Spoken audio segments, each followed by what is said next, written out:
Hello, everybody. How are y'all doing? Hello, hello. You guys, I am going to be talking about a pretty interesting topic today. You can tell already from the title, it may be triggering to a lot of people who try to believe that this rise in feminism or femininity topics um, is not really orchestrated. It's very orchestrated. And honestly, this has been something that black women have done since the beginning of time. Okay, as soon as we got freedom, a lot of our elders and ancestors jumped on board with white women, whatever they did. And a lot of times, the only person it ever helped was white women and women of other races. It never really helped black women. Now, I'm going to tell you how you know this because in the very near past, black women were not having issues with femininity, and they also were not having issues with obesity. Okay, so that tells me that at one point, this was something that the mothers were passing down to their daughters, which is why a lot of our parents look different than we do in their prom pictures, okay, in their child photos. It is oh so rare if you go back 2 generations and see fat children. Okay, let's talk about stuff for what it really is. I feel like a lot of black people are not loved, they are tolerated, and I also feel like a lot of black people do not know how to feel emotions.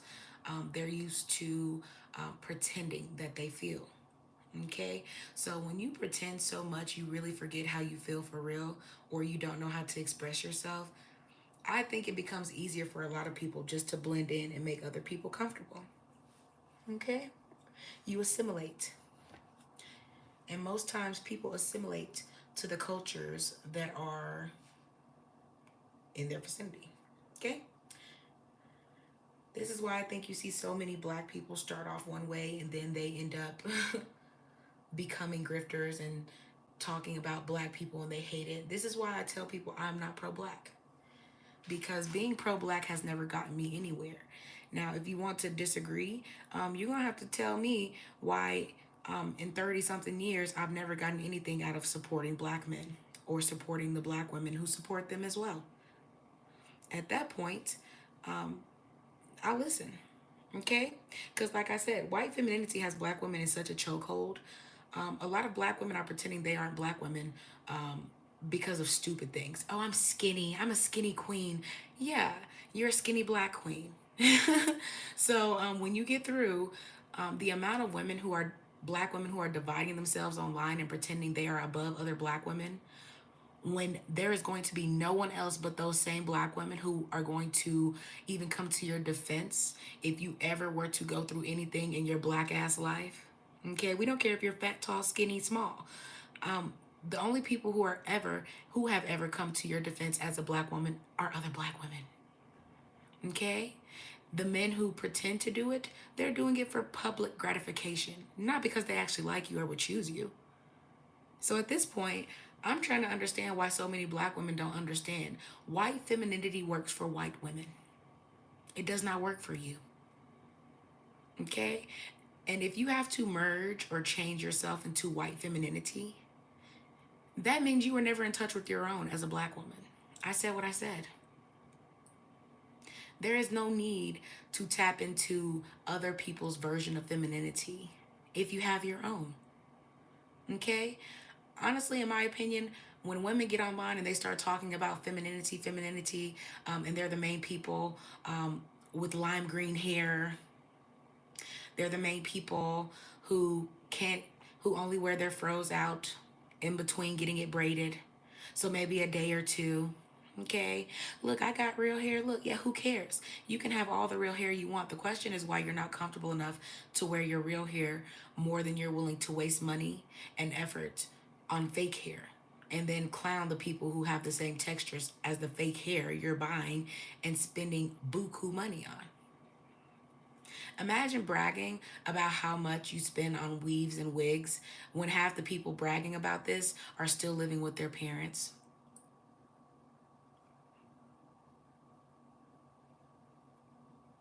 I said what I said.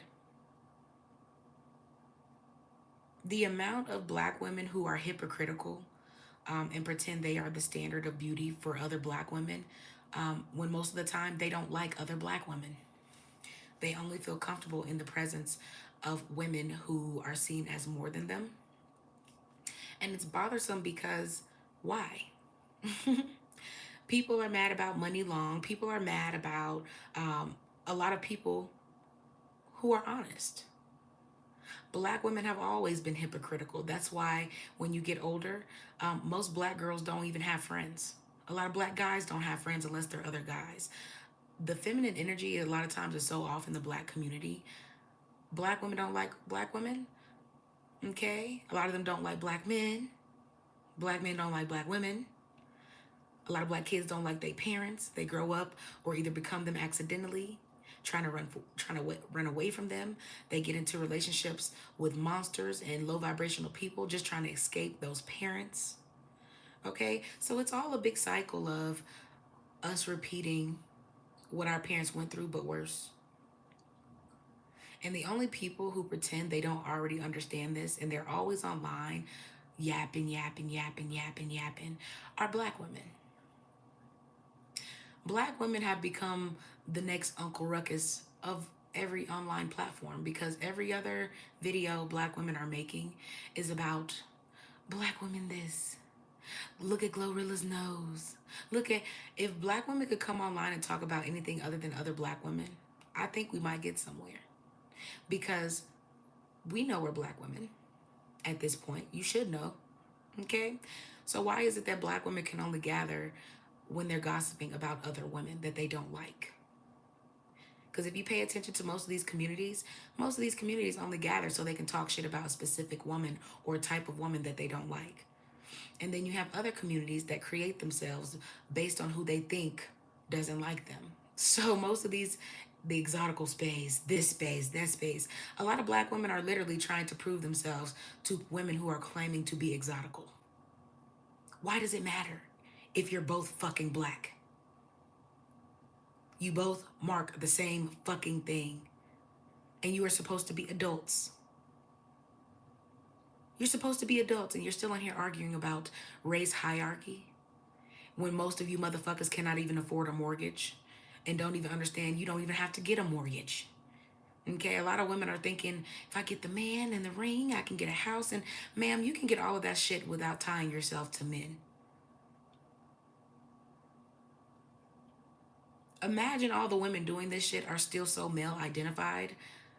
They still won't admit half of them only have what they have because they've been popping that thing for all types of men. We don't give a fuck how good you look. Half the things you have is because you think it's your looks. No, it's the fact that people want to fuck you. So there's a lot of women who have the same pretty privilege that pretty women think they have. It's called Are You Fuckable? So you can say, oh, is it your face? Is it your body? Is it, oh, she's a sugar mama? Women who are never really the standard always try to pretend they are. Okay, and how do they do that? They come online and they say things like, this is why average or beneath average women will not admit that attractive women are better than them. Okay? These are the women who talk like this, but they're also the same women who are going on Pop the Balloon. So imagine women who are saying they are the standard of beauty. I'm a skinny queen. I'm this and that. Y'all still online showing the whole world you're struggling just to date people that look like you. So why would you start encouraging people to interracially date? And the people who are going to interracially date the most are the broken, insecure, skinny girls who swear they get the most attention. And they are going to be the ones who give the black community and black women a bad name. Okay, because a lot of them, it doesn't matter how they look, they are unhealed, they are toxic, and they think their skinny privilege is really being able to do whatever the fuck they want because they're skinny. And when people meet them or deal with them and they don't tolerate their disrespect or their ignorance and their toxicity, then it becomes a men are the problem. Okay, they're the ones who taunt other women 24/7 just because they feel like they can. And then as soon as they get their hearts broken, they're online looking for sympathy from the same women they were just shit talking. Because the men don't care. Maybe the ones who want to be your backup plan and slide up in them guts. But it's usually skinny women who are online complaining. Okay? And I think it's embarrassing because being super skinny used to be a white woman thing. Okay? I say what I said. A lot of black women, they're not hourglass, they just have more assets. There are slim women in the black community. They still are heavier based on their assets, based on their breast, based on their hip ratio, based on a lot of things. Okay? So y'all can say what y'all want to. I have seen slim, thick women. And they're not usually called skinny, they're really average. And when I say average, I'm not saying this in a bad way. I'm saying their body shapes are considered average to black people. Okay, we see it all the time. So what's crazier to me is how skinny women want people to praise them for being skinny. Then in the same breath, when they get tired of not being seen because they're skinny and somebody has a different body type, most skinny women are the first ones who go get breasts and go get their bodies done and say, oh my God, I'm thick, I'm big mama. So why is it any different on you than it is on the black women you're shaming? That's all I'm asking. There are plenty of black women who are skinny and they still hate other black women who are not. And that black woman ain't doing nothing but minding her business. The amount of skinny black women I've come across, it could be in a drive-through line. I could go in and be like, dang, now I gotta go in because they gave me this. Then I go in and the manager is the black woman. And you would think, as a skinny queen, these are gonna be the nicest people ever, right? But you go in there, you're like, hey, this is not what I asked for, but I know it's not your fault. Can you do this? Mm-hmm. Because Lord knows you need it anyway. Ma'am, can I get my man something to eat before he get off work without you worrying about what the fuck I'm doing?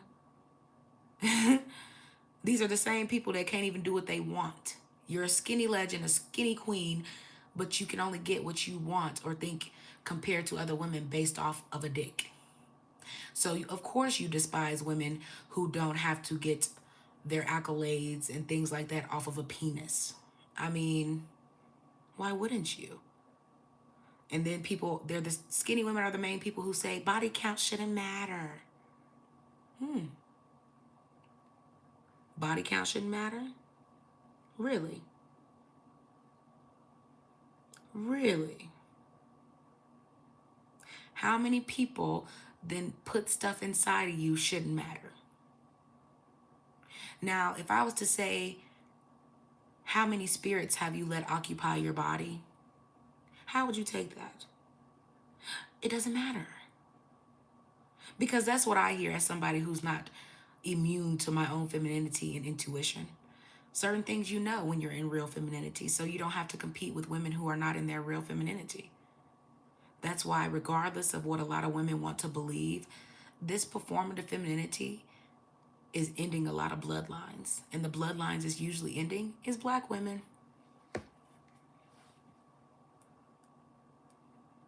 I'm going to say this and I'm going to say it again.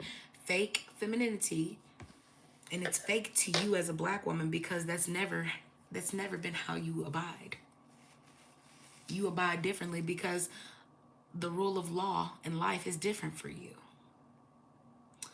The provisions that are placed on you are different.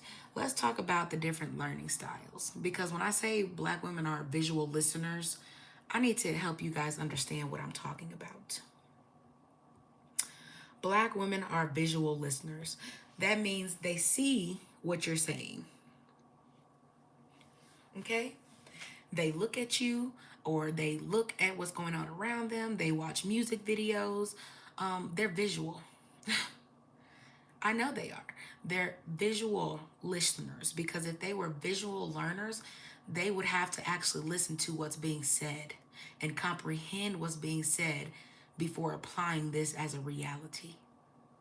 Okay? And that's how I feel when I hear these fake feminine channels. If you want to use men, if you want to get this from men, how about if you take men out of the equation and see yourself? See yourself for what you really look like. See yourself for the desperate, male centered, act like you can't do shit without a man ass woman you are. Meanwhile, if you really think about it and you're genuine with yourself and honest, most women can admit the best and happiest times in your life, you were single. You were single, you were doing your fucking thing, you were focused on self, you were chilling with your friends, you were able to make friends easier. Okay, you cared more about fashion, you cared more about the people you love, you cared more about your body. Okay, so a lot of times the only thing that comes in the picture that causes a lot of women to hit the wall is men.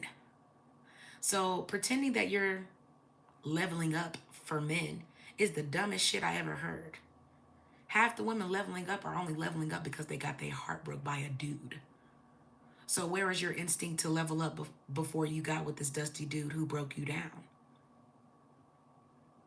And I will say again, most of these women who try to teach you that looks are the most important and blah, blah, blah, blah, blah, they're empty.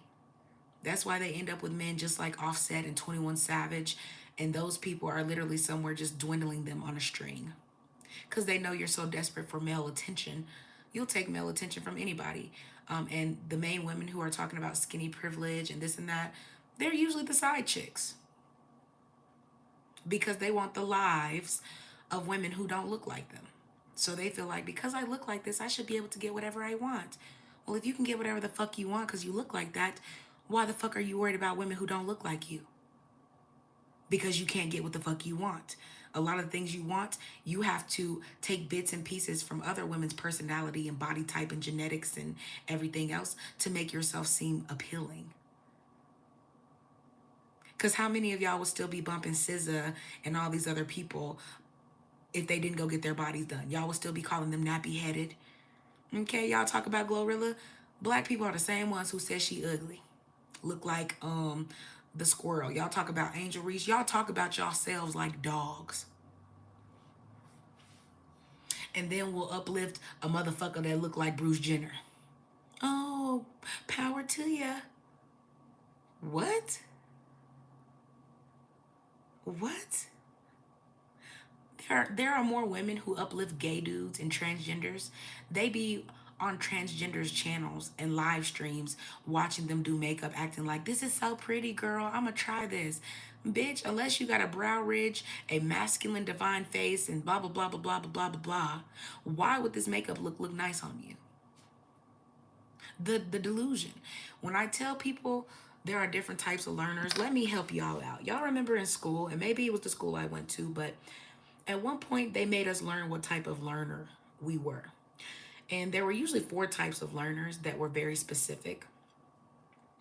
They had the auditory learner, the kinesthetic learner, the visual learner, and the people that learn by reading and writing, so repetition. Okay, there are other kinds as well, but I just want to explain how a lot of women, especially Black women, they're visual listeners. They're not visual learners.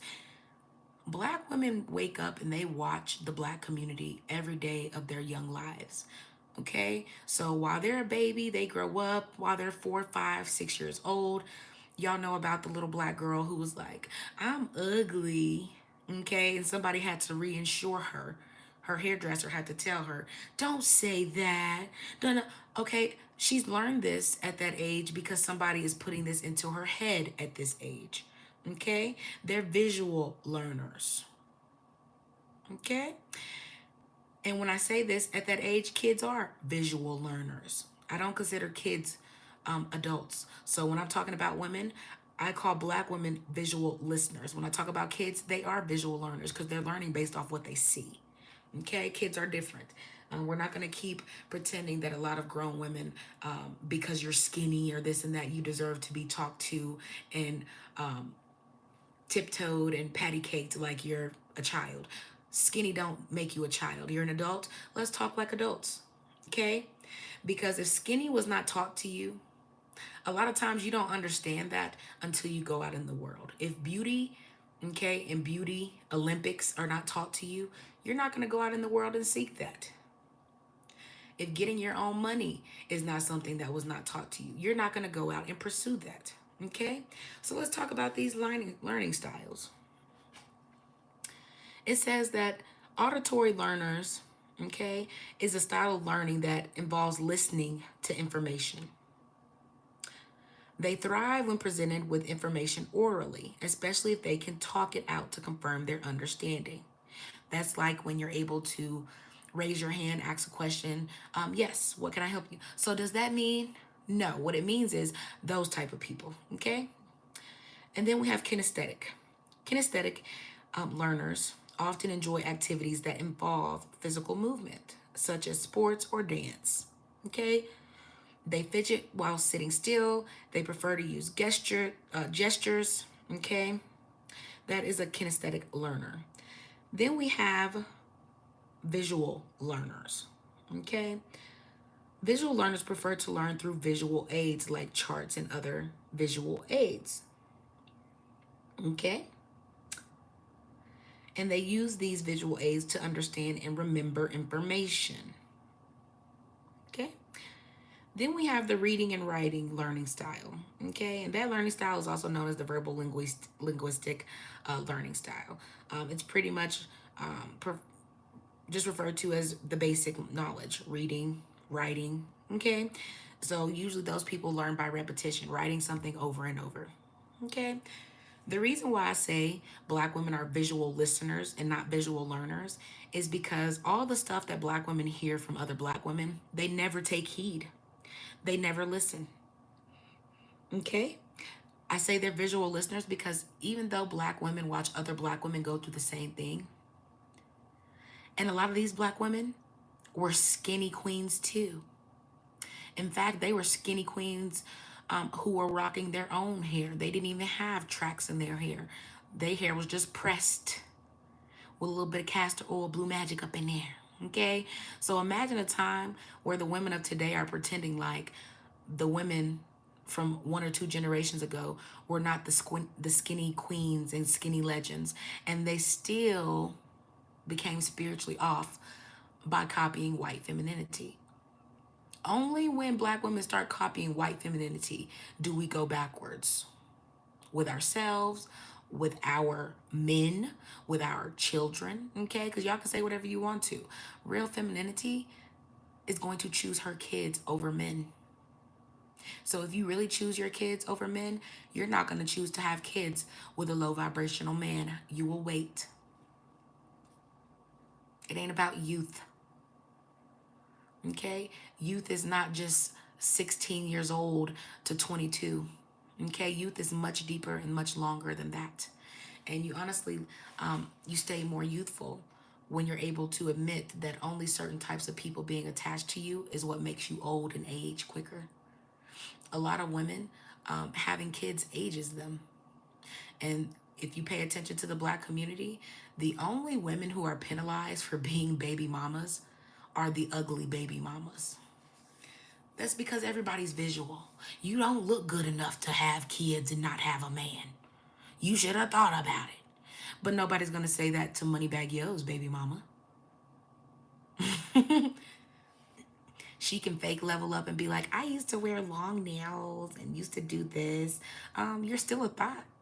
No one cares. This is what white performative femininity gets you. It helps reformed whores pretend they're women now. So who's getting the advantage in the fake femininity Olympics? Ask yourself.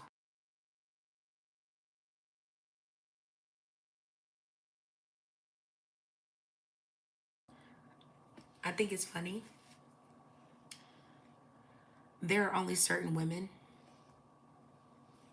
who can act like being attractive to men is everything. And even if you meet a woman who is pro girls, pro women, and they compliment you and things like that, these are the same girls that pretend you're only complimenting them because you're jealous. Then they turn around and say things like, average or this type of woman never could compliment these type of women because we're too great. They hate to see us coming. No, a lot of people feel you coming because regardless of what you look like, most people feel your energy. So you can only pretend with men who want to fuck you so bad they can't feel your energy. We don't want to fuck you. So imagine always thinking about your visual to people who are literally getting to know you on a deeper level than that because we're not sexually pursuing you. And this is why I say we have no sisterhood. And this is also why I believe brotherhood becomes really something that's gay because men develop this whole pretending they don't feel and that's gay and that's weak and that's, but then look at the state of men. Men are absolutely pillow talking and getting together and having sleepovers and lollygagging in cars, acting like they need, 5 people to smoke this one backwood. You see that the things that used to be a part of femininity for black women, black men have really taken and applied to themselves. So when I say black women are visual listeners, you can tell black women whatever you want until they start believing what they see. Most black women are going to be just fine being a statistic. You can't tell them anything. Most black women only listen to the people they see. And if the people they see look a certain way, they're only going to listen to those type of people. Even if those people are going to have them killed within the next 3 to 5 years by copying them, they're still going to listen. Imagine trying to listen to this person because visually you find them more aesthetically pleasing. And this same person is going to be living 15, 20, 40 years after you because they're sending you to a grave early, teaching you stuff that only works for them and their energy and their physical traits. In fact, a lot of skinny black women, they're going to end up like Sade Robinson, trying to believe that everybody wants to date black women. If everybody didn't want to date black women less than 10, 15 years ago, why would they all of a sudden want to date them now? Because you're teaching all the men you're with to how to dress, making them look more presentable, more handsome than they were when they met you. Let's be honest here. There are plenty of men who will attach themselves to a woman who will glow them up. Race doesn't matter. So the amount of black women who are online listening to black women who are still trying to prove a point to either other black women or other black men, you are going to be in for a lot of trouble when you realize these people are sending you, they're pretty much including you in their karma and their bad juju. Because a lot of these people, it's not their partners that's making things not work out. It's the energy. It's their own energy. We all know that a lot of black people will never take accountability when they're wrong. And a lot of times when that happens, instead of admit they're wrong, black people will create problems that aren't even there just because they don't want to actually address the problem that really is. And that is why, as a community, okay, the black community keeps going backwards and backwards and backwards because it's a whole bunch of people talking and ain't nobody saying shit. Okay, we don't give a fuck how skinny you were. Everybody in the fucking 90s was skinny too. In fact, the only fat people were black men, Big Pun, Fat Joe, all these people. Okay, Pimp C. So stop acting like this fat thing is not a new generational thing. Okay? You didn't have to worry about a whole bunch of Jill Scotts because it wasn't a whole bunch of Jill Scotts. Funny thing is, even in that time period, black women loved and embraced Jill Scott. They didn't denounce her because of her size.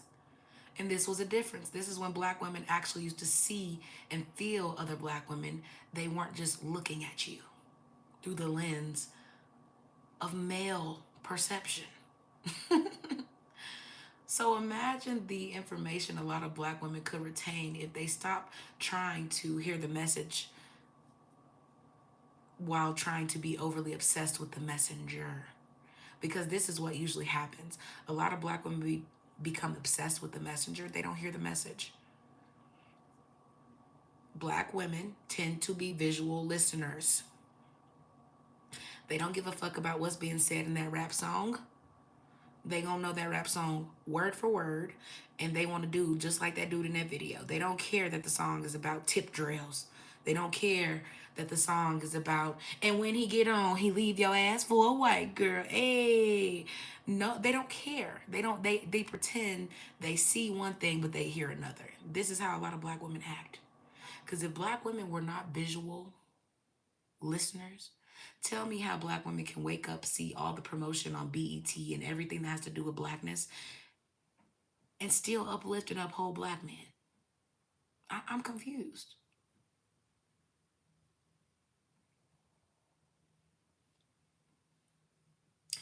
The amount of women who still pretending they're pro-black is insane to me. I never really see black men get online and defend black women or themselves in the comments when people are talking shit about black people. It could be a 14-year-old boy from Chicago, a teenager. Okay, he's still a teenager. 14-year-old boys are teenagers. Okay, so imagine a 14-year-old boy getting in a car wreck because he stole his mom's car, and then he crashes it, and they catch it on dash camera. Whole time, there's hundreds of thousands of comments, and the comments are mostly white people. These monkeys will never learn. This is why I think we should call ICE on black people. Then you have other black people. See, I'm glad I wasn't this type of black. Black people join in on that black people hate train. And then they expect to get better treatment 5, 10 years down the road when you already letting white people know that you gonna choose to agree with them before you ever see yourself. And they gonna always choose to be more lenient on themselves than they ever will with you. So at some point, you just gotta stop being stupid. You gotta stop copying what you see and understand what happens and listen to what happens when you do. It ain't always about what it looked like. In fact, if black women weren't such visual listeners, black women wouldn't even want half the shit they look at. But see, black women listen based on, ooh, I'd want that car. Ooh, I want to dress like that. Ooh, I want this type of dude. They are visual listeners. So they only listen based on who they want to look like, appear like. That's why black women love the church. Matter of fact, they the main people in it. And you imagine being honest about stuff like this, and a lot of people don't want to hear it. They don't want to listen to it. They don't want to believe it. God forbid you be honest about what you see all around you. Imagine watching generations go from better to worse, and you still have women who are black who are talking about some other black women are jealous of me because of this. No, other black women are jealous because of the same reason you're on here talking shit about them. Because there's always somebody comparing them to somebody else who's supposed to be the same thing as them. So are we the same or are we not? That's the problem a lot of black people are having in their head. If I'm really the same, why don't I get this type of, and it's people talk about pretty privilege. What about the men who don't look a certain way? Can we be honest and say a lot of people don't see them either? A lot of people don't see certain men until they glow up. Everything is so visual. And this is what happens when you copy white femininity. I said what I said. Black women copying white femininity is why a lot of times they don't have a connection with their children. White women tend to have enough money and resources. They don't have to connect with their children. Their children are still going to be taken care of, and you would never know. That's what the welfare system was really invented for. So when you tell other black women this, you're not going to benefit off the same systems that were in place to benefit white women. You're not. You're not going to get the same representation. Okay, nobody's going to look at you the same way when you use it. Okay, you're a welfare queen if you get on welfare, even if the majority of the people on welfare are white women.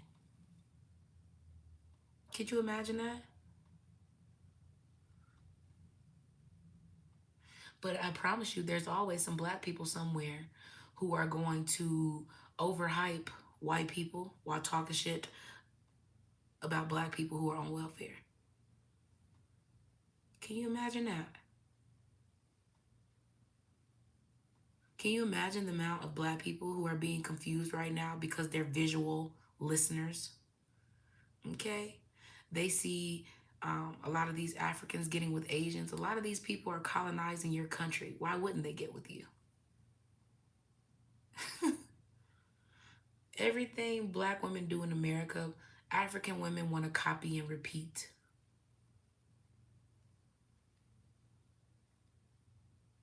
So, in honesty, as a black woman in America, we don't even have our own spaces damn near as black American women. When we have spaces, most of the people that come in our spaces are usually African women. I am from Africa. I'm an African woman. We are top. Bitch, we don't care. Y'all still dealing with homosexuality in high numbers. Y'all still dealing with singleness and loneliness epidemic. Most of y'all are not getting married. Okay? Y'all somewhere praising the white man. Okay? So you can't, can you be honest? Most black women in America do not have a space where we can just be amongst ourselves and talk about our problems and how to fix them. If you're not talking about fake femininity, if you're not trying to pretend you think you're better than other women, if you're not sexualizing yourself for men, most black women think you're, well, you're lame, you're this. We're also the same women that they want to donate to their channels because these dusty men are not going to do it unless you twerking. So imagine women pretending, I look like this, I look like this. The only thing that you get from looking like that is more attention from narcissistic men. So imagine feeling like, oh, well, I get this, I get that. I get great job opportunities too. I work in corporate too. I get selected for talents. You, like a lot of people don't understand. People will talk shit about Lizzo. Lizzo was fat when she got famous. So that means, regardless of who don't like fat people, what you think about them, people look right past her fatness and was like, yes, I like this. I love this. Okay? And I think that's what a lot of skinny women can't handle when they're supposed to have skinny privilege, but their life is average. I should do a live on that. Having skinny privilege, but you're average and your life is average. Okay? Because I think those are the people that you're really up against. Women who want to convince themselves they're not average, but they're doing that based on white femininity. As black women, we don't give a fuck how skinny you are as a black woman. You're thinking with the lens of a white woman. Something is already wrong with you. And I said what I said because imagine the only way this shit will work for you is skin bleaching and stuff like that. And a lot of times that don't even work. A lot of times your mentality, the fact that you don't like who you are, you're always going to attach yourself to other people who are not the same thing as you. I think there is a rise in a lot of black women who are pretending they're Hispanic now. And it's crazy because why? Why? And it's crazy to me when black people are pretending they're mixed with Mexican. I'm Mexican, I'm Mexican, I'm Mexican. And I think they're doing that because they know it's less likely for them to run into black and Mexican pairings. Okay, that's the only reason you can make it make sense. That's the only thing that's really here in America like that is Mexicans, um, because in general the people that actually rock with black people are Puerto Ricans, and Puerto Rico is a part of the United States, well more than Mexico. So at this point, I just kind of let people talk their shit, pretend that um, when people say, "Oh, women don't want to hear this about themselves. They want to hear this." I feel a lot of women don't want to hear that other women don't feel inferior to them just because of who you are, what you look like. And if you tell them that, they're thinking with the lens of false beauty standards and the fact that the rules of this world were created by white racists and supremacists who put themselves and their looks and their genetics before everyone else. So a lot of black women who feel like they're skinny queens and they talk shit about other black women, like Blunt Girly and stuff like that. They're very, very, very, very, very mean spirited. Crazy thing is, those are usually the girls that if they go on a vacation and they never make it home, no one really gives a fuck because your spirit more than likely is what attracted death to you, thinking that you're too good for shit to happen to you, not realizing I don't give a fuck how good you think you look. I don't give a fuck how good you think your pussy is. I don't give a fuck about none of that. You're going to have to meet death and look death in the face like everybody else. So be careful what you talk shit about and what you say about what can't happen to you could never be you. Okay? The amount of skinny queens who have cancer or who have gotten cancer and passed away from cancer. Okay, the amount of women who have beat their face every day and they're the ones dealing with skin cancer and different illnesses that other people aren't. Okay, the amount of women who are dealing with joint pain and arthritis because they wanted to copy white women running around the neighborhoods. Okay, white femininity is going to have black women in a chokehold they cannot get out of. It already is. It already is.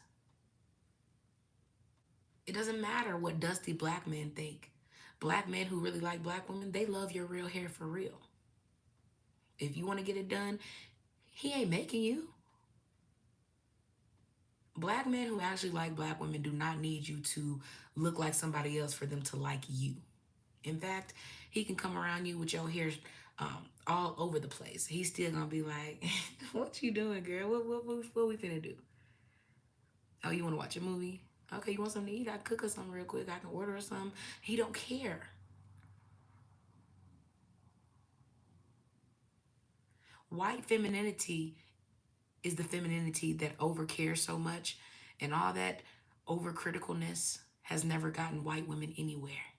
The same things that white women over criticize, they end up becoming. So you keep on listening to all these skinny queens on here talking about everybody's jealous of them.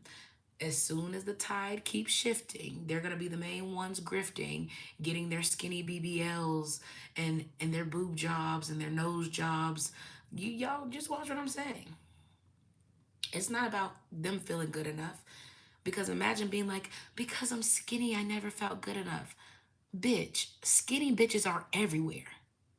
So if you don't feel good enough as a skinny bitch when you wake up and that's all you see around you, it's because you're low vibrational and because you're probably just ugly. Okay? Imagine calling yourself a skinny legend and feeling like because I'm slim, I should have these type of options. But in reality, um, if skinny don't mean pretty, why would big mean ugly? Most big women can lose weight and still shit on half the skinny women who are talking shit about them for being fat. And when they do, they're oftentimes the same women that those skinny women ain't got nothing to say to, not a congratulations, nothing. They just say things like, I'm so happy you lost the weight. You look amazing. They gonna stop commenting though if your life ever should surpass their skinny queen forever life. I think it's crazy how people pretend they have privileges they don't based on looks when in reality, if you had this many privileges, you wouldn't tell everybody about it. It's the fact that you don't have that many other privileges besides people wanting to fuck you. Oh, well, women are nicer to me. No, they just probably feel ugly themselves. Because I don't care how good you feel about yourselves. I'm not going to come around here and just kiss your ass because you think you're pretty. And I think that's the problem I have with a lot of women, especially black women. They base how they treat you based on how they think you look. Funny thing is, in the white community, white women know that's not true.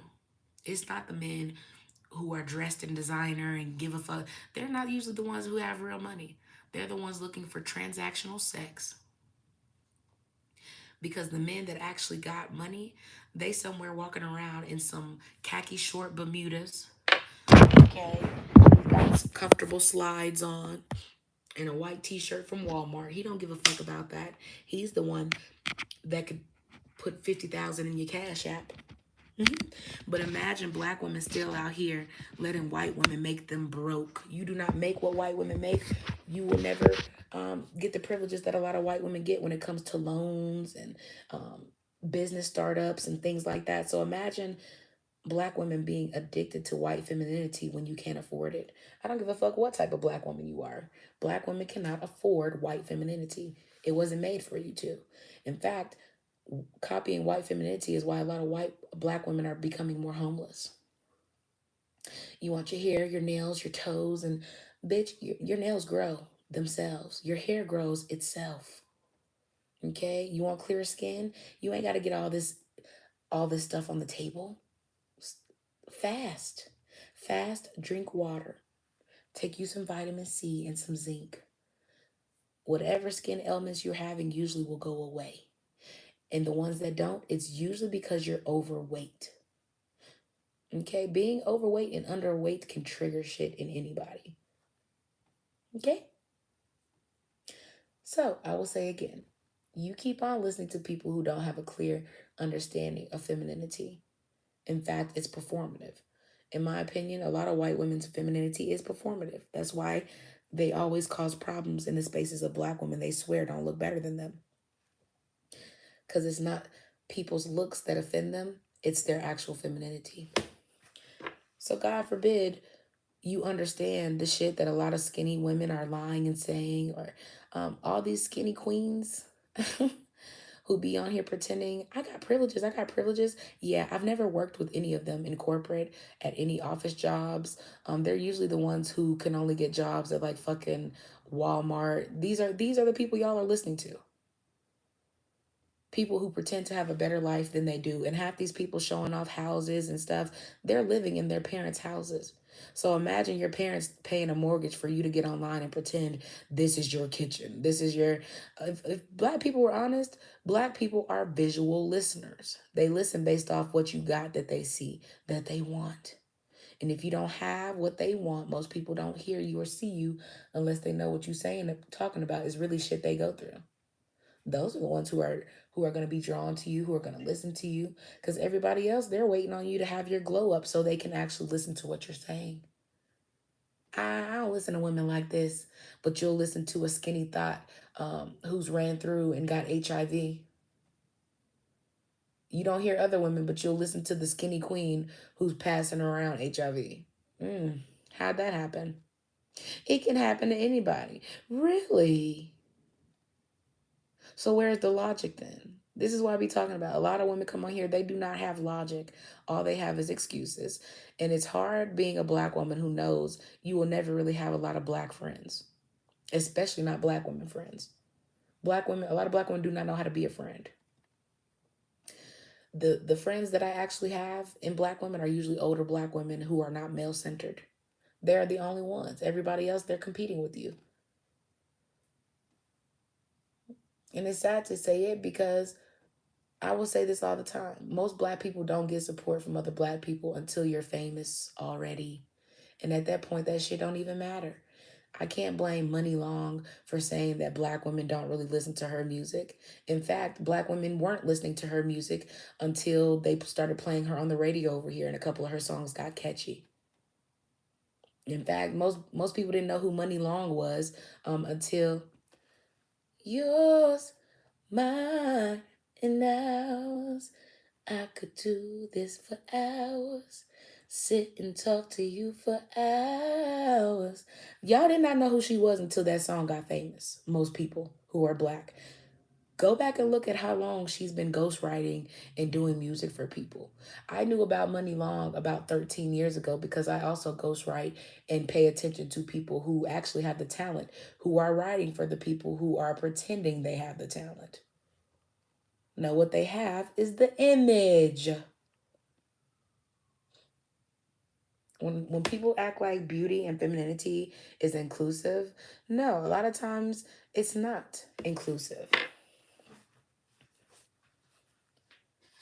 In fact, if it was inclusive, there would not be men and gay men and trans all throughout women, beauty, and fashion. It would be for women. So yes, I do get bothered by people like this because I feel like at some point you get tired of people masquerading and pretending like the issues are not as deep as they are. Um, most black women, they have a problem admitting that their biggest haters are other black women. But as soon as anything happens with any other race of people, a lot of black women want to play victim. What about this? Look how you heard what she said to me. And you say way worse things to each other. Let's be honest about that. And I'm one of those black women who can admit um, a lot of times, a lot of black women only like you when you're pretending that everything's okay. If you ever start struggling, if you ever go through real life shit, it's mostly the older black women who you have to look to for your support and reassurance because all the other women your age or even 10, 15 years older than you, They're happy to see you go through it. So a lot of times, that's why so many black people, and it doesn't matter the gender, when they go through tough times, they don't hit up their family. I feel like a lot of white people, they go through hard times, and other races, they just go home. A lot of black people came because they never had a home in the first place. It was just a house. My mama house, my daddy house, my parents' house. Okay? And it's sad because, like I said, when black people go through stuff, it don't matter if you're 27 years old. It don't matter if you're 37 and your folks still living. Okay? A lot of black parents are not there for their kids emotionally. They only there visually. That's why I say black people are visual listeners. They only listen to people who can help them get to the stuff they want. What's up, mindful moment? How you doing? So these older black women who get on here and all they can talk about is Glorilla and blah blah blah blah. Ma'am, you too old to be talking about the young people. You just spent your whole life talking shit about these same young people when they was kids. And now that they grown, you act like it changes because they got grown and got more famous than you. No, you be talking shit about Glorilla if she wasn't Glorilla. Y'all see what I'm saying? So this is why I get so upset sometimes with black women when they pretend um, this shit don't start at home in our own communities. That's why I talked about black fatigue. It's black parents that act like they cannot stand their kids. They always acting like they're a nuisance. Okay, and then when these kids go to college and they realize a lot of other people's families, hey, hun, when you coming home to get dinner? I'll stop by tomorrow, mom. Okay, have fun. Hey, tell your friends I said hello.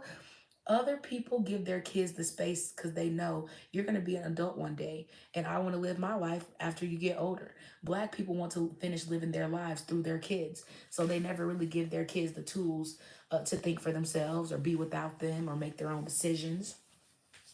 A lot of women, black women, run off the women who will be great wives and settle for the baby mamas because they like how the baby mamas look.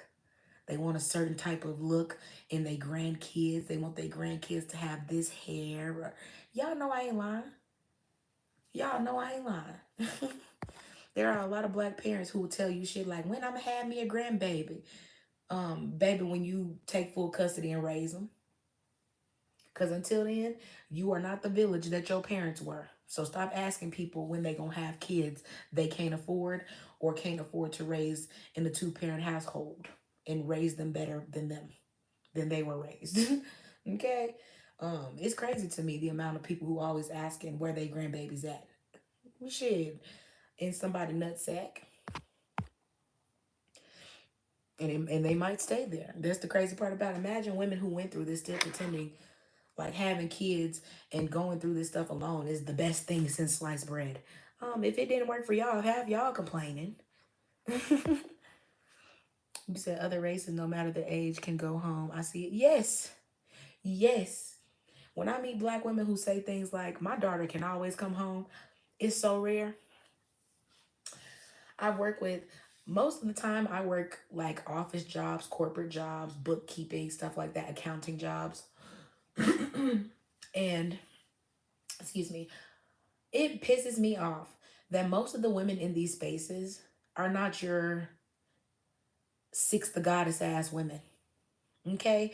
They are the women who act honestly like Candace Owens, that act like Jasmine Crockett, that these are the people that be in your vicinity. Okay? They already don't like you a lot of times. They judge you to death. Okay? They competing with you. Okay? A white woman make them mad at work, they want to come to you, the other black person, and girl, did you hear what she did? And as soon as they feel like they on good terms again, they throwing your black ass under the bus just to get cool points from the same people who gonna fire them in 4 months. So at that point, how do you really feel when you get around spaces where you know you have to be educated to work here, and you realize it's a whole lot of educated self-hating black women? And it's because they're copying white femininity, and white femininity is passive aggressive. It's very passive aggressive. All this, hey, you look so pretty, slay, you're both the most gorgeous. That is passive aggression. A lot of that shit is jealousy hidden in compliments. But black women don't know how to be passive aggressive. They can only not like you for real. She ain't shit. She ain't this. She ain't. Okay? White women do it differently. Oh my God. If only I look like this. But let a woman who look like that want to get a job, she's going to decline her from that job. You won't know that. So this is why I say they play this whole we support all women thing. They don't. There are a lot of races who play this shit. They only want women around who match their level of whatever they are. As someone like myself, I don't give a fuck who thinks they have pretty privilege. I only have pretty friends. Okay? Not only that, I've also been the one who is usually the one all my pretty friends go to for advice. They envy my relationships more. You see what I'm saying? A lot of times, being the girl that they don't think has pretty privilege will bring out the ugliness a lot of pretty women have in them. And then you see, you too pretty. They the ones who you say, you too pretty to be acting like that. Well, that's all they know. Because too many people tell them they're pretty, they'll never act right. That's why a lot of times they grow up, okay? They never really mature. And they are the fine baby mamas. It's, ooh, I be y'all love y'all Tommy Lees and stuff like that. They don't mean they're feminine. Okay? And if skinny women wanted to be honest, it's not the fat women you're fighting against. It's not the fat women who are not um, seeing you. In fact, most fat women are so happy in their fat lives usually, they don't give a fuck what you look like. You care what you look like. You are competing with them. Okay? They don't care. Most of them gonna let you talk your shit and laugh at them, and they gonna spend their husband's money at Chick-fil-A when you get through doing that. Okay? That's why I tell people, feminine is a social construct now. So you can't really listen to what you're hearing about it until this whole wave of fake femininity and trying to reteach it goes away.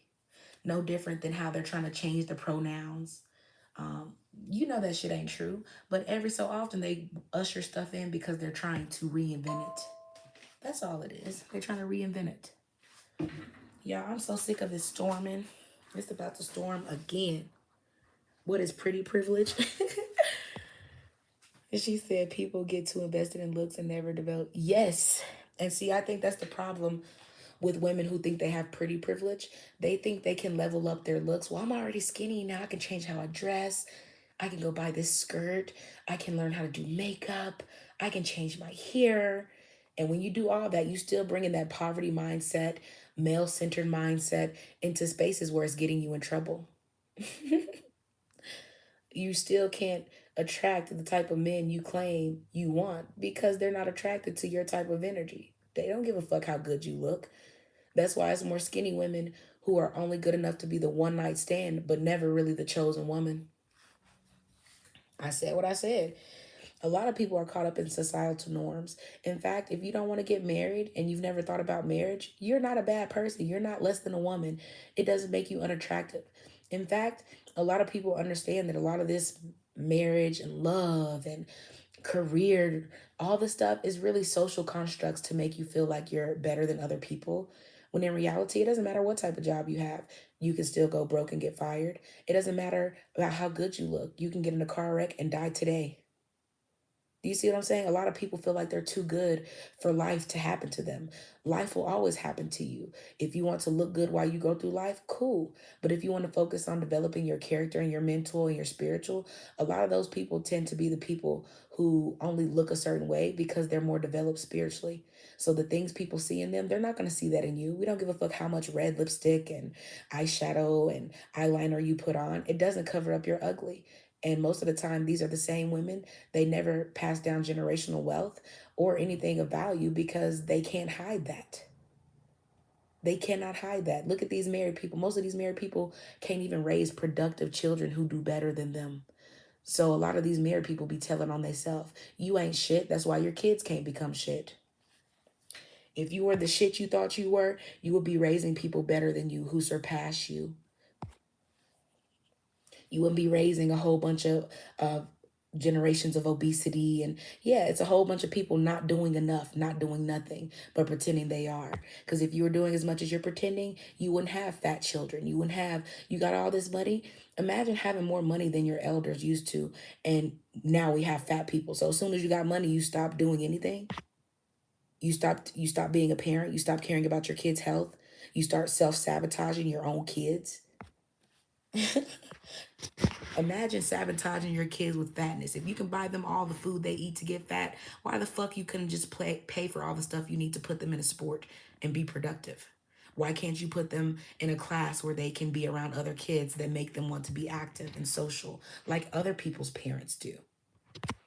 Okay, always pretending it's white people. At this point, it's not white people stopping you from anything. You said, yeah, my grandma has had us over 50% of the time and financially provide. Yes. Yet our mother, I would never, hence, never have it. Are you serious? Mindful moments, never, never, never, never, never. Like there's not even a chance, a possibility, not even close. You said she had the nerve to cry crocodile tears, wishing single parenthood on us. Ooh, wee. That misery, that's scary. My sister told me this. I was like, she's a saboteur, a demon. What about wishing up peace? Yes, yes. A lot of these mothers, they speak these curses over their kids their whole lives. And these kids grow up and get around people who are not slow or conditioned to be weak minded. And they say these same things and they be looking at you like, man, you ain't black. What black person don't you offended by this? Black people who love themselves and don't internalize their hatred.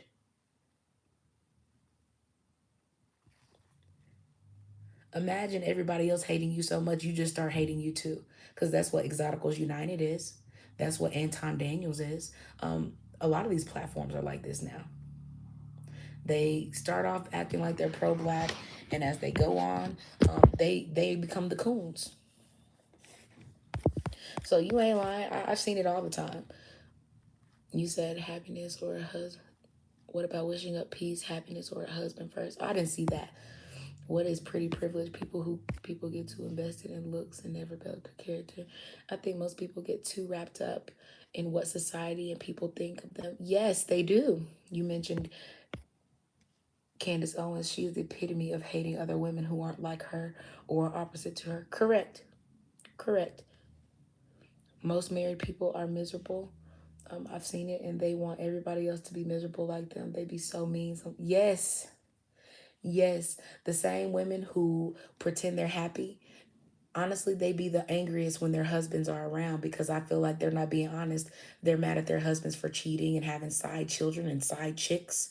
A lot of these men, the only reason a lot of these men work at the same factories 20, 30, 40 years and they not getting no pay increases and stuff is because they have other relationships going on there.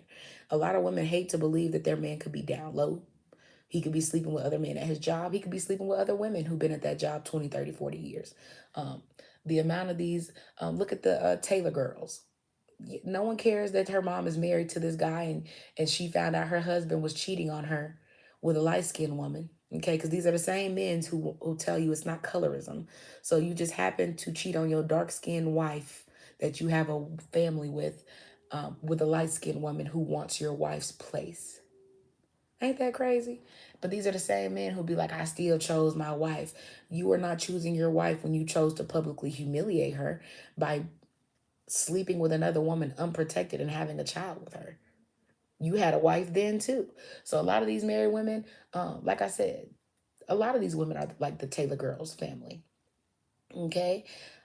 When they should be leaving, they stay because they are visual listeners. They listen to what these men say. They listen to what other people say about unmarried women. And they hold on to the dusty men who are embarrassing them publicly.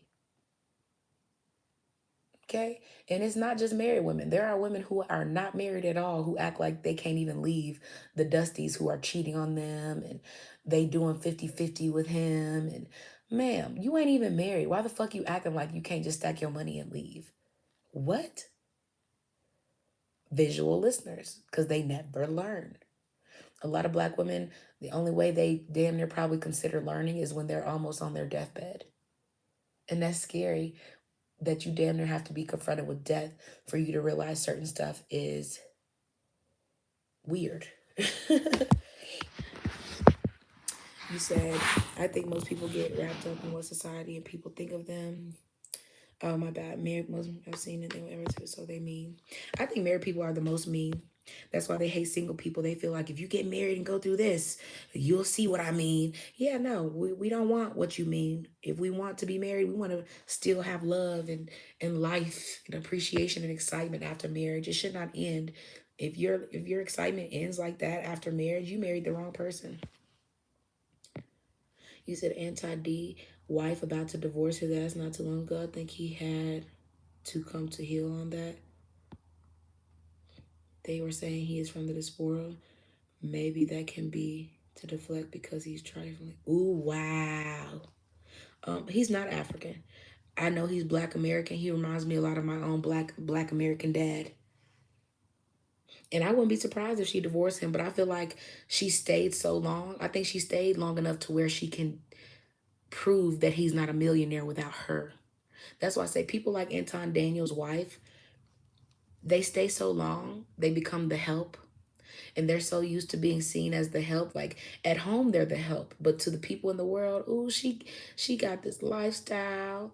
She on live crying about how good this man is to her and yada, yada, yada, yada. She became a pawn in his game. Okay, so I wouldn't be surprised if they go through a divorce and she did not make it because he's that type of selfish. And I wouldn't be surprised if he ended up with a white woman or a preference after that because Anton Daniels is a gold digger. That's why he's always talking about women who get a lot of stuff out of men. He wants to be the man that gets a lot of stuff out of men. That's why he panders to men, hoping that they support him.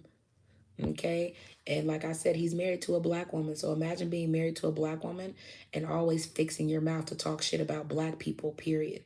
If you are an example of Black love, show that. Because talking shit to other people who are still trying to find themselves, they ain't even worried about love. It seems really off when a lot of people don't even want you to be alone to find yourself. They always, you ain't with nobody. Ooh, something wrong with you. How about I just want to know who I am, love who I am, appreciate who I am, stack my own bread. Nothing people can take from me. I don't think he's Haitian. I'm just being honest. He's not Haitian. I hate the fact that the African diaspora is trying to merge with us so much. A lot of Black people are using that shit as an excuse to be racist to other Black people. He is Black American. Every time a lot of these people get off sidetracked and show their Uncle Ruckus isms, they pretend they're other people. Last time I checked, Haitians are still Black. Last time I checked, people in Haiti, Africa, Jamaica, most of the motherfuckers still want to come here. So the fact that a lot of them pretend to be uneducated about Black America, these folks been in Black America their whole life. So at this point, you are Black American. You are not fucking Haitian. And it pisses me off because the same Black people want to tell me you're not mixed either. You're not really Puerto Rican. You was raised here. You're Black too. But when they do it, and like I said, most of them lie. They lie, they lie, they lie. Just like the woman who was on my channel, Ezraya Scott. Go look at Ezraya Scott's channel. This girl literally is talking to a guy from India, but in her live, she labeled it as Ezraya on a phone call with guy from Mexico. And you can look at him and tell he is from India. Talk like an India. And she up here talking about Mexico. This is how obsessed a lot of Black people are with not wanting to be Black American. Notice whenever they get called out for their bullshit, then at that point, they not Black American all the way. Look at Exoticals United. Okay. She had a whole video where she said, I get talked about for, being African American. And not once has she ever mentioned she was Mexican. Because she's not. The same thing with Ezra Scott on my channel. They come on here, I'm Puerto Rican and Black. Bitch, you ain't never mentioned this in the whole year we've been on here because you're not. So I don't give them credit for that. And my thing is, if he is Haitian, why are you not in Haiti? Why are you not married to a Haitian woman? That's interesting. Are your own women as despicable as you act like the American women are? Because I never hear him talking about women from Haiti. Because a lot of these people be pretending.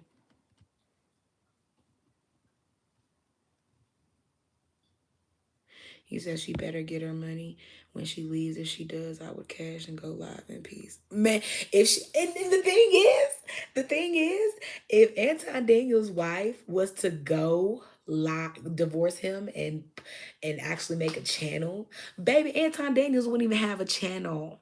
He wouldn't even have no type of income because, and if he did, it would be from the dusty conservatives and people who pretend he's a some type of political figure, you know, because really he's a puppet. He's a puppet. A lot of these puppets, he honestly, he's just like my dad. They participate in these Masonic rituals. I'm going to tell you something else people don't understand. Africans and other people are not accepted into the bull. Okay, they're not accepted into masonry. They're not, and it pisses me off.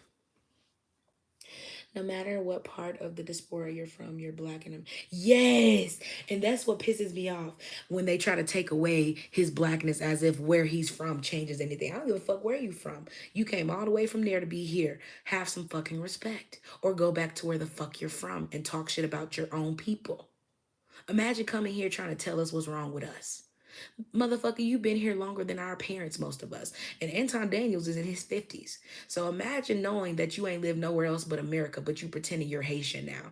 How many times has he said he's Haitian on his channel?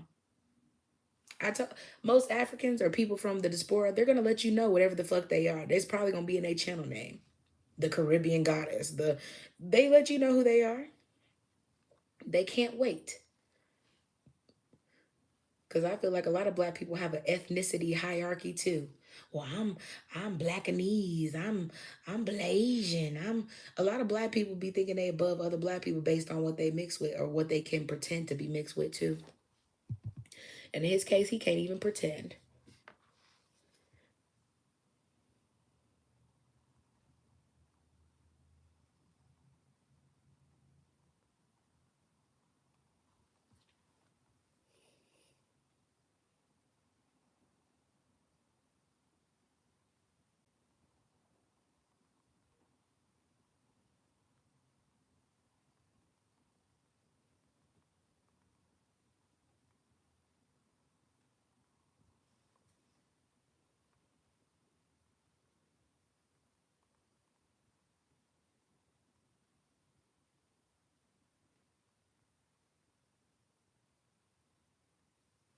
Y'all, I don't know.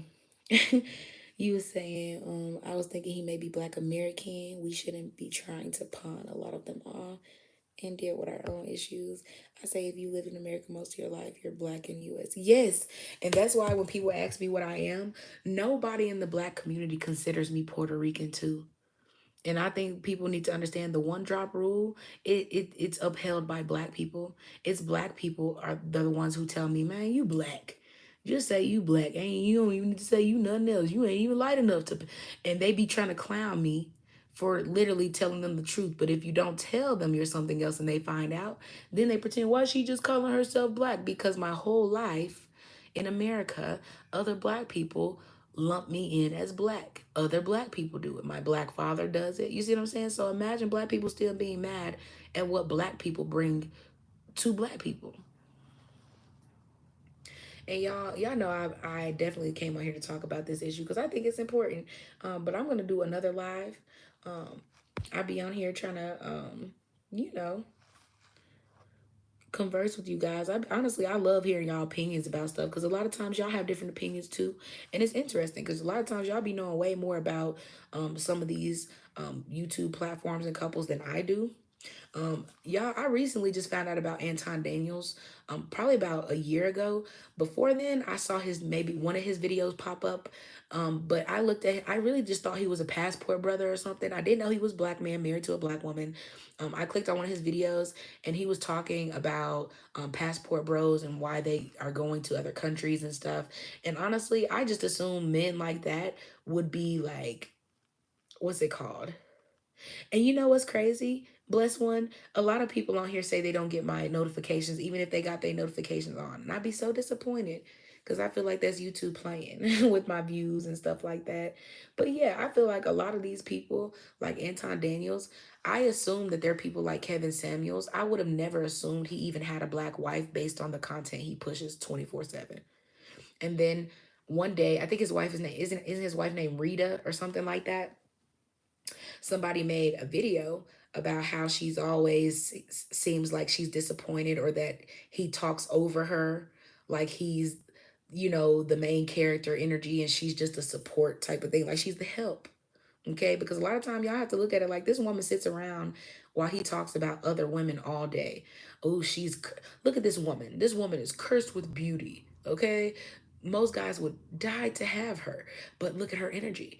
She's up here talking about having HIV. This is why I tell y'all, fellas, be careful, okay? Because as beautiful as she is, okay, most of y'all would want her right now. Y'all would marry her right now. Okay, and she has HIV. What if she doesn't tell you? Imagine him saying this with his wife around, recording this to put on the internet. Why does it matter how beautiful she is? How about let's talk about sexual awareness, sexual protection, things like that, instead of always comparing other women to your wife? Because I feel like at that point it becomes a you're comparing her. Because at that point I feel like she's just waiting for the cash out date.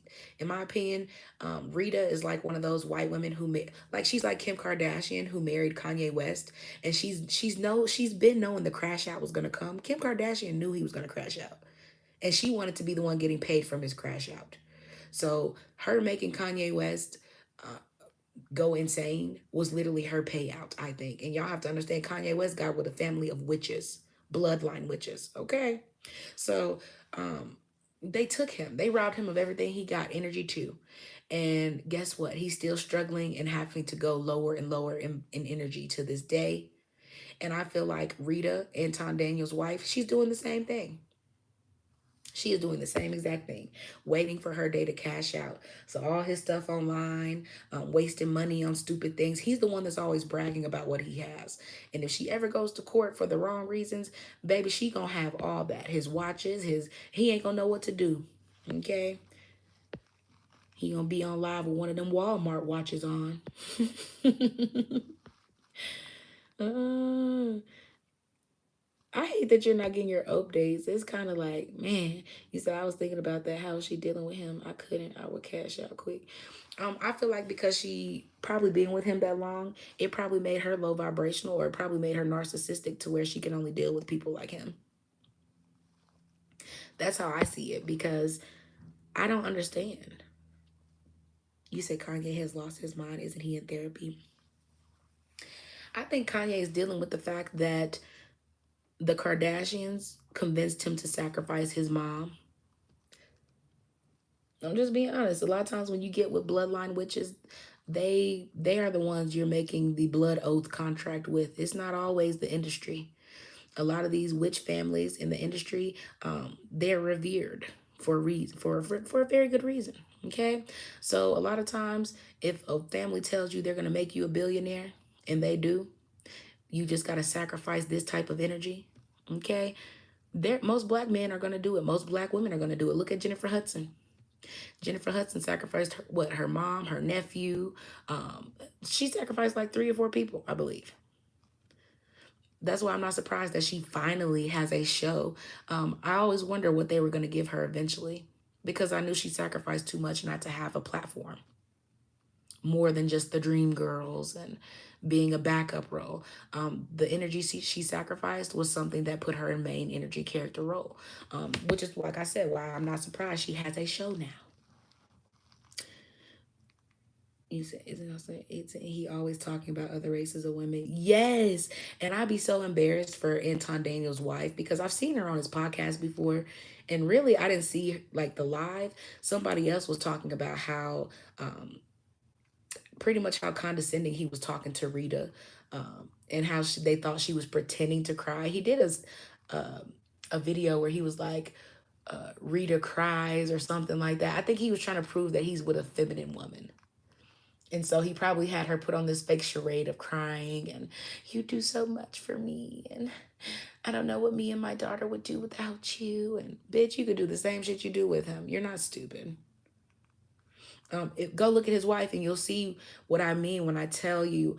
I tell a lot of black women, black men will mate. Okay, they will breed and marry black women they do not want, do not like, because that is who usually likes them. Anton Daniels has said himself, black men usually date and procreate with the people who are in their vicinity. Like he said, he grew up in an area that was predominantly black, and that is how he met his wife, because that is what was popular in the place he grew up. He's basically saying if he was in a different area, he would not be with his wife. But because they were from the same area, only they understood how they were raised. I said what I said. So imagine a man telling you he's only with you because you're what he was raised around. And in reality, this is how most black men from the hood feel. In fact, as a girl who didn't even grow up in the hood, I went to the hood as a young adult finding my way, okay, and damn near became hood. It literally is black men who get with these other races of women and pretend that they understand that culture based on that one woman. When a lot of times it's your environment that has brought you together. That doesn't mean that your personalities and your energy is like-minded. He's not nice looking. In my opinion, Anton Daniels looked like Squidward, like a black Squidward from SpongeBob. I'm not lying. And I don't give a fuck. He can come on here, well, I got this. I don't give a fuck. My dad literally has more money than you. So you can't come on here and millionaire shit me. I come from a family who became millionaires when I was already a kid. So we've been millionaires and we don't brag on it, because what I've noticed is a lot of the people that got money, you would never know. You just hear about them randomly. He do. He looked just like Squidward from SpongeBob. He is very strange looking. Okay, add a little Ninja Turtle up in there. That's him. That is what he is. And it's crazy because the nerve to look like that and always open your mouth to talk about what you find attractive as if people genuinely are supposed to care what you think is crazy to me. Imagine lining him up with a whole bunch of handsome men of other races, and if you deny him, he gonna act like it's because he black. No, no, no, no, no, no, no. Because only a black woman. Okay, and I'm gonna start telling people, instead of saying you got a face only a mother could love, you have the face only a black woman could love.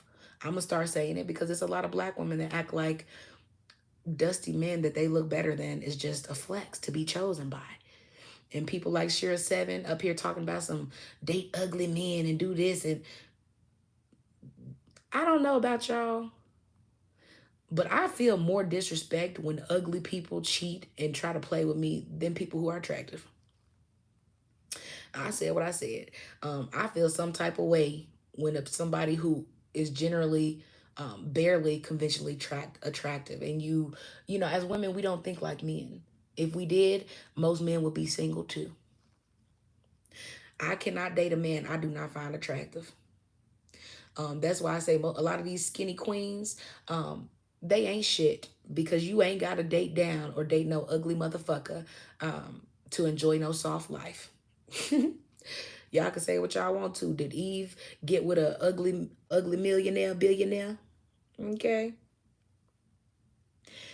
Imagine already knowing you ain't attracted to your partner, and then you expect to have kids and keep intimacy, and hell no. How you gonna do that when you already found them unattractive? And if men get a dad body and they don't even have kids, imagine get with a person who don't look like shit and you over here bragging. I be seeing a whole lot of African women, and they be young African women, like in their early 20s. Okay, early 20s, like 19, 20, 22, and they be on here dating these busted ass men who look like an overweight Joe Dirt. So you mean to tell me the first person you thought about mating with is a guy whose hairline is already gone? That's who you thought about in your youth, in your prime? And I will tell people, I say the same thing. Ugly men are worse because they're insecure. Okay? Ugly men are worse. I don't care who want to hear it is the truth.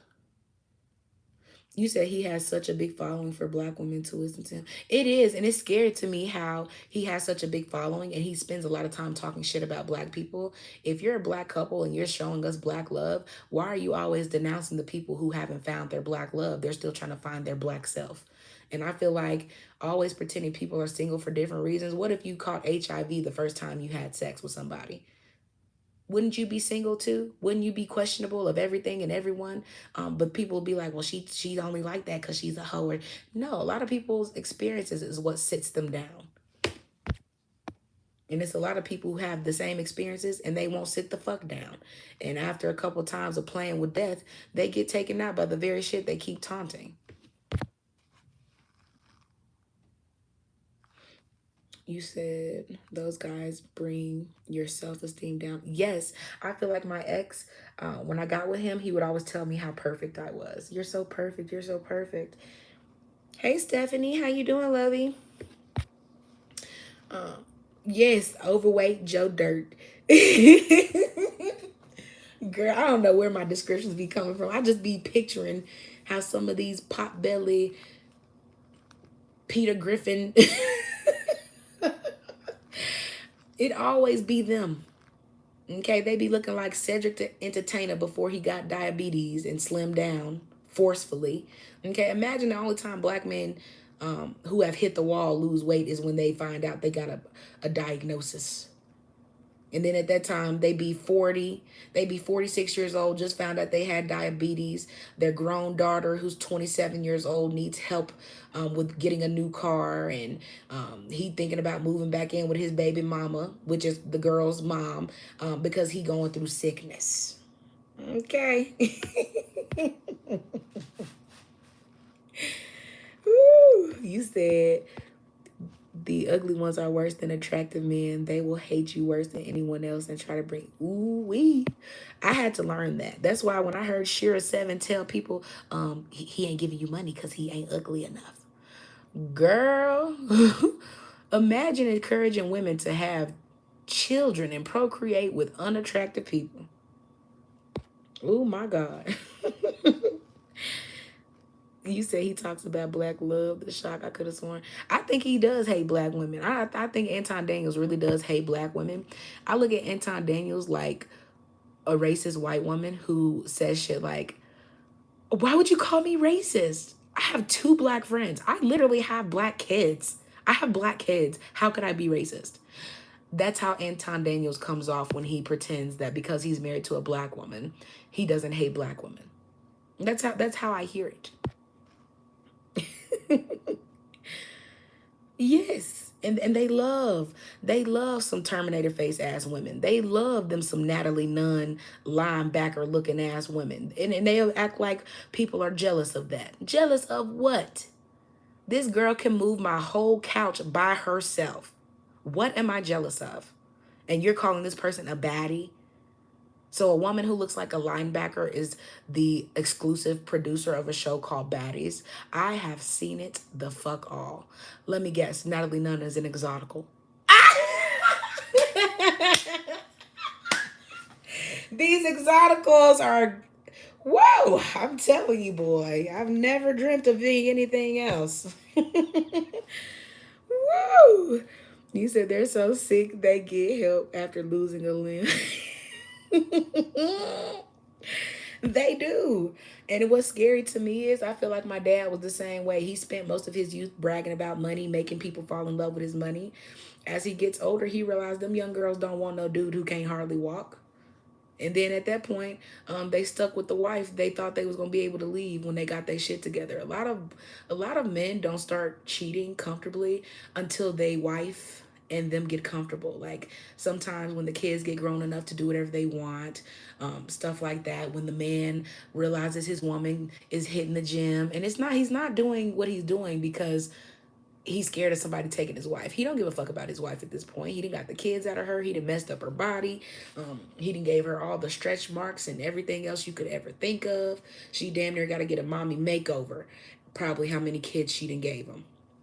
Okay, and it ain't no shame. It's just the fact that a lot of men They come into your life wanting you to have kids because they know a lot of women's bodies change after kids. Okay, so if they can't physically or financially support you during pregnancy, after pregnancy, to get your glow back, get your youthfulness back, a lot of women hate being a mother because they miss what they look like before being a mother.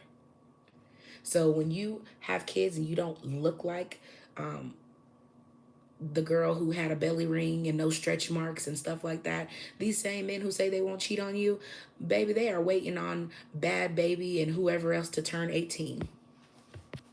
They don't care. You said, you silly. You said, I would have guessed he would be with a Latina or a white woman if he had access. He would. That's who he talk about a lot.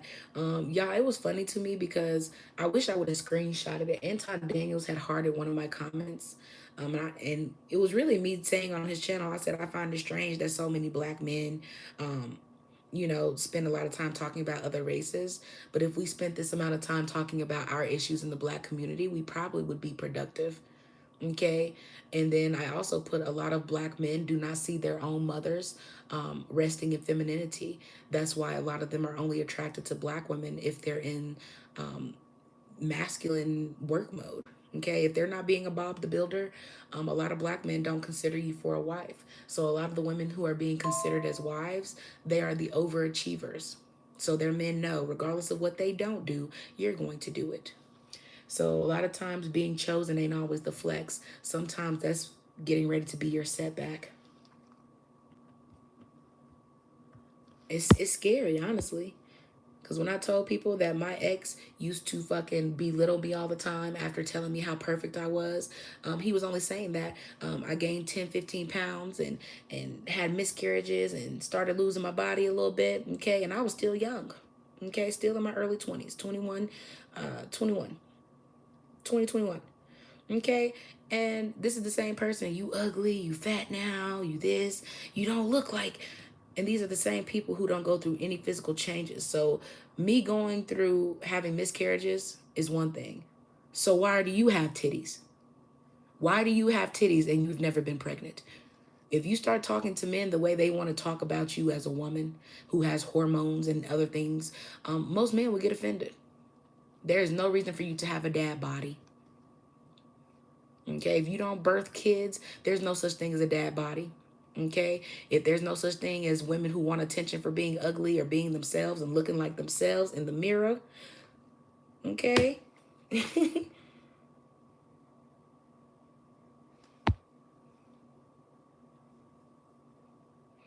Ooh wee. I am glad, honestly. At first, I feel like for a few years after that, I spent a lot of years in my younger 20s.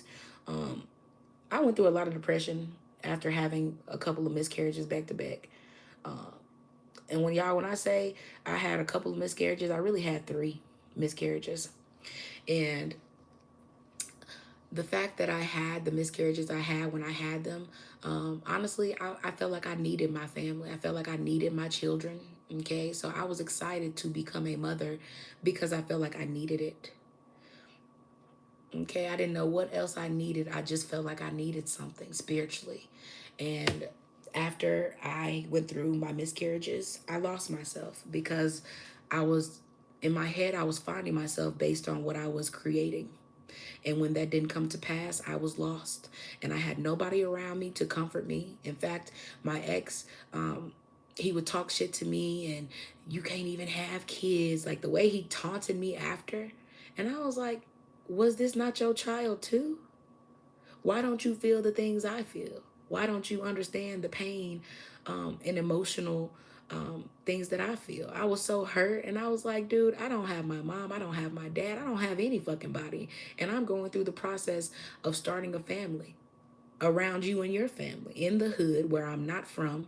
Okay. I'm pregnant, finding out you cheating on me. I ain't never been cheated on before, motherfucker. You talk about white girls. Well, I'm the black girl who ain't never dealt with that.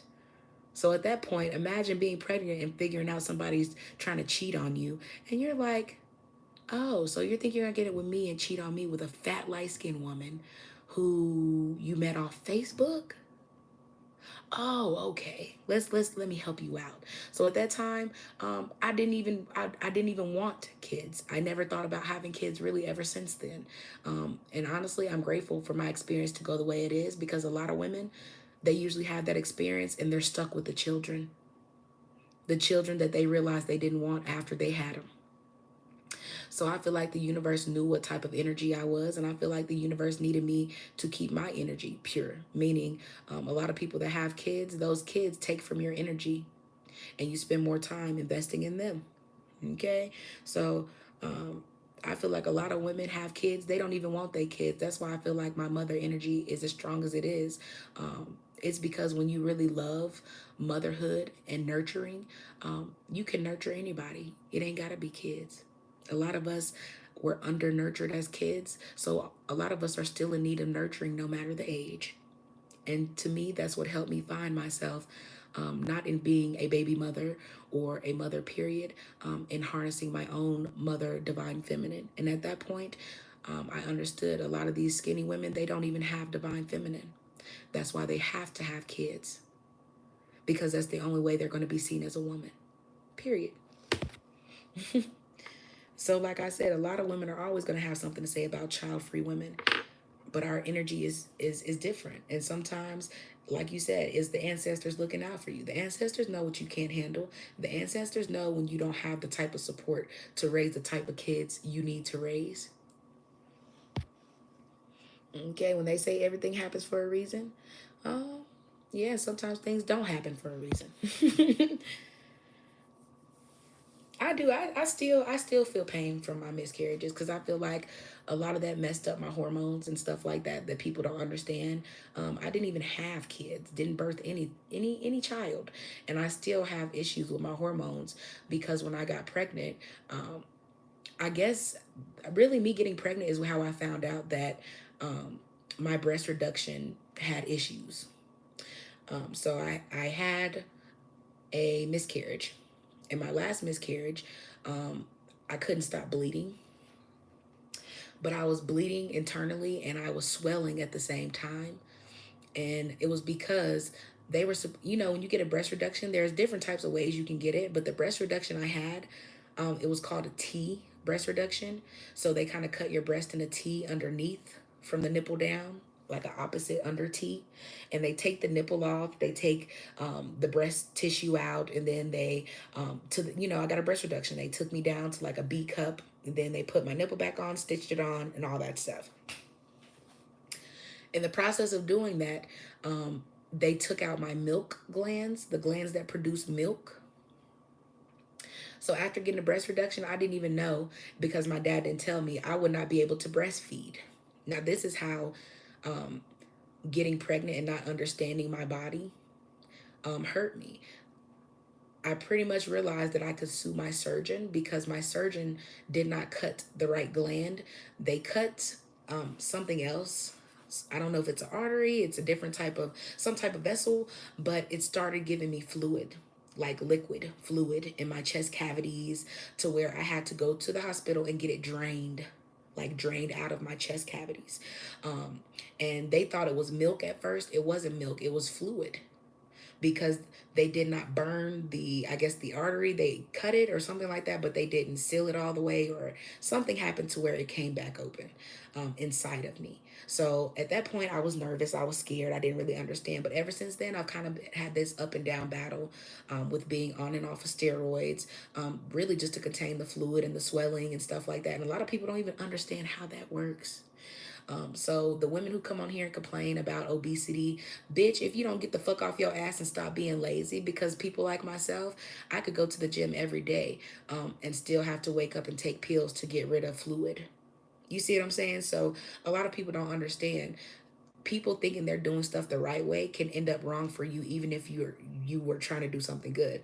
I was having a breast reduction because I didn't want back problems. Okay, I wanted to be able to move around more freely without my breast slapping me in the face. Okay, a lot of skinny girls will never know what that feels like.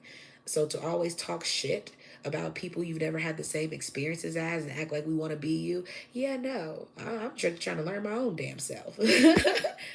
Okay, It's hard enough going to the doctor and trying to trust people. You try not to think about race. You try not to think about this. But it's hard to go to doctors and trust them with your life for real when you've had bad experiences. That's why I'm getting my doctorate. So a lot of people act like, oh, it's just other people. First, I'm doing this for myself. Secondly, I'm doing this for women like myself who need someone who looks like them to be their doctors. That's how it works. They're not going to care about your pain. They're not going to care about if they feel like you don't experience things the same as them. Why the fuck would they hear you when you say you're in pain or you don't feel good or okay, you need people that's going to hear you. When I say black women, a lot of times tend to be visual listeners. And you can't be a visual listener when you've been treated the same way your whole life as a black woman. It just doesn't make sense. Okay, a lot of black men see you, they don't hear you. So it's crazy to be a black woman and become the very thing you've seen to other black women. That's crazy. You said that's most black men cheat while the woman is pregnant. And what's crazy about it, I believe you. I believe you. And I believe that was going to be his only tie to me. And what's crazy is he made the mistake of texting me. Like I said, I've been with him most of my 20s. I left him recently, some years ago, like a couple years ago to be exact. Maybe a little, almost 3 years ago, maybe. Because mentally I checked out way before that. But I feel like imagine leaving somebody and years later they're still trying to hurt you. They're still trying to tell you the only reason I was with you is because I thought your brother was gonna go to the NBA. That's the fuck it, and blah blah blah. I just wanted a baby with you because your brother.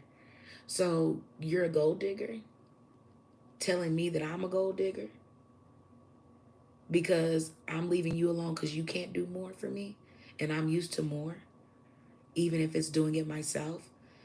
And then you tell me you were with me because of my family connections. Not because I want to be a millionaire myself just so I can live off the grid, but because of my family who don't even think that way.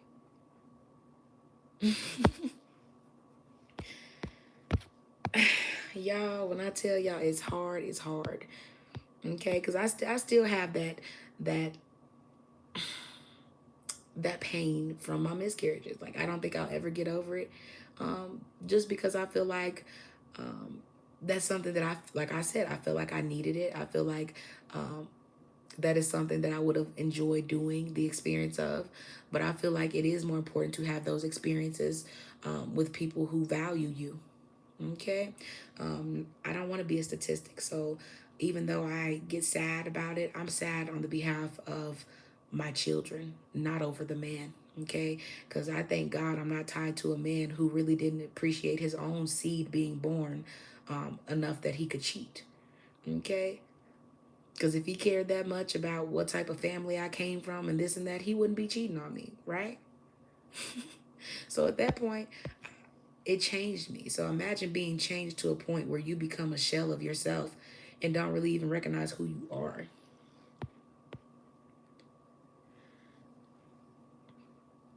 You said, oh, I'm sorry you wanted your children, so that makes it tougher with no support. It does.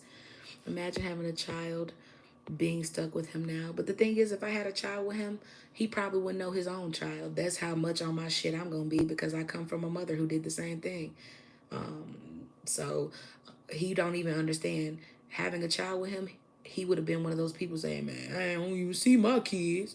And you don't need to because I know what being around you will put into them. I would be that type of mother. There are a lot of mothers who feel like they're so desperate for the extra help. They ruin their own kids just being connected to a man they know they don't need to be connected to.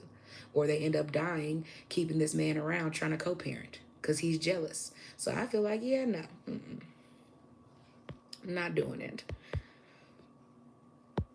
You said, sorry, y'all, these comments are like popping up and then they kind of, you said, blessed one be, yup, because they're not no longer the center of attention instead of protecting the women when she is most vulnerable. Losers cheat. I think so too. Imagine just getting comfortable and pretending like the only way you can handle your stress is to cheat on somebody. Wouldn't cheating and getting caught cheating make your situation more stressful? How does that help? How does that really help?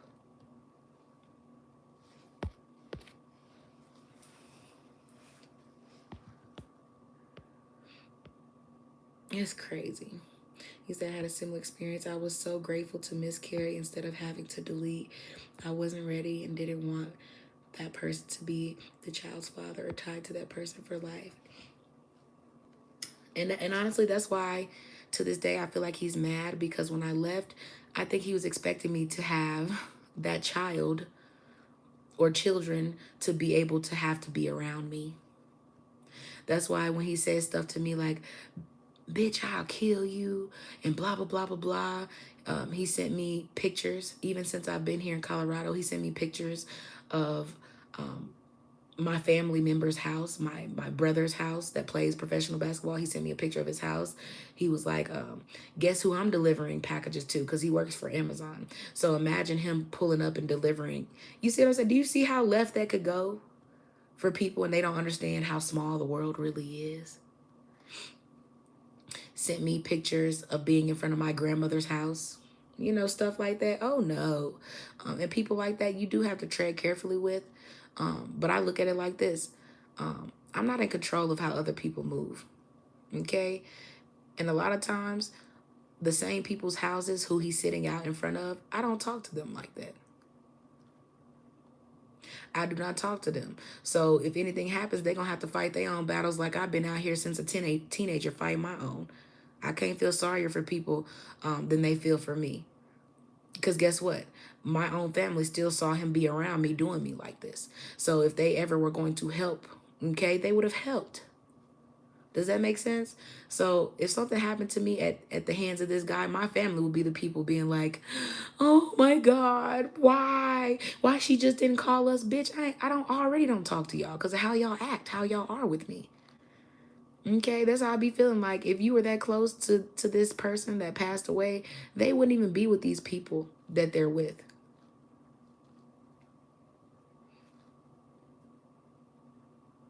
Yeah, and I feel like probably the only times that I could call my brothers is when, see, one of my brothers is a gang member, and he really don't deal with nothing but gang members. That's why I don't chill with him like I used to. Because when you read the room and you realize everybody in there is on papers or, a phone call away from going to prison, it makes you a little uncomfortable when you don't have a record, okay? And you're not attracted to men who are in and out of prison, okay? So I stopped hanging with my brother like that. But one thing I can say is a lot of black men come for drama, because I can call my brother and say, come pick me up, come do this, come do that, because this nigga doing this, and who he doing what? Okay, then I can call, but let you be homeless, let you go through needing to borrow some money, and your brother is a millionaire. Y'all, I borrowed like $300 from my brother. My brother was literally like, as soon as he gave me the money, y'all understand this. Imagine having a millionaire. Like, I understand people be like, you're not entitled, but imagine people that you've never had to do shit for, who spent their whole life catering to you because you don't know how to do shit. Okay, I'm talking about waking. I've woken my brother up for school his whole entire life, helped him with all his homework his whole life, kept him from being bullied. Okay, because he was too scared to stick up for himself. Cooked his breakfast, everything. Who does he borrow money from? Me. Like your whole life. Okay, this person you have had to cater to. I couldn't go hang out with my friends on the weekends or during the week, because when I got out of school at 3 p.m., I had to sit at my brother's practice from 4 o'clock to 7 p.m. And then we all go home, and then I go to sleep and do my homework that I had to do, or I bring it with me to the gym while you see what I'm saying? So imagine your whole life revolving around somebody. When they make it, they act like dealing with you as a nuisance. When I watched my little brother buy one of his best friends damn near 100K, a car that cost 100K, another grown man. So you can buy another grown man $100,000 car, but me asking you for $300, you already talk about some, when you gonna pay me back. And people wonder why I say a lot of these men are gay. You have to be, because what in the NBA young boy Kevin Gates is this? Okay, all these niggas want to gift each other and then talking about, I ain't giving a bitch nothing. Well, who you giving it to? Boss man D-Lo? Who you giving it to? And that's why I say after a certain amount of time, people can't ask me for shit. And then for them to send the police on me and act like they worried. And bitch, if you don't mind the business you've been minding, my brother's wife is straight from the hood, ain't never had shit. Do you think he complained about giving her anything?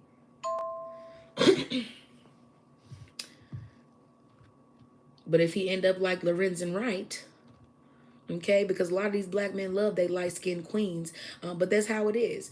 My brother ain't raised in the hood, so imagine not being from the hood and you go get a woman straight from South Memphis, and that's who you make your wife and this and that, but you can't see the good in your sister who was raised in the same environment as you. But this is what I mean. Imagine being taught that you're better than people that you're really not. And then they bring people around you who ain't never had the shit you have, and those people be nervous around your energy because they know they're the ones who never had shit. It was never you. So a lot of times shit be awkward because they be like, ooh, Joy, let me show you my dress that I got, girl. It's real cute. It's Balenciaga, but this is, bitch, I don't give a fuck about that. Imagine people who forget this is not new to me, it's new to you. But that's why I feel like my brother picked her. Imagine picking somebody who never has shit, because they're going to be willing to put up with more from you as a narcissist than anybody else for the sake of that stuff, because they ain't never had it. So yes, a lot of stuff I'm not really worried about. A lot of people gonna get their karma. Imagine knowing that your sister is in school getting her doctorate. Nigga, you ain't paying off my student loans. You ain't helping me do shit. So when I do this shit on my own, just like I did with my food truck, don't be up here acting like you had anything to do with what I'm doing. Because a lot of people try to assume I do shit based on his hand. Yeah, you can't bite the hand that feeds you if that hand ain't giving you shit anyway. Yeah, he has a black wife. She's a super light-skinned woman from the hood, who's always been hood, who has black textured hair, who's always covering up her hair texture. And yeah, so a lot of black men say they want one thing, they get with another. Okay, so I don't. At this point, a lot of the things in the black community, it literally writes themselves. That's why I think women need to understand it ain't about how you look. It's about who's pursuing you and what they think about you spiritually. A lot of men make their decisions spiritually.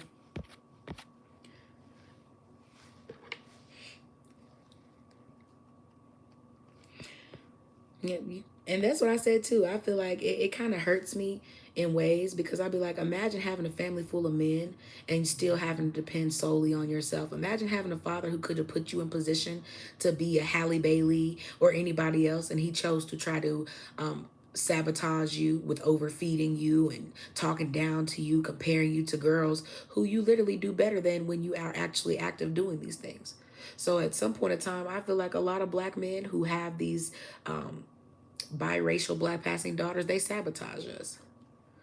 If only we weren't black passing enough, we might not have to deal with that. Right? That's why I tell myself I let people get the karma they're creating. And I feel like with my brother is an overspender but an underachiever. And a lot of people don't look at pro athletes the way I do. Yeah, my brother became a bigger narcissist than my dad. That's why I don't really deal with him. He's very super judgmental. He judges other men by how they look, not necessarily their masculinity. And to me, that's feminine. Okay. Yeah, I know it's different because my light-skinned stepsisters who ain't shit, they treat them like they are. And y'all, I'm gonna tell y'all something so funny. My same ex, who try to talk shit to me and stuff like that, he's the same one that texts me. And I tell people it's black men that think this way for real. My same ex, okay, he is super dark skinned, okay, super dark skinned, and he literally texts me talking about some, if you look like your stepsisters, okay, um, black men might treat you better, and this they might give a fuck about. Imagine telling me that if I was light skinned and super skinny. The thing is, imagine when you've never been that. Imagine when I was the kid, the little girl who in second grade, I was already in a C cup in my bra. And you're talking about skinny, light skinned girls. Sir, I've never been able to be skinny because my body parts won't stop sticking out. So imagine people trying to clown you over your genetics and shit while still uplifting white women in their genetics, but they're uplifting it on light skinned women. So you might as well just, and this is why a lot of light skinned women act shocked when they with men and those men leave them for damn near whiter women. They go from light skin to white. Nope, you're not light skinned enough. Let's just go white. Oh, there we go. That's how they be acting. So imagine being with a guy for 10 years and he's only known my step family because my step family is new. Okay, he met my step family when I met them. So imagine him knowing my other step family too, because he's been around that long. So my new stepsisters come along, and he's over here comparing them to me. If you look anything like Keisha daughters, your dad will fuck with you. Your dad don't fuck with you because you ugly. Imagine being a black man and telling me, black men say that they tell you the truth themselves. So imagine a black man saying, if I look like Keisha daughters, my dad will probably fuck with me. So you're mad because you don't create this? Imagine telling me that because I look more like my dad, that's why my dad don't like me. And then say that to yourself as a black man and understand how we feel when we date outside our race. And the thing is, neither one of my stepsisters would even look at him. Wouldn't even look at him. Okay, so imagine a guy telling you who he find more attractive than you, and the girls he find more attractive don't even find him attractive. They want people like my brother. They're my stepsisters, but they act like they done fucked my brothers before. It is how it is. Imagine coming into a family and you know I'm used to being the only girl, and they come into the family dick riding my brothers. Oh my God, Jay. Hey, big brother. Then I come in. Hey, I ain't seen you in a while. Oh, I like your shirt. Where you about to go? And me being me, because they already pretty much came in and burnt their bridges trying to play with me, and then had to realize I'm not one of those. Wherever I go, you will never go. When you come in and you show me disrespect and you don't appreciate my energy the first time, you will never be considered family to me. So at this point, they are pretty much the outcasts of the family. I don't give a fuck who pretend they don't like me. I'm that girl. So you can only pretend you don't like me until you can't. And that's pretty much what happened. So listening to my dad got them the same results throughout the whole family. Now imagine the whole family gathering around to talk about why you're not there. I don't know. Let's talk about all these motherfuckers who never belonged here in the first place. Because if they weren't here, half of the people in this family could already be doing what they are blessed to be talented enough to do. Imagine watching my dad put my step families in positions he should have been putting his own kids in, but then will tell us, I did the best I can do. Well, why you can do the best you can do for them better than you did it for us? And we are a part of you. At that point, you understand colorism is real. Black men don't even like what they create. And to hear another black man tell me if I look like somebody else, that's not what my dad creates. So why would I have to look like what somebody else creates for my dad to like me? That shit is, honestly, hearing that and saying it over and over again is what helps me kind of be like, so I wasn't crazy. This shit just don't make sense. Yes, and this is why I say when you talk about the deep issues, you can't tell me it's just a why can't I just like light skinned women without liking you? You can't even prefer the reason why most light skinned women are preferred by black men has shit to do with why they hate black women. And exoticals, fake exoticals, they know this. Okay? They know this too. That's why they be mad if they have a black man who looks like fucking Kevin Hart or anybody else and he cheats on them with a Coco Jones or something. Oh, they on here ready to go to war. And she's ugly and she's black. Like, bitch, ain't you black too? Okay, so why she gotta be ugly and black if you ain't ugly and black? What's wrong with your version of black?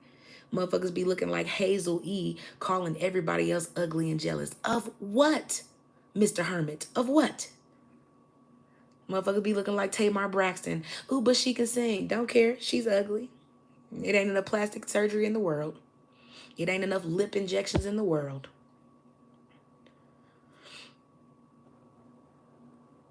Yeah, and what's funny is my ex told me if I looked anything like my stepsisters, my dad would treat me better. Funny thing is, the whole time I was in the house, which wasn't too long, maybe like 6 to 8 months, before bullshit. Y'all know how narcissistic families are. They can't even keep the peace a lot of times. So, yes, she is bleaching. All of them bleach. That's why I say most people don't know what real black and Puerto Ricans look like, because the most black Puerto Ricans are bleaching. Correct. She is a bleacher. Natalie Nunn actually used to look like me a while ago. And that's why I be telling people this shit is crazy to me. To hear black men talk like this and then get mad when you say something.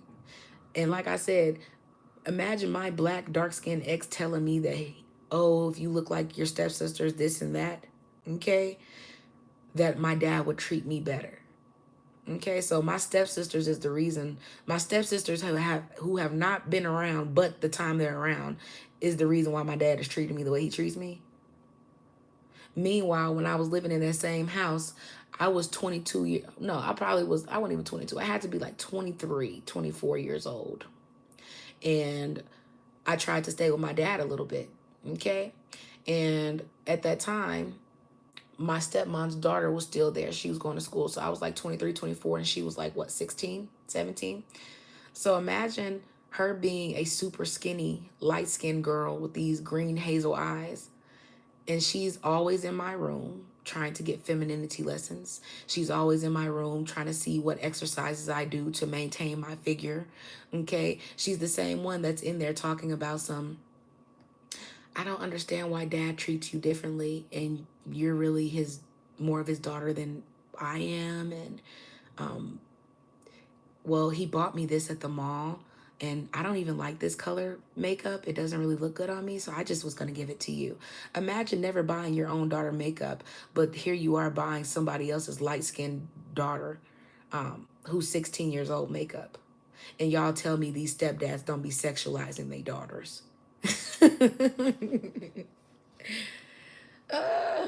Ain't that crazy?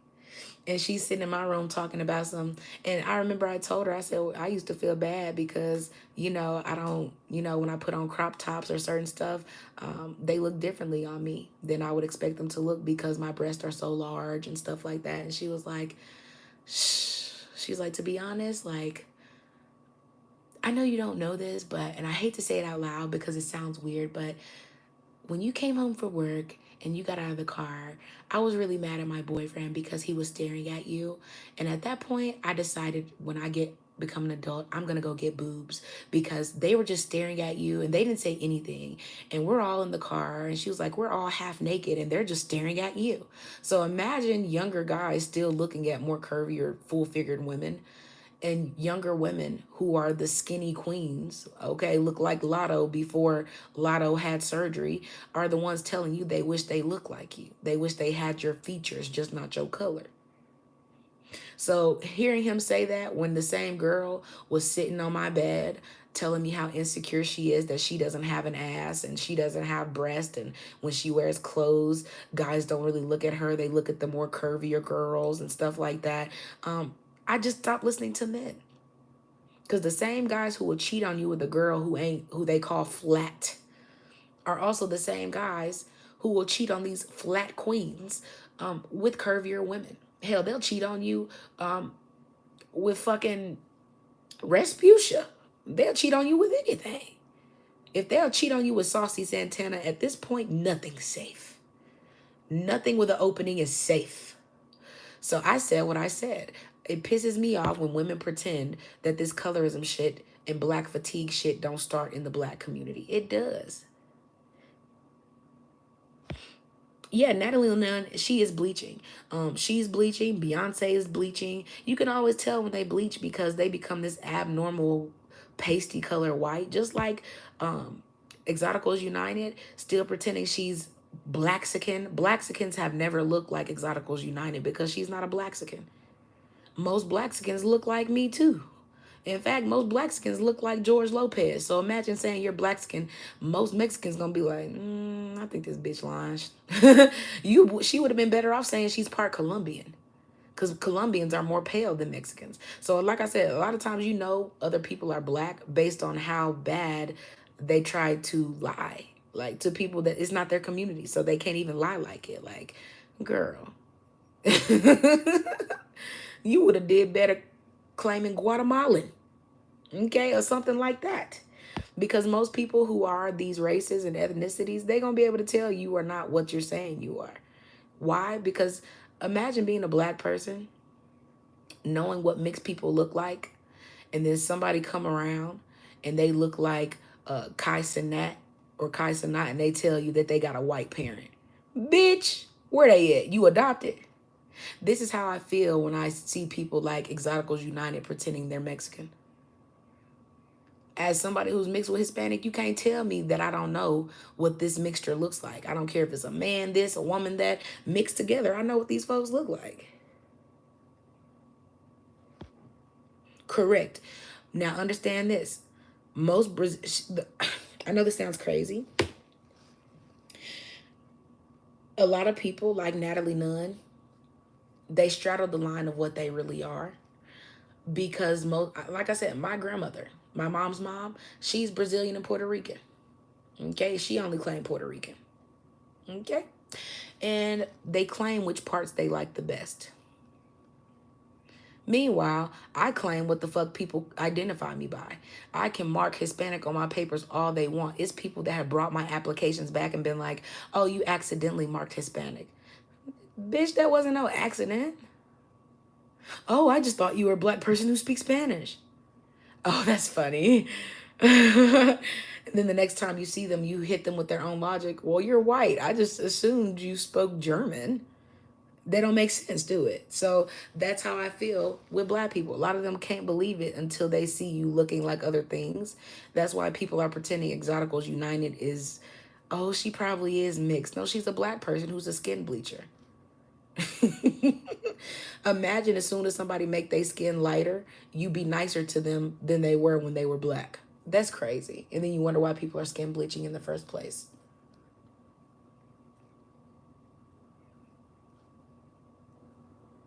It's a reason why Lauryn Hill is not known the way she should be known. And most people won't admit.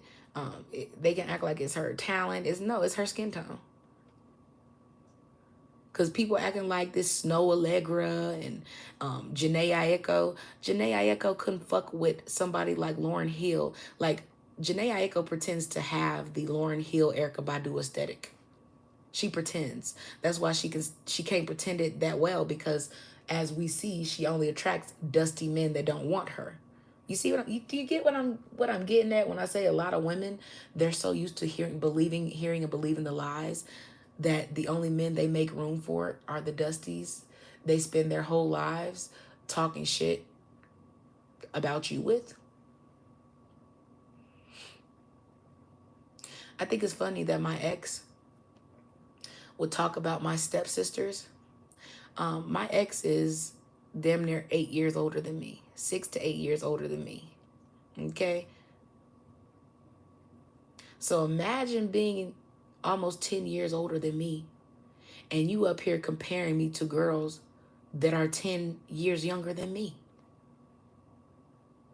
Why does it matter? Imagine telling somebody and you're older than me and you're talking about some, if I look like this person. Why would I look like somebody? I'm from a whole different generation then. Whole different bloodline, whole different ethnicity makeup.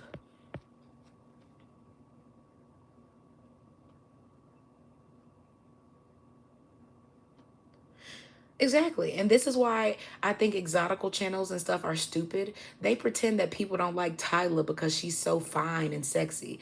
Bitch, we can walk down any hood in America and see a Tyla. And she's fully black American. So imagine all these fake exoticals. You're mad at Tyla because you could never be what she is.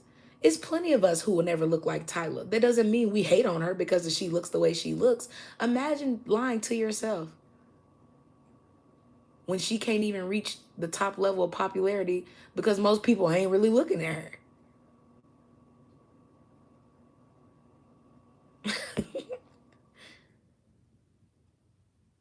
Yeah, they're not even lightweight in comparison. Honestly, I don't even think they're no comparison. They shouldn't even be talked about in the same sentence. But to pretend like they are these fake spiritual gurus and like they making any songs that black women can relate to, what are you making? Pussy fairies on the way. Ma'am, you been the pussy fairy for 10, 15 years, and Big Sean ain't married you yet. I'm gonna need you to find a new occupation, Miss Pussy Fairy. Okay? I'm gonna need you to be to put that thing up, fairy. Cause that cat must not be catting. Y'all know how it is. A lot of these exoticals and nasty, mean spirited women, they'll act like if you ain't got kids, your pussy may not be good. Yeah. Well, I guess Janae Aiko's cat is not catting because she cannot catch the cat in the hat. Okay. Woo! I said what I said. That's why I don't listen to a lot of women. If you cannot manifest all this bullshit that you talk in your music, girl, I stop listening to you after I see your music and your real life don't match. Because that means you overhype yourself in music. But your real you is stuck in Britney Spears mode, meaning you have everything there is to level up and you still choose somebody like Kevin Felderline because you think black women want them.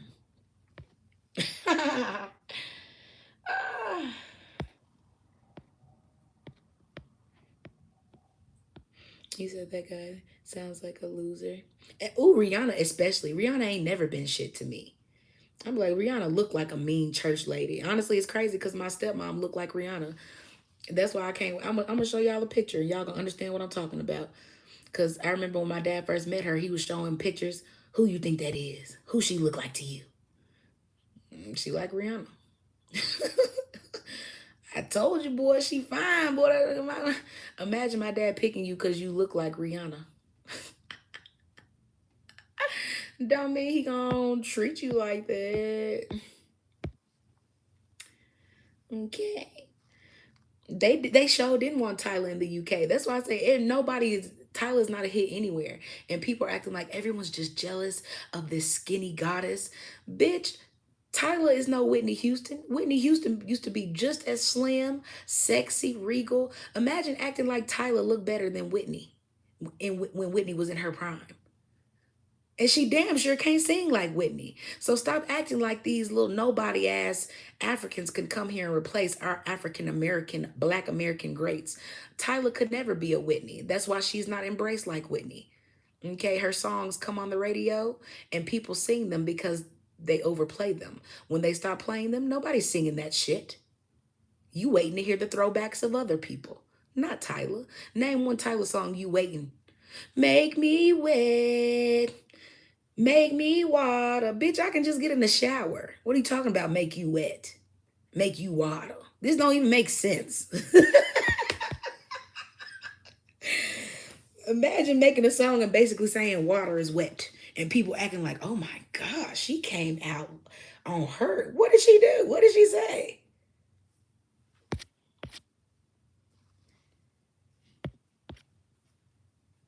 They acting like Tyler came out and did her big one or something. I still remember old Beyonce songs. Baby boy, you stay on my mind, cause you're my fantasy. I think about you all the time. I see you in my dreams. Like, bitch, I can't remember Tyler songs like that. And I ain't heard these songs in years because she ain't saying shit. This is why I tell you black women are visual listeners.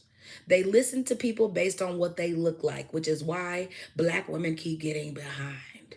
You can't stop looking at the messenger and you're missing the message. Because most of these people trying to sell you the message ain't selling you shit. They're selling you the messenger.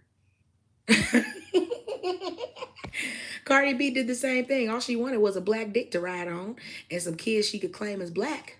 So she could say nigga in peace. What do people act like this is so hard? Because they're visual listeners, not visual learners. Because Tyler could walk by me in any grocery store. Bitch, I'm not finna stop looking at nothing I'm looking at to look at no Tyler. Okay, and if I think she's dressed in an outfit that's fashionable, I'm gonna say, "Oh, I love your dress," or "I love those shoes," or whatever it is I actually like. And I'm gonna go about my business. I'm not gonna be like, "Oh my God, shut down Kroger. Tyler's here." Bitch, it's probably about 50 other black women in this bitch that make her uncomfortable because they look good too. Why would I act like she's that? This is why I be telling you, a lot of Africans, they only hype themselves when they're in America because the only reason that bitch is here is because she can't get hyped where she at. Okay? She's not white enough to be hyped. She's not Chinese enough to be hyped in Africa. Because Africans only like people that ain't African. Unless you're African in America. Then they love you. Poor us. No, not really. You said, isn't she a witch? The only way he may think of marrying her is if she. And you know what's crazy? She is. I feel like he's a warlock. She's a witch. So she's an overt. She's a covert. He's an overt. Ain't that something? Two narcissists with each other. And it's not. I feel like it's always going to be a battle because somebody has to win. Yes, they are. Girl, the mean church lady. That's who they is. Okay. You said, I don't like women that talk about other women for no reason. But that's how I feel. Most of these channels who talk shit about other black women, imagine being skinny your whole life and you just want to be a part of a channel that talks bad about fat women. Bitch, why can't y'all talk about y'all skinny lives in peace without having to compare yourself to other women to feel better about your skinny life? Because truth be told, it's a lot of big women that live better than skinny women. That's why most of the time it's usually the skinny women that I see who are homeless and doing things for food and moving in with guys or moving them in randomly and taking care of them. It's not usually the big women. The big women be like, get your funk ass out of here, eat my kids' stuff. That's what I see mostly big women doing. It's the skinny women in here serving your dusties, your kids' fruit snacks. Y'all be the Ash Trevinos, okay? So that ain't got shit to do with us. It's y'all exoticals like Rihanna who can't level up and marry up. Rihanna could never be a Eve. She don't have Eve energy. She's always gonna have to be the masculine. And it ain't got shit to do with her money. Her money is the excuse. Her money is the excuse. Okay. Yeah, Rihanna was the epitome of a mean girl for the longest. People worship her now. Yes, Rihanna's always been the mean girl who was under talented, but they're pretending, oh my God, this Fenty Beauty, this. Imagine somebody using their brand, which is themselves, to make you waste money and keep them rich. What? Yes. Yes, and that's why I can relate more to Eve than I can relate to Rihanna because Rihanna had to do a whole lot of sucking and fucking to even have her name. So imagine Rihanna, y'all love Rihanna, right? Rihanna's the same person that had to suck and fuck Jay-Z and P. Diddy and them before she even. That's why I feel like Rihanna got a lot of this herpes and shit on her lips. I feel like certain shit don't go away because she probably was doing these parties for a long time. And a lot of y'all will refuse to believe. A lot of these celebrities got the same diseases. They be out here fucking at these same parties raw. Everybody back after back having. Y'all really don't believe these celebrities be having orgies?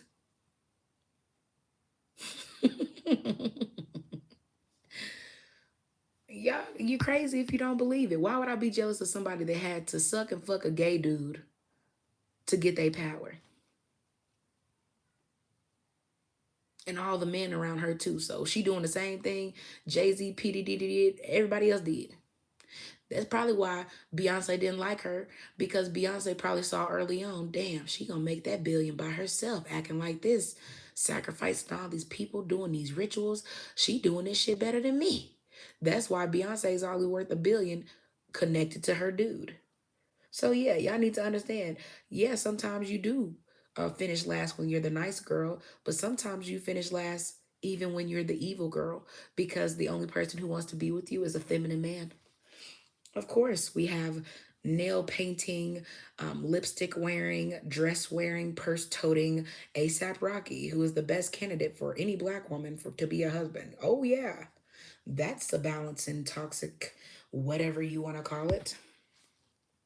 And then you'll have exoticals and light skinned people on here. She's just mad because, bitch, I do not want to look like Frankenstein. Okay? I don't mean no harm, but Rihanna looked like one of them kids that was, um, yeah, that have, what's it called? Elephantitis. I feel like her features are pop out so much. The only thing that makes her look normal is her eye color. Because everything else, um, y'all could talk about Halle Bailey all you want to. Rihanna look more abnormal than her. I said what I said. Could you see Rihanna playing the Little Mermaid? Yeah, and I feel like people like Rihanna, I'm just gonna be honest, they didn't overcome anything. A lot of people, oh, she's from Barbados. She's Black men went to her country to scout her out. That's how bad they hate black women in America.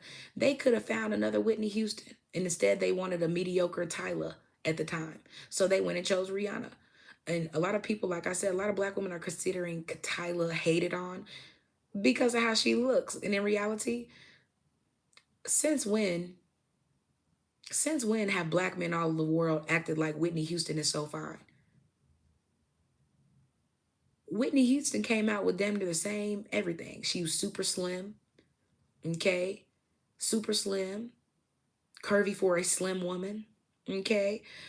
All of that. Dressed very classy, read people classily. And Whitney could be considered a mean girl too, but really not because she was mean, because she put mean people in their place, like Wendy Williams and other people. Whitney Houston was one of the only black women who presented themselves with class, who would check other people. And she's also one of the only entertainers who actually kept her child at every time you saw Whitney Houston doing an interview, her child was somewhere right there in the crowd. She never let the Hollywood have her baby. So of course she's gonna get sacrificed. They want the baby. If you're not gonna, and we'll take both. You got to give us something. You see what I'm saying? So imagine people taking you for the best things you have to offer and taking you out because the worst things they could do to you is take that from you. Okay? And you can't really tell the world about stuff they wouldn't understand. They're being forced to think it's just entertainment. It ain't just entertainment. That's why a lot of these celebrities be dying and shit for real. It ain't just entertainment. You don't just come into millions of billions of dollars and just die because you're living too much. No, it's a lot of shit under the table that goes on, and people assume these people are dying because they got too much money. No, they're dying because more money, more problems, and you got to do more shit to keep that. So sometimes be grateful you ain't got to worry about rich people problems. A lot of their problems is being sad because they got to go to Diddy parties when they don't want to. Shit, y'all can say what y'all want to. Ain't no kid in Hollywood ever grew up normal. That tells me all I need to know. And y'all still out here talking about Miss Shirley. Little Shirley better sit her ass down. Because if I was her mother, she would be sitting down. Okay, I don't give up for the love of money, for the love of stupidity. Yeah, and my thing is I don't hate on other women. I feel like a lot of women, they are especially black women, they are visual listeners. They only hear people they want to see. So if you don't look like who they want to see or who they consider, but you're not hot. Bitch, fuck you. Okay? Like, have you ever been talking to somebody? Y'all, I have been talking to women who are skinny queens, okay? And they will hit me with the, well, I know you probably don't understand this because, like I get asked out all the time. But this guy, he just came up to me and he was like, oh my God, I want this. And then she'll be up there like, girl, look at that. He just sent me 20 bucks for lunch. And then I show them my phone and I say, you see that? That message says, Happy Friday, and that is $1,000. So your $25 excitement is not the same as somebody who just wants my attention and they're going to spend more for it because I'm not desperate and I am divine. So imagine bragging on $25 in your skinny privilege era and you have no privilege. You can't even afford your problems. Mm, poor thing. And that's why I tell you the amount of skinny women who always ask me, how you do this? I don't do anything. I be myself. Because men who are in masculine energy, they enjoy helping.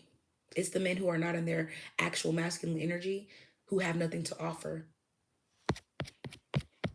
So I be like I said, these women be getting excited over a trip to McDonald's. Ooh, girl, he finna buy me some chicken strips.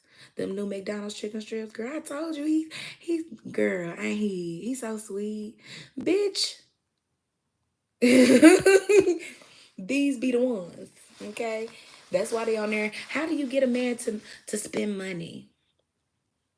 Have your own, cause he know to deal with you, he gonna have to come with it. That's how. Okay, broke bitches can't make commands, and if you let a nigga drain you long enough, you are gonna be the broke bitch. So you keep on thinking that these men have your best interest at home, always being a stay-at-home wife and stuff like that. A lot of stay-at-home wives, they be the main ones. As soon as that divorce hit them, they be the ones online on TikTok. Don't ever be a stay. But you're the same one who less than 10 years ago was all over the internet. Why people hate on me as a stay-at-home mom? I love my family. They be the first ones walking around in their yoga outfits even though they can't even run point 0.3 seconds. Okay? So yeah, I have smoke for women who lie and pretend their pretty privilege is privilege at all, because they're the main women who get found dead because your life is not as pretty as you making it seem. The amount of people pretending to have a soft life and a lot of people don't find out till they're dead. Mm, it's something, ain't it? Yeah, I think Eve is a great example for black women, because the thing is, she did it quietly and she wasn't doing this based on I'm just getting passed around by white men. She got her energy together. She realized her rap career was not going to get her where she wanted, because black men don't support black women for real. They support the culture vultures.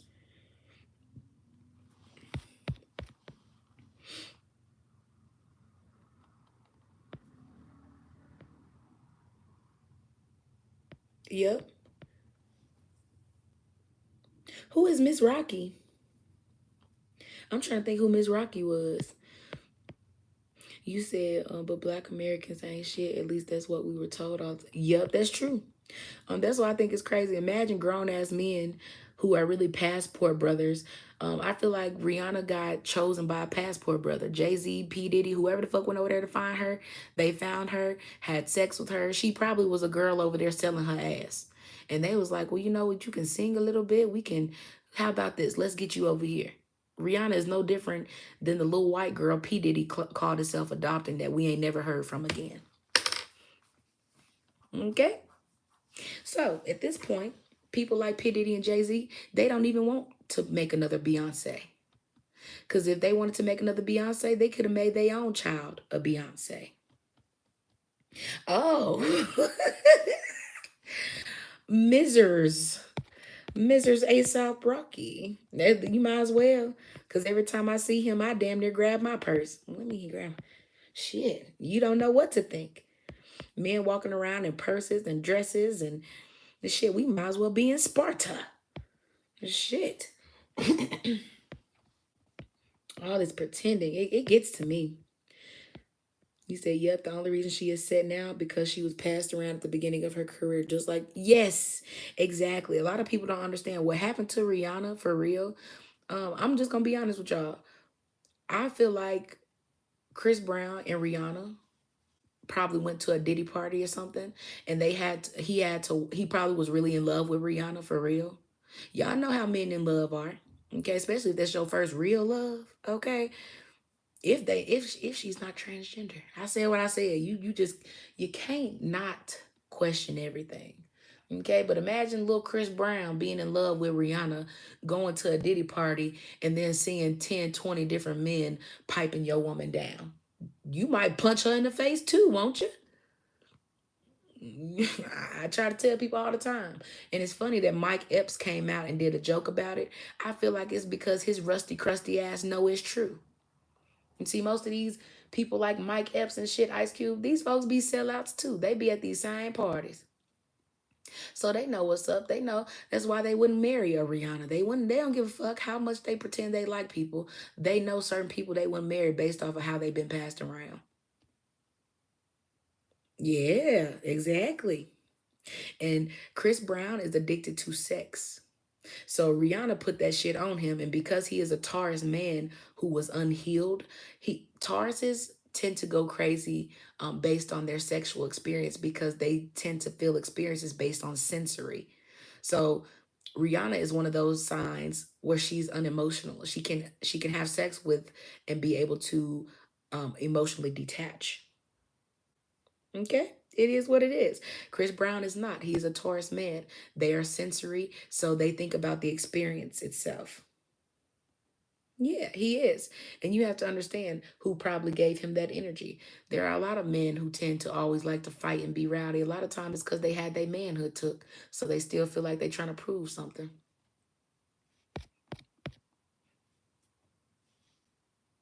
Girl, she said pearls and bags. Pearls. Painting nails. Yeah, that's why I think women crazy. They be listening to the public offender. I liked one of his videos, but I only liked it so I could go back and actually use that context in that video for reference.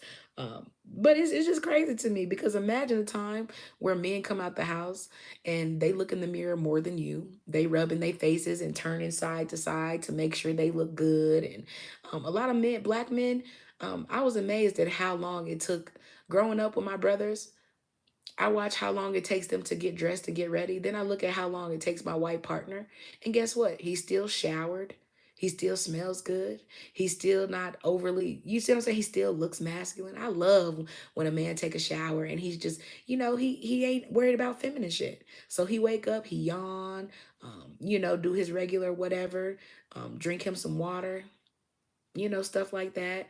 And then you know what he does? He ain't in the mirror. He ain't looking for some grease to put on his lips because they dry. He not, you see what I'm saying? He not worried, he not in the mirror. Okay, he not worried about, ooh, let me see what fit I'm finna put on today. A lot of black men act like bitches.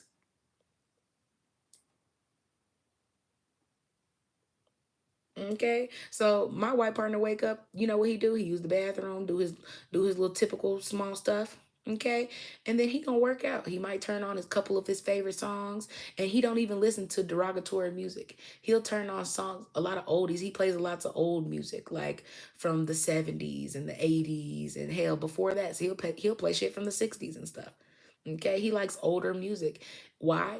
Because to him, he says they talk about more realistic things, and they're not violent. He's like, he don't like to hear stuff about a lot of violence and stuff, because as a man, if you're going to need to get violent, you don't already want to be riled up. You want to have to understand what you're doing. It teaches you control. So imagine being with a man who can listen to music and he doesn't have to listen to toxic masculinity to feel masculine.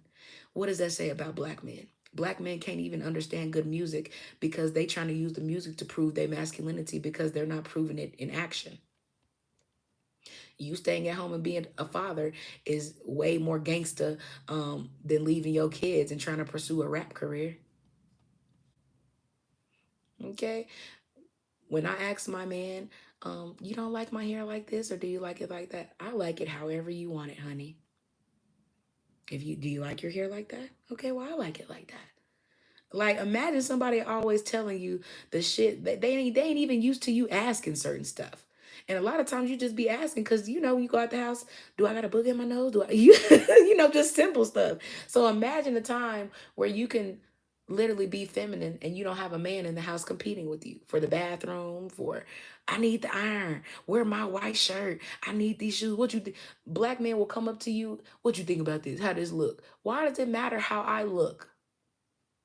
Are you worried about what I think because you want feminine men to look at you a certain way? Why does it matter how the fuck you look to other men? And if you're in a relationship with a woman, it should not be that fucking crucial. Put on some jeans, put on a shirt, put on a pair of shoes, and take your ass where you need to go.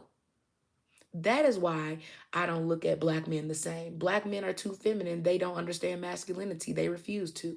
They've been focused on greasing their legs and their faces and trying to compete. You see what I'm saying? Most men don't do that shit. They don't. Black men be scared of mice. It was a woman on here doing pranks and shit with her dude. She really should be embarrassed because I feel like she's with a down low dude. Her name is Decia or whatever. And she always doing pranks. One time she poured oil all over her dude's Popeye's chicken. Like she be doing pranks on each other all the time. And really they talk to each other like they hate each other. Okay, so imagine a guy who's getting in the car always, and she's the one, I bought you some chicken. I don't, like she acts so masculine, and he's the one that act feminine, and she's the one that can pick up a rat and put it on a live rat and put it on his pillow, but he the one screaming and jumping. Ah! Oh my God! Stop playing! Ah. Who the fuck want to be with a man who's scared of little bitty ass creatures? Correct, he is. And that's why I don't listen to the public. Oh, yeah, the public defender, public offender, whatever his name is. Because imagine always acting like you are the version of black men that need to be speaking. You need to shut the fuck up too and be feminine with your white woman in peace. Imagine this black man, the public offender, defender, whatever his name is, always on here with his nail painted. Okay, always on here looking prissy. And he told you himself in one of his videos that he thinks he's a sassy man himself because men copy women. That's what he said. Meanwhile, he's also a black man who is sassy and married to a white woman. Because what did I tell y'all in my live not too long ago? White women are more accepting of bisexual men, especially when there's money involved. These are the people I be telling y'all about. And these are the same people when I go on their channels and a lot of their comments are black women and y'all over here, yes, we need, bitch, get the fuck off these men's pages because they're using your dumb ass and your fucking visual listening. Okay, because you're not a visual learner at this point. They're using you to keep their platforms alive because other black men don't even support other black men who tell the truth. So the only people who are supporting them are women. So imagine men still using women to get their content hours, to get their watch hours, to get their super chats. Ain't no black man doing it. Ain't no man, period, doing it. If he is, he's probably a sassy man who wants to prove his dedication and admiration to him because they know he's a sassy man.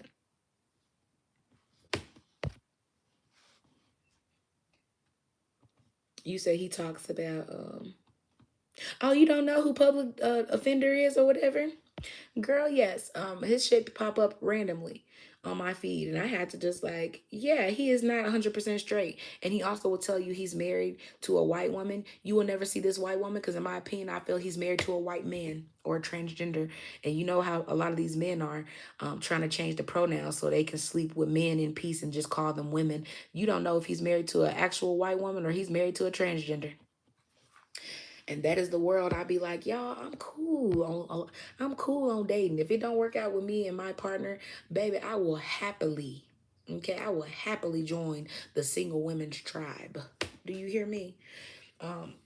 Because a lot of women ain't understanding. Most of these men are sassy. I don't think he's into women at all. And if he do got a white woman, he probably got one of them white women who is okay being the purse.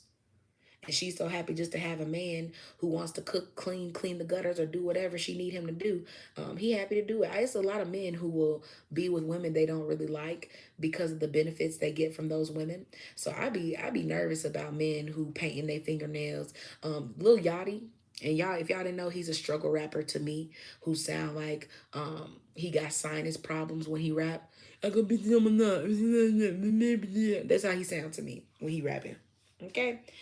He only got one song I actually understood kind of clearly. And it was a song called Strike. Okay. Other than that, most of his shit sound like mumbo jumbo. Now, um, let me help you explain.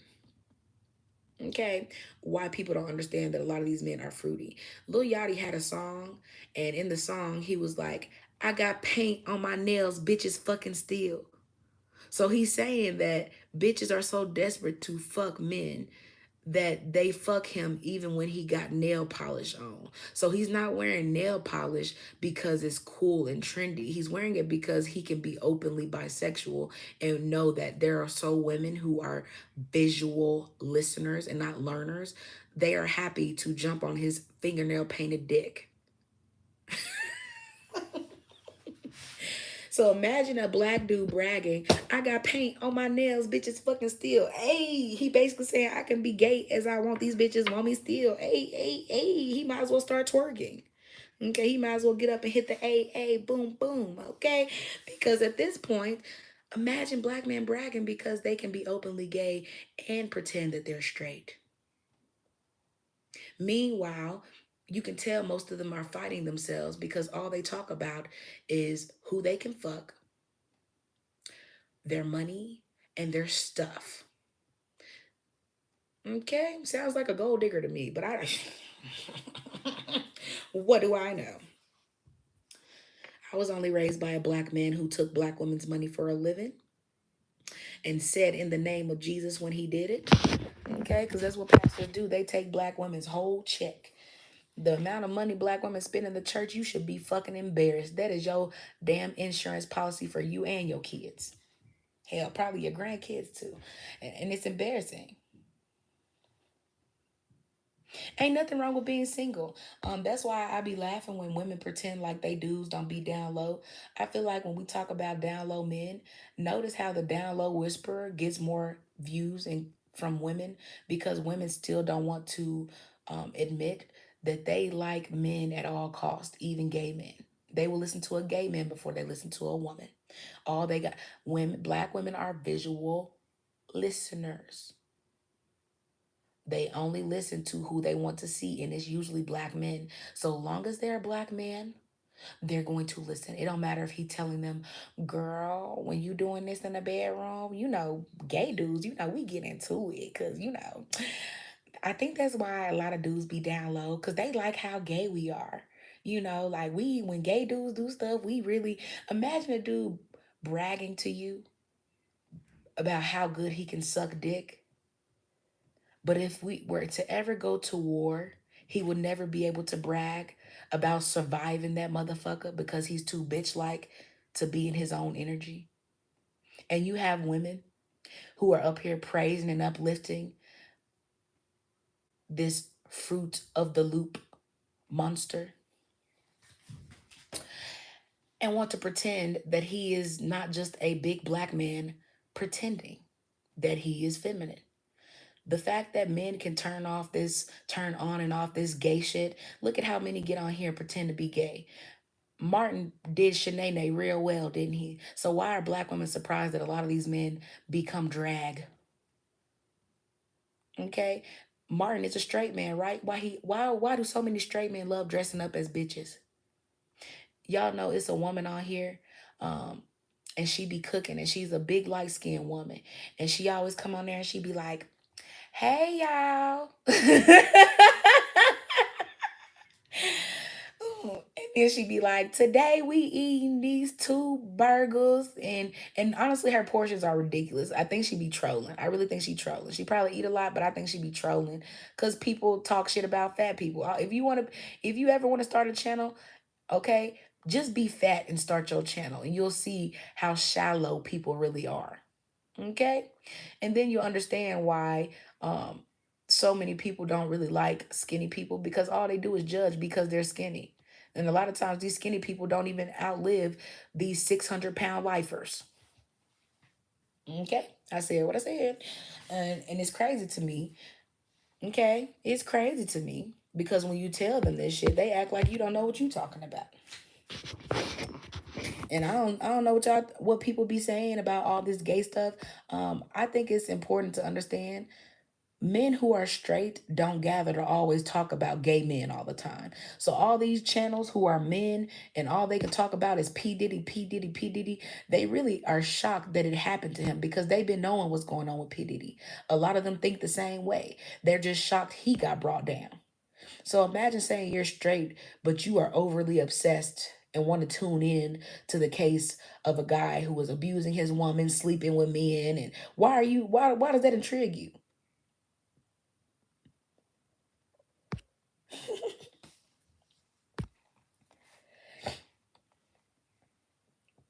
Yeah, pastors are pimps. Do you hear me? Mindful mamas, he ain't into 100% into women. And I try to tell people this. A lot of women of other races know that most men are bisexual. There's even women who are on here now pretending that they're talking about bisexual men and shit. Y'all, the amount of content creators who have large followings and they just be taking content. That's why I say I can't wait till I get what I need so people can stop taking my content and pictures. And now there's other people talking about Shirley Temple because I talked about Shirley Temple. Like, bitch, like, and you know it because you just posted your video. I posted my video 9 days ago. You posted your video 4 days ago. Like, imagine people coming on your channel, won't sub, won't subscribe, won't like, but they want everybody else to hear your opinions on their pages. And then they wonder why I say black women are visual listeners.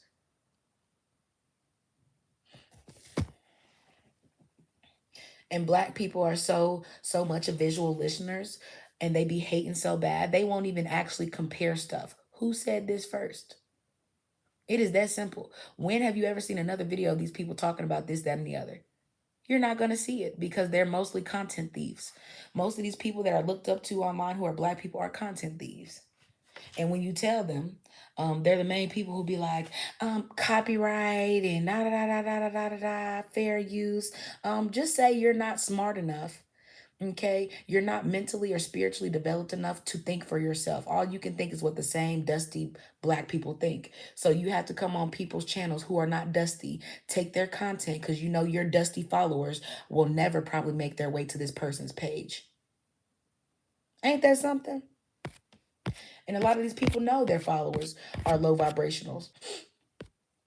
That's why they're not worried about people telling them the truth or talking shit about them. Some of the people only like certain people because they're not doing better than those people, or they don't consider themselves to look as attractive as these people. That's on them.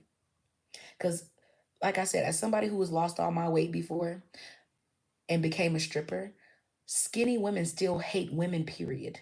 You don't get better treatment for losing weight. So these women pretending like they're getting better treatment, what they ain't telling you, they're getting more sexual attention from men that they've never had. And the sad part about that is, I hate that a lot of women have to lose weight to get sexual attention. In fact, I was getting sexual attention when I was like a kid. 5, 6, 7, 8 years old. Grown men were already looking at me because I was developing as a overdeveloped girl. Okay, I didn't call myself big boned. Other people did, but they just didn't want to. Instead of saying that you are curvy or voluptuous, a lot of black people just say big boned. And then people use the word big boned to cover up for you eat too much and you're fat. It's just how it goes. So a lot of times, I just thought I was big boned. I didn't realize that was a way to cover up my full figureness. Okay, it wasn't that my bones were big. I was curvy. So imagine knowing this, but imagine understanding when I was 7, 8, 9, 10 years old, it was still men the same age as P. Diddy, the same age as Chris Brown, okay, and other people who were in my face, who were trying to get hugs and you ain't gonna give your cousin a hug. Okay, nobody give a fuck that you're family. Like the amount of people who want to take advantage of little girls, they're not usually trying to take advantage of your little skinny queens. In fact, a lot of men don't even see them as having enough body to take advantage of. I said what the fuck I said. So it's not your skinny queens who get taken advantage of. It's your curvier girls. It's your BBWs. We are the ones who have more to grab, to squeeze, to hold. And that's what men are reaching for. They're not reaching for your push up bra.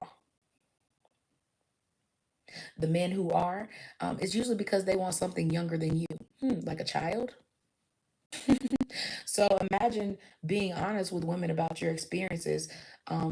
It wasn't the skinny girls around me getting molested. So the older I get and I watch skinny girls being the main people complaining about men attention, you were complaining when we were kids too. You were getting ran through by dusty niggas when we was kids too. So imagine these same people always trying to make you understand that you're not this unless you look like me. And if you don't look like me, I have okay, prove that you have all these privileges. Because taking yourself on vacations, buying yourself flowers for Valentine's Day with no nigga in the room in sight, it ain't proving shit to us. Okay? Claiming niggas who don't claim you. Okay? Being happy to be the wife when you get treated like, imagine Cardi B bragging about being a wife. Ma'am, you're the wife to a nigga who got 6 other baby mamas and you helping him pay his child support. Don't nobody want to fucking be you. And I promise you, in this economy, ain't nobody jealous. You better go ahead and pay that child support, baby. Okay? These are the same women. And a lot of your exoticals and shit like that, they be the main ones under these crusty, dusty women's pages, hyping them up like they doing something. Bitch, you about doing more than they is. And can't even see it because you are a visual listener. Imagine falling for the hype, but you really the hype. Yeah, no. You said I have to see who this down low guy is. Never heard of him. He's called the down low whisperer. And at one point, I kind of, like I said, I feel people's energy really well. And a lot of gay men, what people don't understand, gay men can turn their gayness on and off because it's not real. Just like their femininity is not real. So imagine people, if he needs to go get a job and be in his masculine, he's gonna go up there with his deep voice and, yeah, how you doing? Yeah, that's good. Yeah, that's real good. For sure, for sure. They gonna go up there and be a man. They're not gonna go up there and, well, my name is Jeremy, but I like to go by Juju. Um, yeah, like I've worked different jobs. No, they're not getting jobs acting like this. And if they are, I guarantee you it's a gay man that's hiring them. Because if they're dealing with normal people, most gay guys do not go in the door acting like they are fucking RuPaul. And if they do, it's because he's at a job where their energy is appreciated. So, it may hurt people's feelings. It was a guy who joined my channel called Blue Bunny or some shit like that. And imagine him coming on my channel and unsubscribing like I'm going to be mad. Sir, this channel says pro girls, pro women. Okay? So if I don't support the women who are bullies, who are ignorant, who won't even allow women to go through their own journeys, the amount of bully ass women who get on here and shame other women 24/7. Now, it's a difference if you're just comfortable being um, unattractive, if you're comfortable being morbidly obese and stuff like that. But the amount of black women who get online and talk shit about other black women who are literally, it was a woman who came on this woman's page, and the woman had gastric bypass and she lost like 143 pounds. Baby, she lost a whole person and she had a lot of saggy skin. Okay. Now, imagine going on her channel and being amazed because she lost so much weight in 9 months. Okay. And it was black women in her comments talking about some girl, you should have just stayed fat because look at the skin. I would have liked how I looked better before. And it was black women in her comments talking shit to her about her loose skin. But you're the same women who were probably calling her a fatty. This is why fat women are jealous of us. So what about when the fat woman is actually the one in the gym more than your skinny ass and she loses all the weight? You ain't even got no weight to lose, just in the gym. No gains, no nothing. Okay, so imagine a woman doing the work to lose 143 pounds, and black women are still in her comments tearing her ass up about her loose skin. You need to see if you can get surgery. You need to. Why can't you just say congratulations, girl? You think she didn't wake up in the mirror and look in the mirror and see her own loose skin? And this is why I say people don't understand. When I lost weight, I think I got lucky that I didn't have a lot of loose skin because a lot of people didn't understand I had been fat before. And at that point, they were the same people who would be like, man, like you be around people, and because you're not fat anymore, you realize how fat phobic everybody was. Because at that point, I had lost my weight, start stripping. Okay.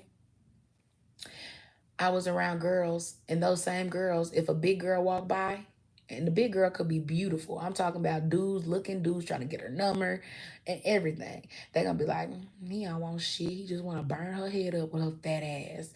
Look at her. I bet them pants like, her pants probably like a size 30. Look at her. Ooh-wee. He must got a big Johnson. Like stuff like that. So imagine skinny girls always clowning other women who just minding their business. Imagine not even being able to be fat and ugly in peace, as skinny women say. Because if you're so skinny and privileged, why does somebody else's non privileged bother you so much? Is it because yours is fake? And because you're copying white femininity, you also have created yourself a fake superiority complex. That's what happens when you copy white femininity. And it happens to white women all the time. They pretend they are the hierarchy of beauty and this and that. And if you ever should so happen to meet a black woman or any other race who is more feminine than you, who presents better than you, who gets more attention than you, they have to come to face with the realization You ain't the only person that people find attractive. And a lot of times, when people say beauty is objective, not subjective, these are the main people who can never get married for love. They never do. And they're often the same ones who are miserable after love because they were always pretending. So imagine people who can't never keep shit always trying to tell you what to do and how to get something. Baby, you can't tell me how to get shit you ain't never had, and it's nothing you don't got. And a lot of times these women got everything but peace. Okay, I don't give a fuck how many problems you got, how many dudes on your roster. If you had $50,000 in your own bank account, you wouldn't be worried about what a nigga can do for you. Okay, you wouldn't be worried about dating men in prison. Okay, a lot of women's desperation is why I don't really take a lot of black women seriously. Imagine getting a job and you hearing a woman at work, I gotta call my man back. Nah, he in jail, but I gotta take this phone call, Miss Such and Such. Do you mind? Like, imagine listening to women act thirsty all the time. And if you're a black woman and you just so happen to not be thirsty or not even looking for men, period. Okay, if I go into a store and it's a fashion store and I just want to enjoy my femininity time, I'm not in there talking about men.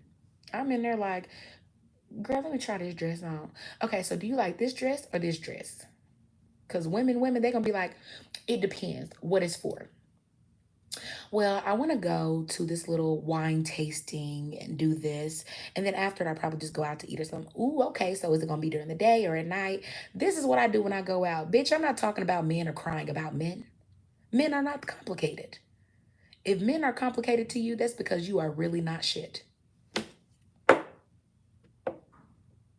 If you need Sheer Seven, okay, who be talking through her butchered dentures and her ugly veneers that she needs to replace. She talks like this because she needs some new teeth, and obviously she's not getting enough money to replace her teeth, because if you guys watch her videos, you guys would see that she's struggling to keep her veneers or whatever piece of dental work in her mouth. So imagine a whole bunch of women listening to Shira 7 when Shira 7 can't even afford to go get her some new veneers. Poor things. And if you pay attention, Shira 7 also used to be fat. So all these skinny level up queens, you're still listening to the fat girl.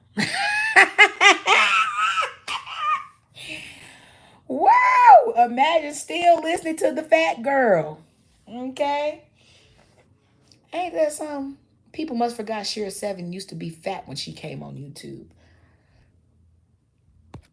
And that's why I tell people are still listening to the fat girl. It ain't over to the fat lady sing. The fat lady is always singing. She just changed her image from being fat to being healthy. Okay? Most fat women, when they don't change because they're uncomfortable. They change when they're comfortable. They change while they're in the midst of their comfortability. For Sheer 7, it was different because she was in the process of trying to level up. That's why she sounded more sporadic. And I used to work at a morgue. That's why she was sporadic. Okay, then she called herself finding black magic and pretending that she has control. She doesn't. She's still trying to control other people. Sheer 7 is one of those people controlling other people, gets her what she wants, which is attention, which is praise, which is those super chats. Series 7 is not living a soft life. She be on live 10, 12 hours at a time. That bitch got a job. YouTube is her job. Okay?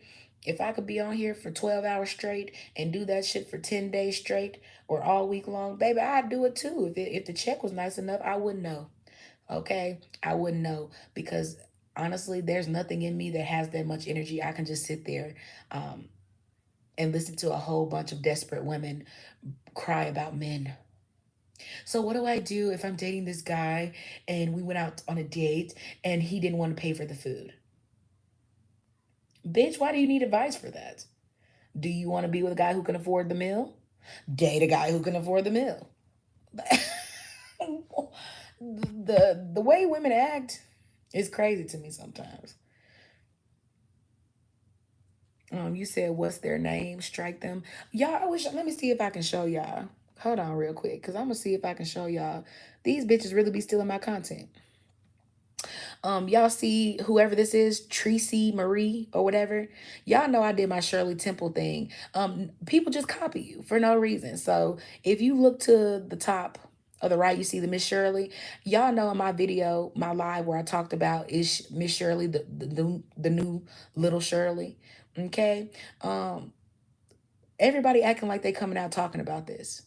I actually grew up watching Shirley Temple, so it was crazy when I clicked on this video and I realized she only included that because she saw it somewhere. Because in her video, she doesn't even, you see what I'm saying? Imagine people just want to steal stuff because they don't understand it. I grew up watching this, so for me, that probably is help develop my thinking about older guys. If you grow up thinking it's normal, you see what I'm saying? So this is why I be saying people steal content just for the hell of it. And I'm gonna show y'all again. This is the fat lady everybody's online listening to. This is the chubby wubby.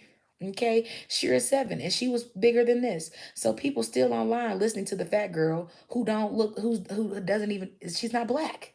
Imagine a whole bunch of black women still visual listening. Well, that's what black men want to see. They gonna listen to her. So if it works for her, it'll work for me. You've helped me so much. I got married to this guy. Imagine a witch. Okay, and like I said, y'all see her witchy channel? She tells you she's a witch. She tells you that she's a witch. So imagine a whole bunch of women going to church and this and that talking about she helping them level up. What is she helping you level up? Or is the fact that you are not spiritually leveling up that you can't tell she is spiritually leading you astray? And this is why I be telling people, a lot of y'all favorites, they're not shit. The fact that people don't understand this is what they're really up against, this shit, gay witchcraft. If you look at the world around you, it's way deeper than sex magic and the occult. This is what you're looking at most of the time, gay witchcraft.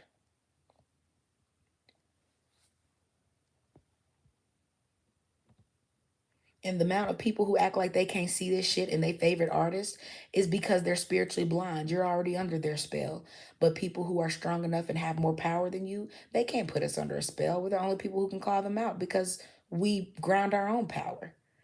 Okay, a lot of y'all are probably bloodline witches and warlocks, and y'all don't know that because the last couple few generations they didn't slap Christianity on you so hard. All you know is calling on the name of Jesus and not getting shit done. Mm-hmm. This is another gay man on his channel. A lot, the amount of women who go on his channel, okay, and always talking and complimenting. Black women are so over supportive to black men, even if they're gay, even if they, black women act like they can't do anything without letting black men know they give them support. And these same black men still want their own community away from black women, which is crazy to me. The same ones, the same ones.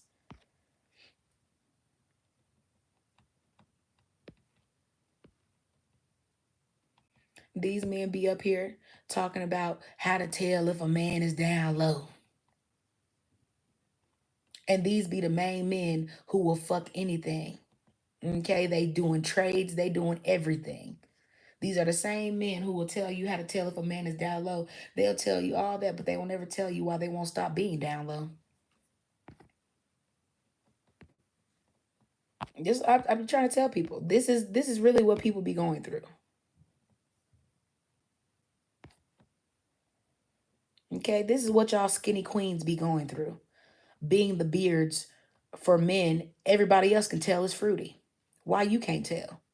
Because either Cassie is a transgender, because y'all know them Asians and different ethnicities, they claim they're the best transgenders. But the thing is, when you're a woman, being skinny doesn't confuse us. Your facial features, how big your head is, how you're always camouflaging your shoulders and tucking them and pulling them in different ways lets me know a lot of times that a lot of these people aren't women. You wouldn't have to do, if you're skinny like that naturally, you don't have to contort your shoulders to make yourself look feminine. Okay, when I see these women like this walk around with these skinny BBLs and stuff, and people be acting like, why would you call them trans? Because only trans people want to be this um, seen. Okay, they've never had an ass before. They never had this. They never had that. And it's always black men like this guy in the front. That's DDG, if you didn't know. That's DDG. These are the same men who be always around with these build a body, transgender esque looking women if they're not transgenders. Because, like I said, it's a lot of stuff in the industry people don't want to believe. You can't convince me that most of these people are not already transgendered. That's why they're always talking about transgenders and stuff. And I think it's funny. I'm going to show y'all another woman who pisses me off. When I say she pisses me off to the extreme because I feel like she's a mean girl. And imagine being ugly and you still want to be a mean girl. Hold on, let me see if I can put her picture up here better than that. Because like I said, you go on their channels, you be reasonable, you be respectful. And these are still the same people who act like, if y'all didn't know, this girl at the bottom, her name is Just a Girl Talk or a Girl Talk, something like that. Hold on, y'all. I'll be right back. Hold on.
Okay, y'all. So it was getting a little late, and I want to make sure I eat before 7:30. It's 6:45, baby.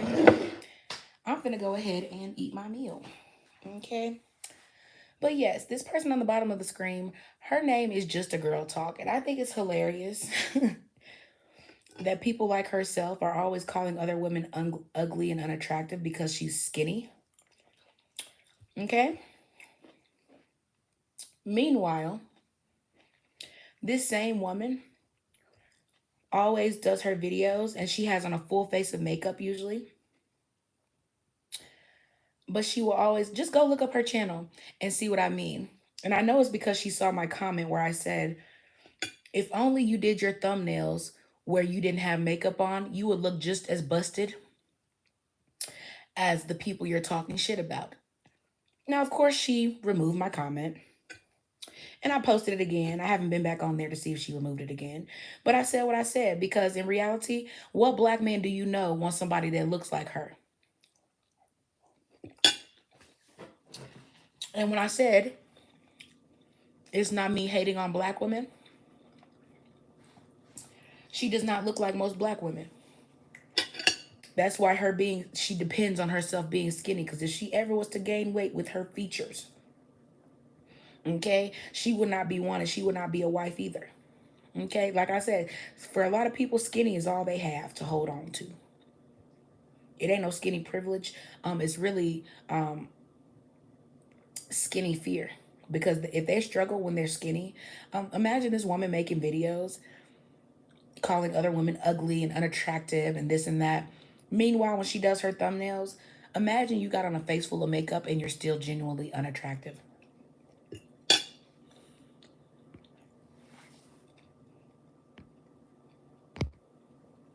Y'all, this is crazy to me.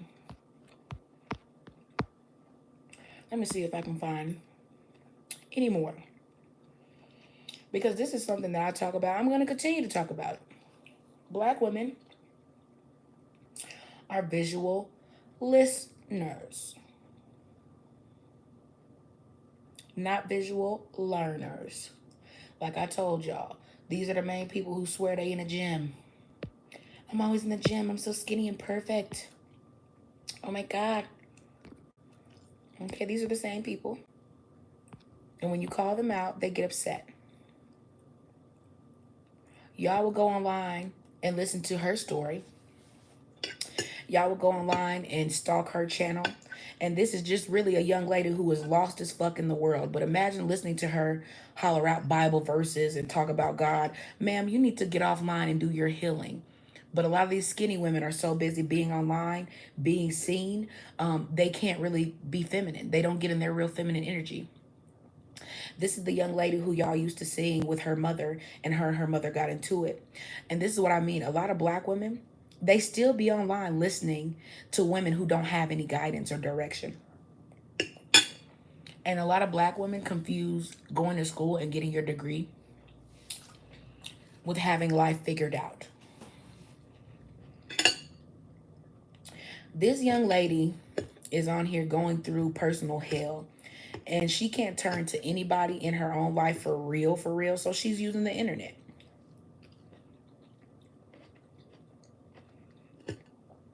And the amount of black women who are going to follow this girl and try to be everything she is, act like her, talk like her, dress like her, is embarrassing. Because imagine wanting advice from somebody who hasn't really been through anything and is going to have to start figuring out life without somebody who's controlling them.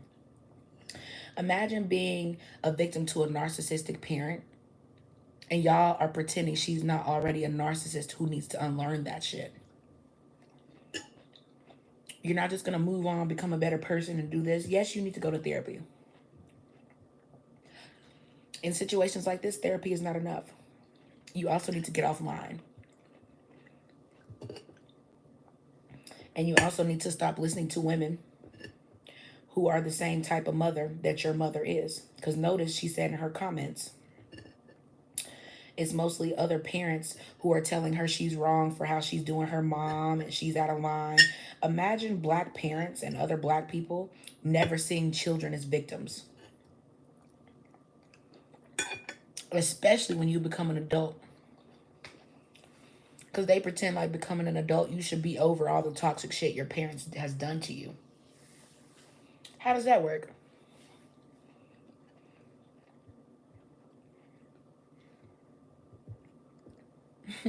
A lot of us have parents who won't even let you forget the stuff you did when you were 12 years old, 10 years old, 15 years old. But they want you to forgive you. They want you to forgive them for how they still are, how they still act, how they've always acted, never had any shame about.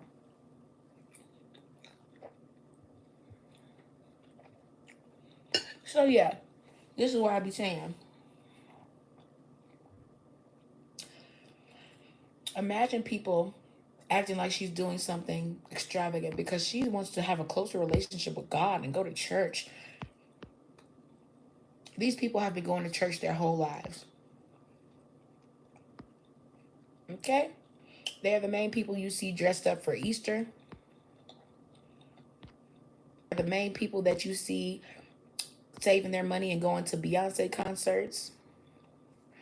These are the same people that you see worshiping women who go from fucked up to fine. So they think they can do the same thing. But it's really more women like this online, like the spiritual whistleblower, okay, who are honest about their experiences, and people still want to paint them as crazy when most people know they're dealing with parents just like this, if you're black.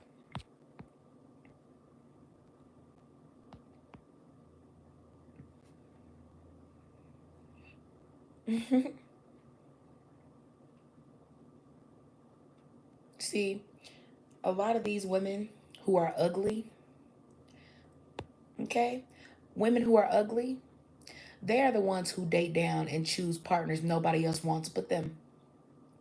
I said it. And these are also the same women who pretend that women who do not live like them, want to be like them, are less than them. But imagine looking like the woman at the bottom and doing videos talking about black women with no makeup on. Okay, in her thumbnails, she'll do a thumbnail video with her in full face makeup, and then she'll have herself showing somebody, a black woman who doesn't have any makeup on.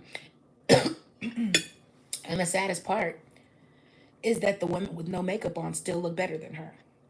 So imagine shaming women when in reality, if she was to go out and run into any of these women wouldn't feel inferior to her. No one's jealous of you. A lot of these fake platform people, they only pretend people are jealous of them on here. Just like this woman right here. Give me a second. I've never seen places like this where so many women pretend other people that don't know you, never heard of you, are jealous of you. And if you happen to be a woman and call these people out, they pretend like you're crazy. And this is Waxing with Donisha and Clifford. Okay? Ugly, fake religious women always pretend people are jealous of them. When in reality, they join the church and talk about God the way they do because they hide behind religion. All they have is religion. I don't dress like this because of religion. No, you don't dress like that because you don't have a body like that. You don't have a body that would be flattering on. Okay? Because when these same married women coming on here without their makeup and stuff done, you look just as average as the women you're saying are average. And if you can't tell, this comment says, "This is y'all are so aggravating at times. Nobody is hating on y'all at all. Grow up." Because they start their videos, since so many people hating on me, so many people hating on my son and my husband. No, a lot of people can just call out your toxicity. And I'm gonna say this again. I want to show y'all what self sabotage looks like, and what it looks like when people sabotage their kids. Okay. So give me a sec. I'm going to show y'all what it looks like. And a lot of people get mad. Oh, leave the kids out of it. Stop telling people to leave kids out of stuff when these same parents are putting their fucking kids online for the whole world to see. Okay, if they want some privacy, they don't want people to talk about how they act or operate as parents, they'll stop putting their fucking business online. Until then, shut up about people commenting on stuff that's made public and posted online. If they wanted it to be private, it would not be online. Okay?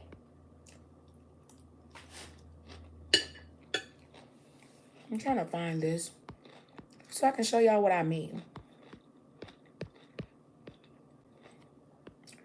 Let me see if I can find it. Okay. As you can see, this is a young man. Okay. And this is Waxing with Donisha, her son. It's not Cliff's son. It's his stepson. Okay. Now, this young man is actually an exceptional cook. Not sure if he learned this from his mother, because y'all know a lot of narcissistic parents will teach you stuff, but they want you to display it like you taught yourself. Okay. Yeah. Anywho. Okay. And you can like cooking and all that, but this is the problem I have. Imagine knowing your child likes cooking, and when you cook a lot, eat a lot, and be still and sit in the house a lot, you're going to become big. So the parents who get on here and pretend they don't know why their kids are fat, tell me why they're not as fat as their kids. That's all I need to know. And then y'all will understand why I say black families sabotage their kids with food. A lot of kids are just like pets. If you don't tell them when to stop eating, they're not going to stop. That's why if you keep giving a dog food, it's going to eat. And it's the same thing with these children who have toxic Christian parents. They underfeed you spiritually and overfeed you physically. Okay, they're always neglecting you in something. So imagine this young man being what, 13, 14 years old, and he has breasts larger than his mom. I'm not talking about the child. I'm talking about the fact that these parents sit here and watch their child have to go through stuff it is their job to prevent. Okay, imagine knowing you're in a well enough state as a black family. You have everything you need. So if you don't want to see your kids be healthy, they're not going to be healthy. Nobody gives a fuck about how neat your kitchen is. Why are your kids in a better environment and you cannot create better children or better teenagers and stuff than you were? Were you a fat teenager? Why are you raising a fat teenager?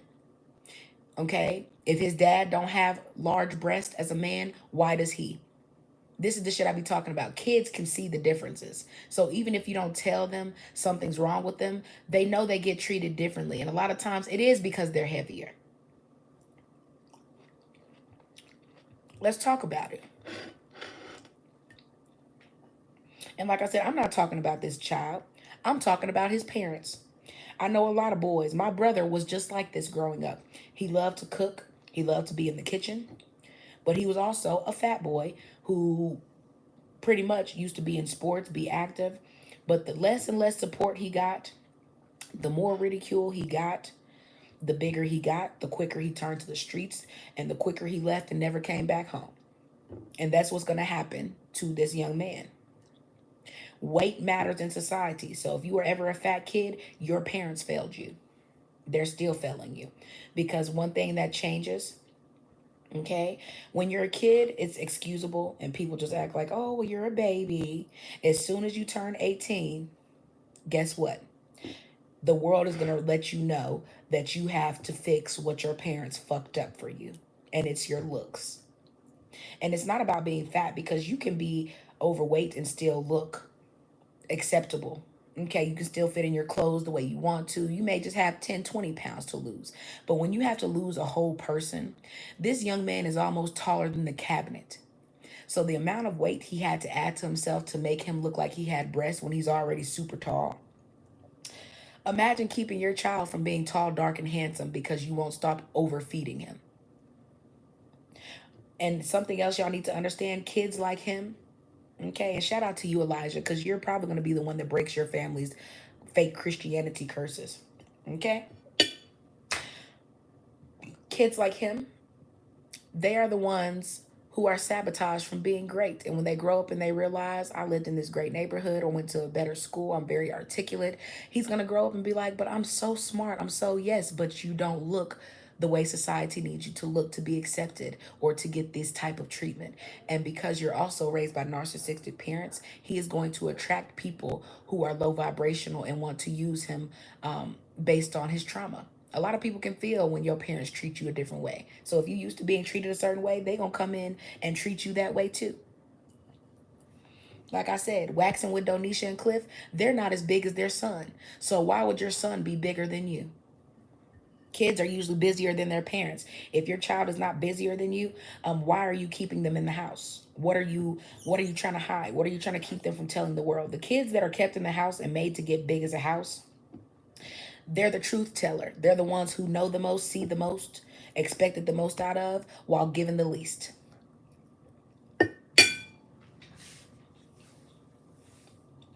Mm-hmm.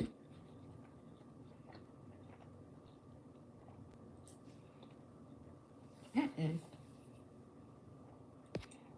Y'all, he does look sad. And if you pay attention, excuse me, y'all, because I'm finishing my dinner. If you go and look at Waxing with Donisha and Cliff videos, and you look at the video specifically with Cliff and the son, or you go look at their videos where they're eating certain foods, look at how they talk to their son Elijah. She was doing a video the other day, and he came in the video, okay, because she cooked dinner. So imagine knowing that your mom cooked dinner, okay?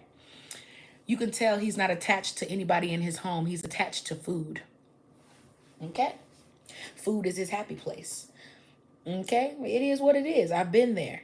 When you're in a house like this and the mom cares more about the dad and stuff like that. Like I said, he reminds me of myself. He's the sweetest kid.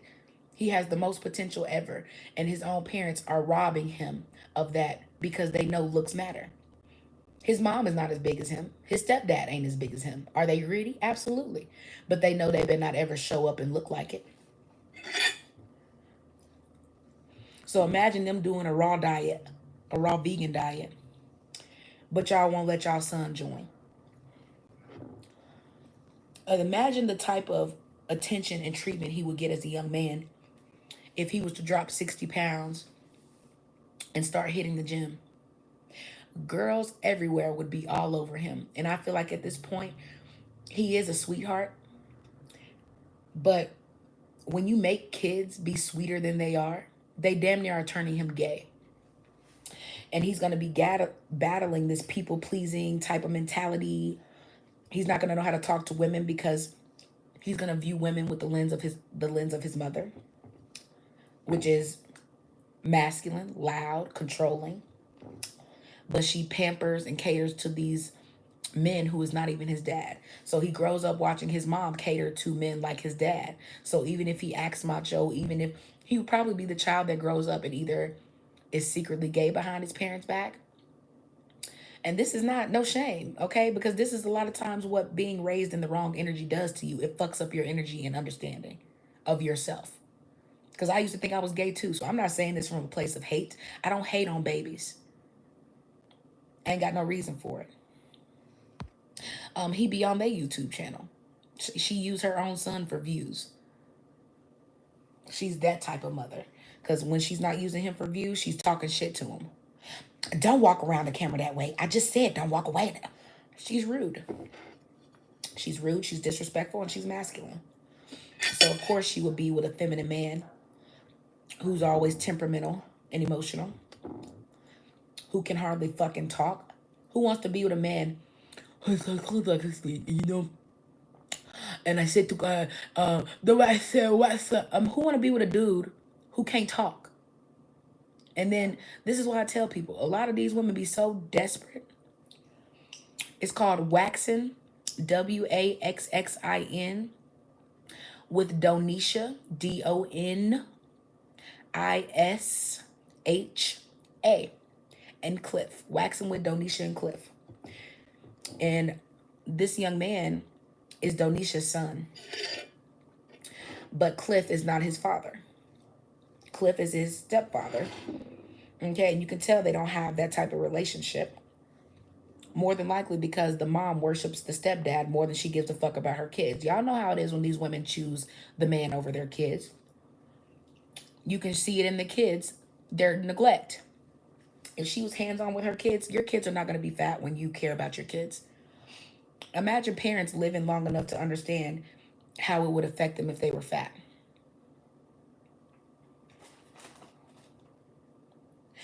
But the thing is, it pisses me off too because I was him. I was him and I didn't understand why I got treated differently. And what's scarier to me is he looks like he has women breast because he's so chubby. I had breasts just like that when I was in 4th grade, 2nd grade. So imagine knowing that I was a young curvy girl and I wasn't that big, but watching him develop feminine features because he's so overweight and his parents are the one buying the groceries. He doesn't work. He's a baby. A lot of these babies don't ever work until they get out the house.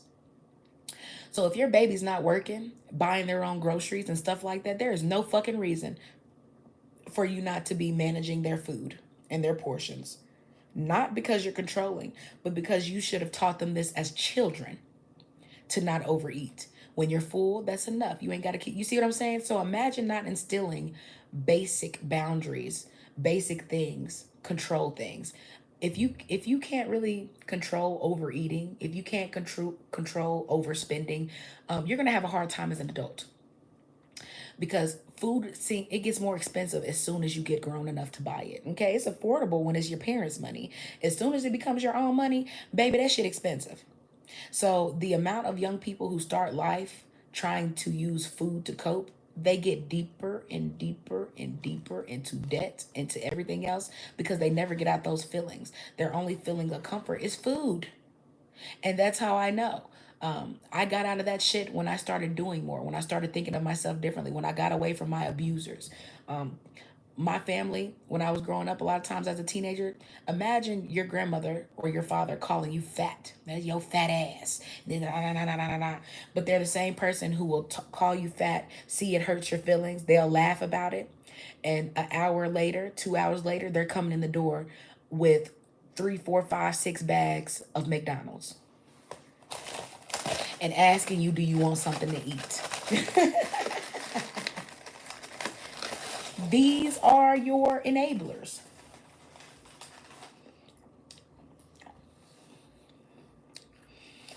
It's funny because I was watching this white comedian, y'all, and he was hilarious. He said, I never understood fat kids. You know, my black friend that worked with me, he was saying um, his kid won't stop eating. And I said, well, couldn't be my kid. He's like, because I buy the groceries. So if I cook something and my kid doesn't want it, you know what I tell him? And they come in there and be like, well, I don't want that. Well, go to your fucking room. You won't eat tonight because you're eating what I cooked or what's here. He was like, they don't have any money. So what are they going to do if you tell them no? Nothing. They're going to deal with it and learn how to develop whatever it is they're developing from you telling them no. You see what I'm saying? So imagine having the money people claim to have, and all that money don't buy people sense. Not even common sense. Imagine putting your kids in predominantly white areas and seeing all these white children go to prom and look their best. Do you think most pretty girls are gonna go to the prom with your heavyset son if he's not overspending money and treating them like they're, you see what I'm saying? Like he feels less than them. Almost like he's lucky they even look at him. He's too handsome to have self-esteem that low. And that's what being overweight will make you do. Being overweight will never give you a chance to see what you look like.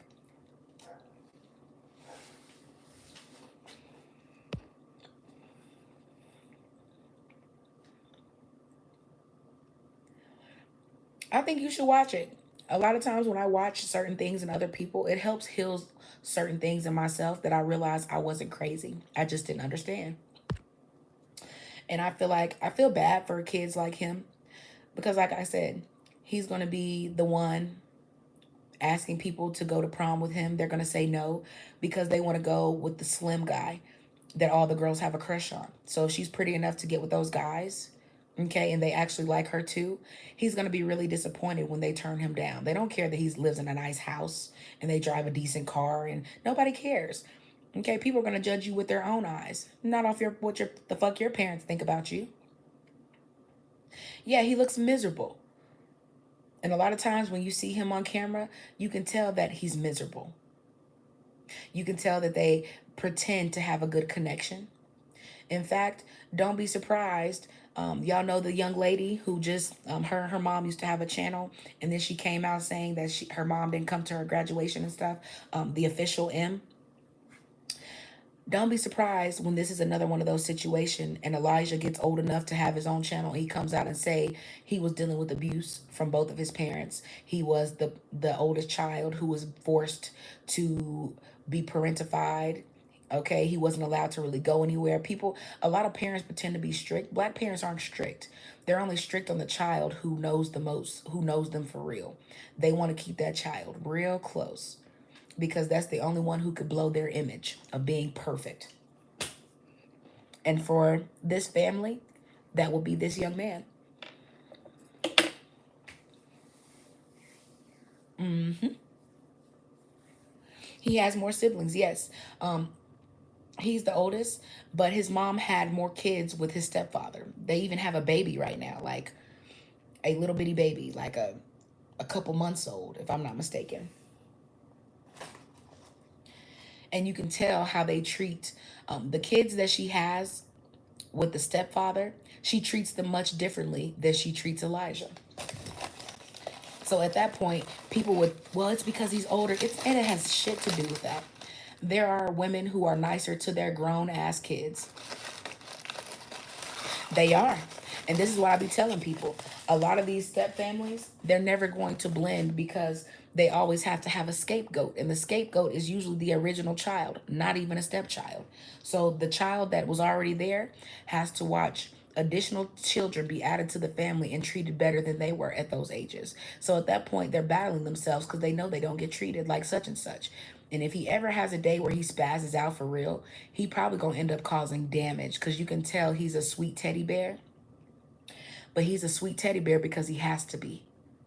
If he ever unleashed the stuff that you could tell how his parents talked to him, they are gonna call the cops on him because that's how much anger and rage they have put on him. I guarantee they have whooped his ass so much. You can tell. You can tell his mother is to blame. She allows the behavior. She allows the stepdad. Look at some of the videos where he's in there. He'll come in the kitchen just to get a plate or something for his food. The stepdad follow his ass all around the kitchen just watching him, waiting to complain.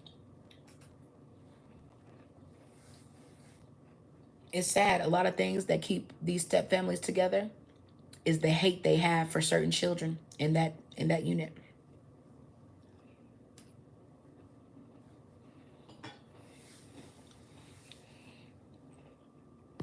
And I feel so bad for him because he's a handsome young man.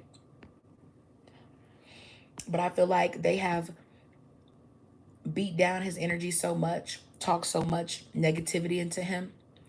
He's damn near fighting his sexuality. Then he's being forced to talk about Jesus and pray over food. Okay, just all this type of stuff. And this is what I be telling people.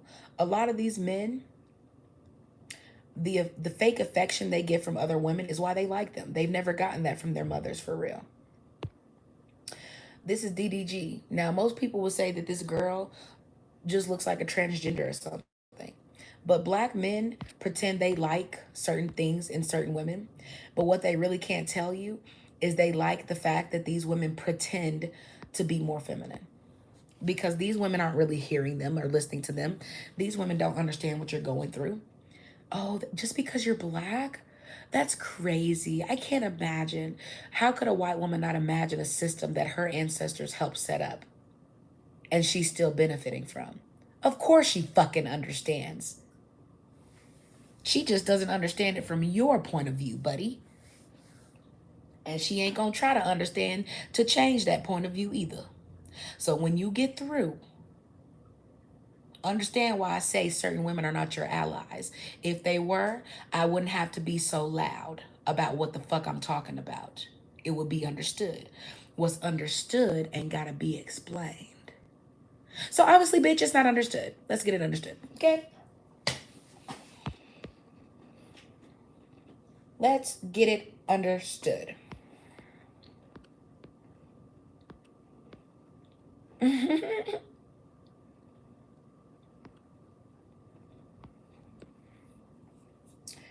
This is why I be embarrassed.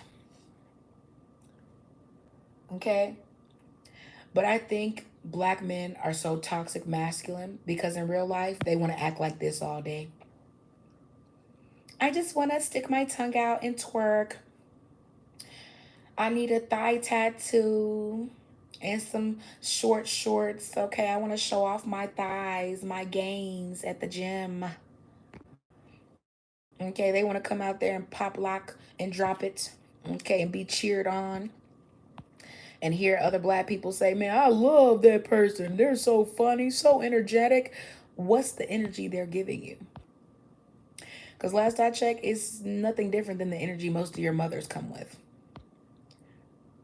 So can we call a duck a duck?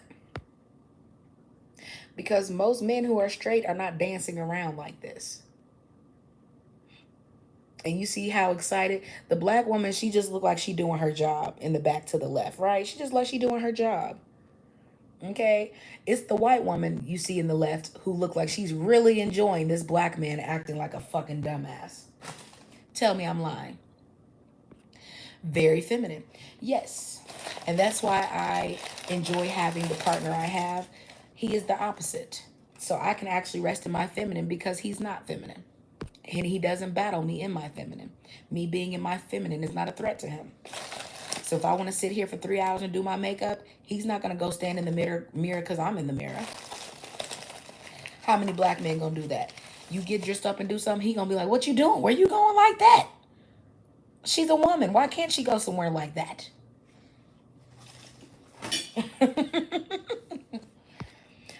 Most men think you doing everything you do is for them because most of the shit they do is for men. So they assume that's why you do shit too. I dress like this because I want other men to tell me I'm fresh.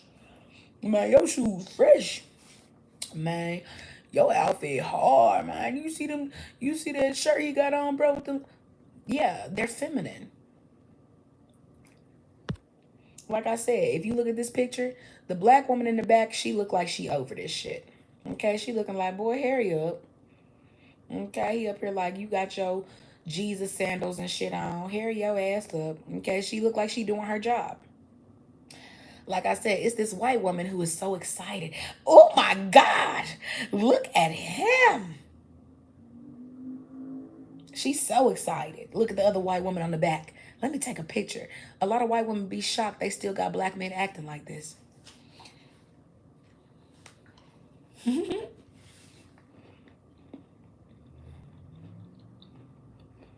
I said what I said. And black women will act like this is cool and popular, but they will call a white man corny and a simp and a lame if he wore the same outfit.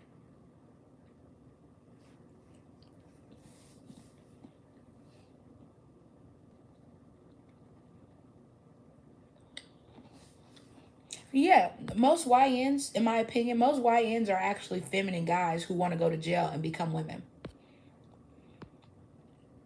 Because there's no way, as a man, being 5'5", 5'9", between 120 to 160 pounds, do you think you're going to go to prison and people are going to be scared of you? You can't even be, people are not even going to be scared of you in county jail. So the fact that these men get up here and they enjoy being feminized, all I think about is the fact that, first of all, most of these men are too big to be acting as feminine as they are. Imagine a whole bunch of 6'6" something men acting like they are prissy women who are 110 pounds, 120 pounds. These are big ass men, big enough to be linemen and linebackers and shit, dancing and prancing and tap dancing around white women who are happy to see you be feminized. Okay, if they're watching feminine white men, it's because that white man has a gay show or something. They're watching What Not to Wear. Because in general, when they show white men, they always show them looking tough and this and that and being owners and being in control. It doesn't matter how black men run up and down the court and act like they doing cool stuff. Okay, doing dances after they make a three. No one gives a fuck about that.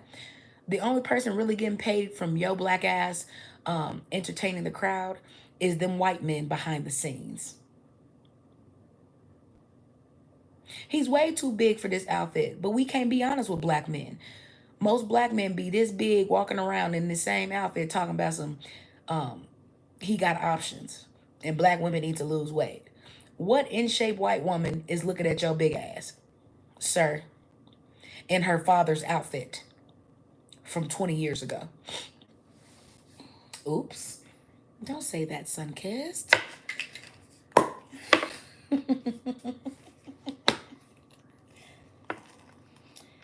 These are the same goofy ass black men that black men who say they're straight love to watch it, man. That nigga's so funny.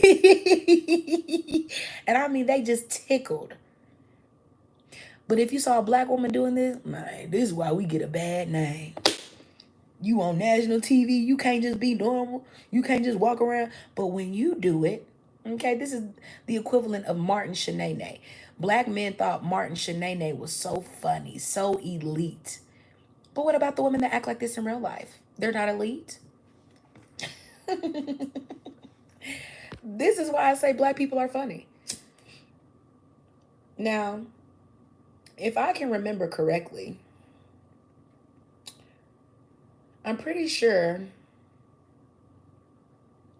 Britney Spears, Ariana Grande, Lotto, Janae Aiko,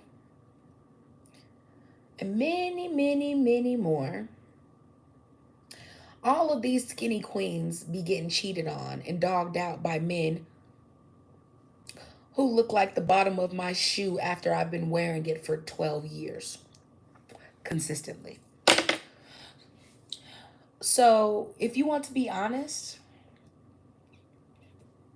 let's be honest about the fact that most white women don't prefer black men. Okay, let's talk about it. They don't.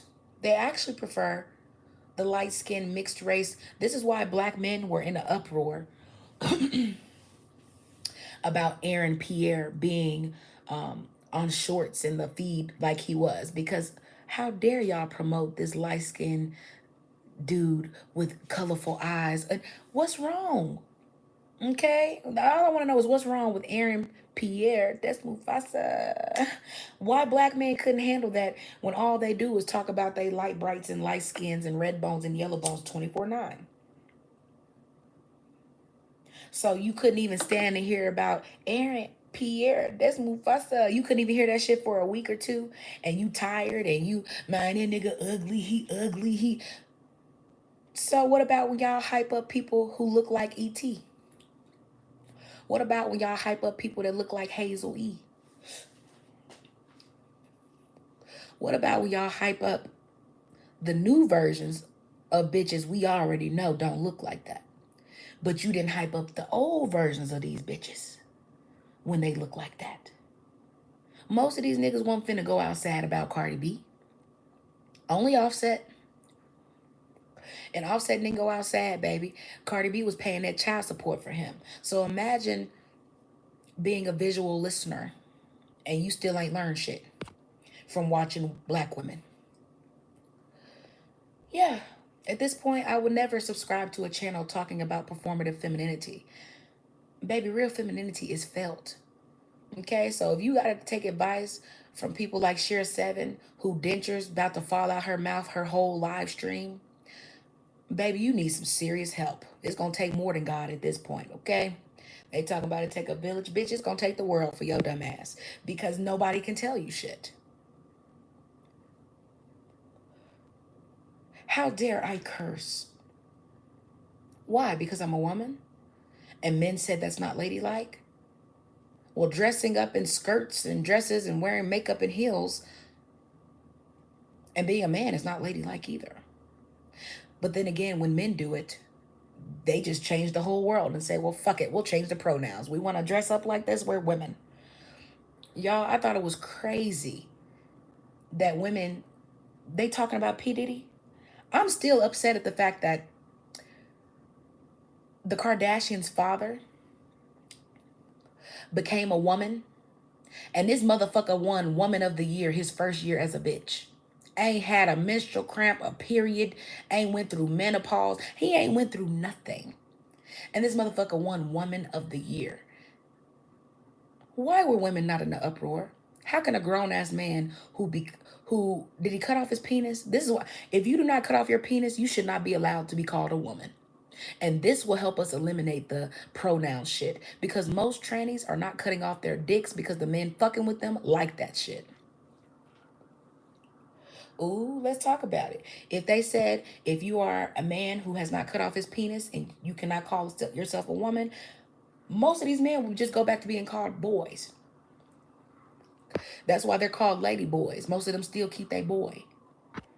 I don't give a fuck if she look like Janae Aiko. Most of them are the transgenders. Imagine a lot of people skinny privilege. They don't understand. Your skinny privilege really come from you being passable as a skinny man. It ain't just being skinny, bitch. It's plenty of skinny women who don't get the credit for being beautiful.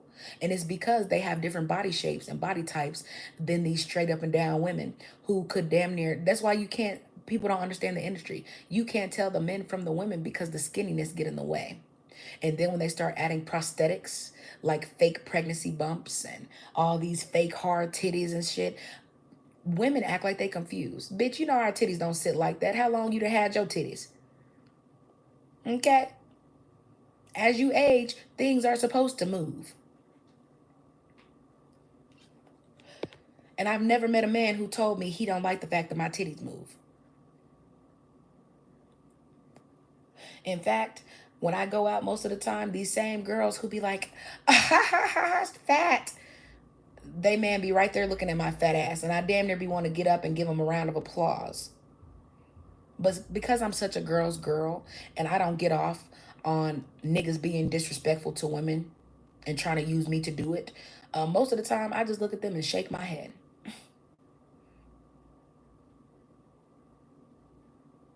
Or I do the face, you know how we do them faces, be like, I know you fucking lying. Yeah, I do one of them faces. Because these are why so many skinny women get mad when they go out. I don't get mad about shit like that. I get mad at the fact that when women see me, they're not doing it because they see me as a curvy BBW. They're doing it because they see me with a white person. And the same girls do it if I'm with a black dude. So you can imagine me dating a black dude as long as I did.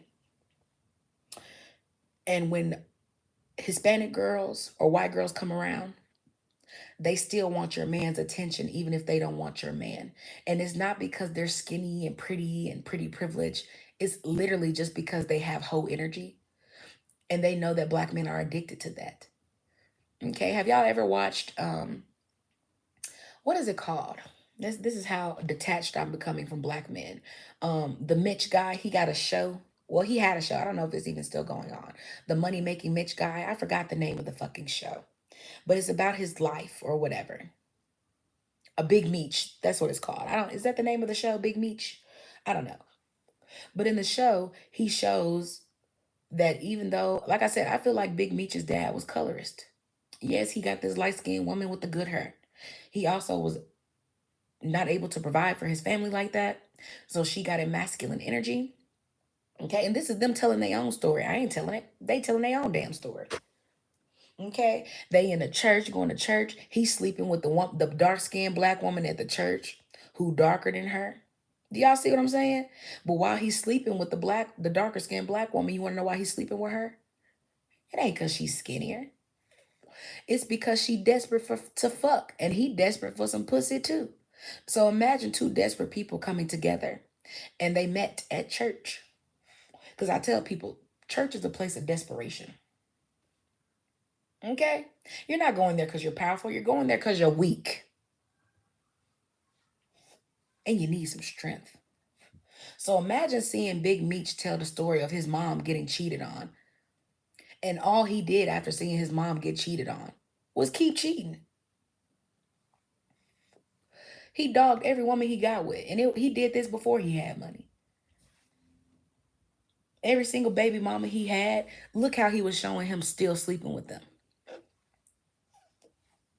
Every time he popped up randomly. Just because he was giving them money. And then think about all your celebrity chicks. And I think it's funny that they showed on the series Big Meech or whatever, that Big Meech's dad, they all were going to church. Okay. And they showed, if you break it down, the parents couldn't really keep money because they was too focused on the church. If the parents focused on money the way their kids was focused on money, they could have leveled up as a family. But they was too invested in the church, with the church thought and this and that. So they really took their hands off their kids because they was worried more about the church. And while they was worried about what the church thought, them same church members, it was her church member that came and slept with her husband. Do you hear what I'm saying?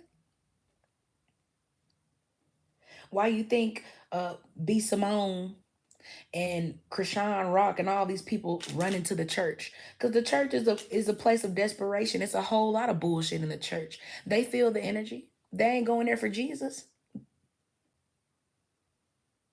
And then even after Big Meech's dad cheated on his light-skinned mother with a super dark-skinned thought, basically. Because I be trying to tell y'all, a lot of these older women be thoughts too. That's why their life is lived out the way it is. They getting their karma from being who they are.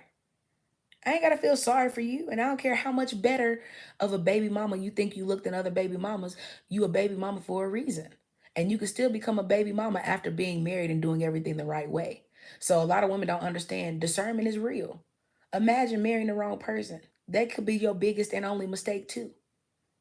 And not even just that. Even after he cheated on his mom, who was a light skinned preference, like I be trying to tell y'all, and cheated on her with a super dark skinned woman. And honestly, I find them both attractive. The mom was attractive and the dark skinned woman was attractive. I thought it was crazy that the light skinned woman felt inferior to the white woman. Why? I'll tell you why. Because she looked through Big Meech's dad's stuff. Okay, she was like, I am not fucking my husband, or he fucked me like this the other day. He ain't never fucked me like that. She started searching. What is wrong? What is going? Whew.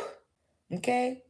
And what was crazy is y'all remember Big Meech dad cheated on the mom, and right after he left the hotel, he came home and fucked the shit out of her, like he ain't never did shit. Like it was like his way of making up for feeling guilty was coming home and fucking her. What? I feel so bad about cheating on my wife. I'm gonna go home and fuck her. What? And then after she did all that, she up here trying to buy lingerie, and look sexy for him and stuff. And you want to know why she went and bought lingerie to look sexy for him? Because she had caught him looking at um, porn magazines of white women. So guess what? Even in the 80s, black man was already keeping stashes of naked white women. So imagine always fixating on somebody naked and then getting around them and acting like you're going to be able to unsee that. Because if black women started looking at white men naked and watching them all the time from a young age, they would never look at black dudes the same. And what was scarier to me, he already married his light skin preference, started his family, couldn't even afford it. Okay, she was secretly working jobs. Okay, it was her kids who were giving her money. And instead of going to get money or looking for more ways to get money, he looking how to get his dick wet. So imagine losing your family because you always chasing pussy and never money. And this is what I be telling y'all. A lot of black women don't read between the lines. You so busy. Ooh, it's black love. This is a black show. This a bitch is you. You are a visual listener because you are not learning what they are telling you. You are hearing it from the horse's mouth, and you still want to ride the horse. Crazy.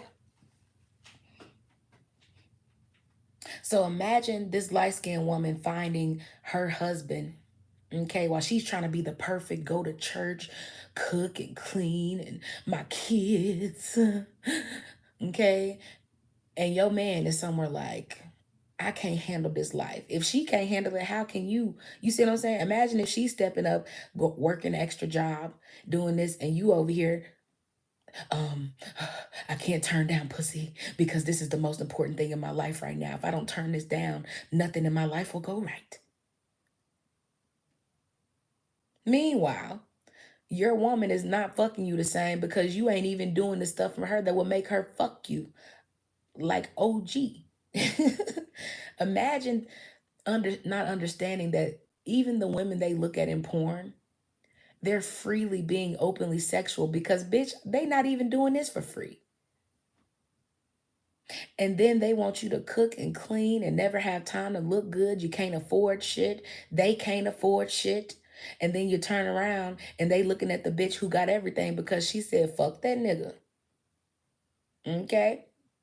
And she's waiting on a man who wants to be a man. She's not attracted to the guy who got 3 baby mamas. And if you ever become that woman, it's still the skinny women who are trying to compete with you because they want what you got. They don't want to have to be who you are to get it. So imagine a lot of women indulging in all this fake femininity, fake level up shit. And the only thing they gonna do is end up with a P. Diddy or end up with a Telvin Osborne or end up with a down low man because you ain't doing shit but being transactional. A lot of skinny women don't get this. You don't get certain attention. You got to go online and ask for advice from dusty ass married women. Bitch, you got more freedom than them. Why are you asking them for advice on how to be a slave? A lot of them would leave if they could. They too busy trying to keep appearances because they don't want your single ass to be right about the fact that so many married women are miserable. A lot of married women are still married because they don't want to prove people right. Imagine letting yourself die or become a statistic because you don't want to be free. Imagine not choosing to be free and not give a fuck what other people think. If you ask me, the married people be online on here more than the single people. When are you ever together? And the married, all these couples and shit on here I see, when do you have the time to just sit here and make videos and shit all day? I'd be tired of looking at you. I'd be tired of redoing these videos. Baby, I'm do YouTube. You think I'm gonna keep redoing these dances and showing my kids and look at me? I got 7 kids and I'm a hot, sexy mom. Bitch, who cares? If you ask me, social media has been hijacked by miserable married people and gay people who trying to make straight people feel like they don't want straight people. They just don't understand what you're going through. Most gay guys understand what you're going through, women, because they're the ones sleeping with a lot of your down low husbands and boyfriends. They're the ones who are at work in the bathroom doing gay shit. They are the ones who like to gather 5, 6 deep in one car just to hit one blunt. Baby, please. At this point, if you don't understand, it's easy to tell the men that actually like men. They not the ones that's caught up in what other men think. They're not online going to preach Janaba and all these weird ass nobodies. Okay?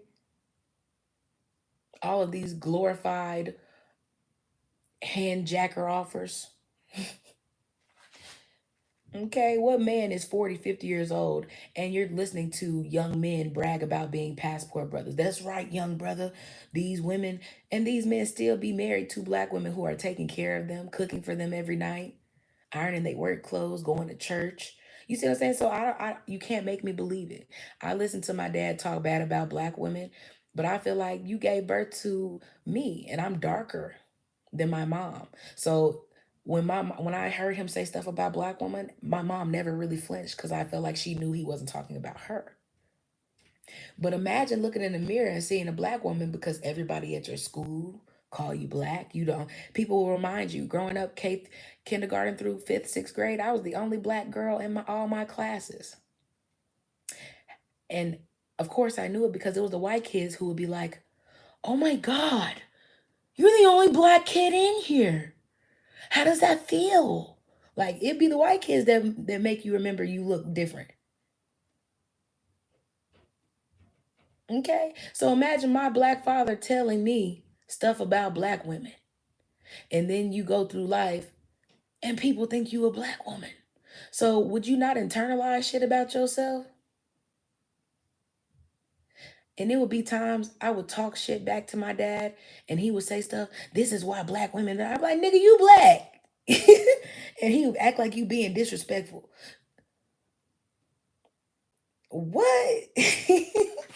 Imagine somebody who got 2 black parents talking shit to me about being a black woman. Nigga, you blacker than me. Literally.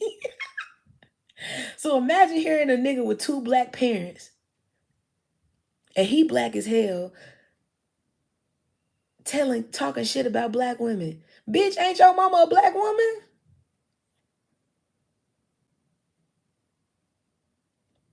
I'm confused. And then what made it crazier is every time I looked in the mirror, I kind of was smirk to myself because I started understanding that's probably why I'm not lighter skinned. I think the universe was like, nigga, you got us fucked up. Okay. You said, I never understand why white women would leave their white man. I feel she's a low tier white woman when they're with the black woman. Correct. The only time I don't think like that, honestly, is when they're white women who are actually very involved. Um, I'm gonna be honest, white women who um, keep their mixed daughters' hair done, teach their mixed sons about hygiene and all that. I think like the white women who actually care about their family and their partner, they teach they mixed kids about their mixedness. They teach them about the parts that make them, this and that. And I feel like those are the ones who actually kind of, honestly, effortlessly blend into black spaces because they watch their kids go through the same shit we go through. So a lot of times black people don't understand we are the only people who can help them help their kids understand these experiences. So they're not in our spaces just to let you know they got mixed race kids. A lot of times they want their kids to understand where home is. And you're black too. So imagine grown adults taking it out on kids because of who their parents choose to love. That's why I say I'll never take shit out on babies. They didn't ask to be here. So if I meet a mixed girl, most of the time it's crazy to me because a lot of mixed girls with white mothers are drawn to me. They often ask me for my phone number. A lot of times I offer them hugs and things like that because I can tell they don't get it. They're the ones who, oh, you really like my hair like this? Girl, you are so fly. Do you hear me? I love those braids. They're beautiful on you. Yeah, I remember my mom cut my hair off and you just hear their trauma and they be so comfortable telling you because you probably the only spirit they've been around that feel the way it feel. Divine feminine is felt and I don't understand how women are still on here looking for level up advice. You got to level up spiritually first because if you are a real woman and you're in tune, you're going to feel people. That's how you read a room, bitch. It ain't looks. Your looks is a part of your individuality that you also spend money to uphold. So it's at a certain cost, bitch, you and that individuality can kiss my ass. My money comes first. Okay? So when it comes to people not understanding, mixed kids don't ask to be here. So when they're searching for themselves, a lot of them end up in spaces where black people are because that's how they're treated. What's up, Heather? Heather. Girl, I hate Natalie Nunn.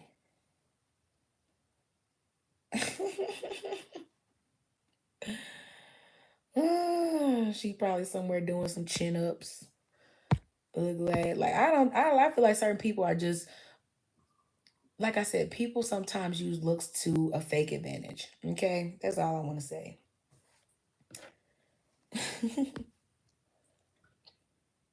You say, yep, when my daughters were younger, they got bullied for their big curly afros. I kept my baby's hair done. I can't French braid, but did the ponytails, twisting them up and threw the barrettes on. Hell yeah, and as you should. And that's what I mean. I feel like white women who love their kids and who actually love their partner, they're not gonna let their kids go around and do. If they have white kids, they're gonna dress them and do a certain way and comb their hair. They can do the same thing. Even and if they don't understand, they're gonna go to the people that do. Hi, can you do her hair, please? Okay, it's that simple. It's that simple to show you care. That's why when I see mixed children and they don't have care and I know they can afford it, and I know they're with a black person that understands how judgmental black people are. If they're in an area full of black people and they're mixed and they don't have their hair done, I know what time it is. And they're going to be the mixed people who grow up and they are going to be hell. They are going to be your Jordan Peels. Okay, they're going to make movies pander to you, but they're going to be with a white woman because they don't like you. Okay, because I don't think people understand. I actually get along very well with mixed people. And I think it's because I'm one of those people who's never really been in either space. Even as somebody who's black passing, passes black, been in black spaces forever, I feel like I was picked on the same way because I was more articulate. I like to do more logical things. I like to think deeper. I like to question things. Okay, I had a different sense of fashion. I listened to all genres of music. A lot of black people put themselves in a box. So when you meet black people and they not used to seeing people even choose to be outside that box, you automatically get labeled as white. When in reality, growing up around white people, motherfucker, if I didn't fit in with them,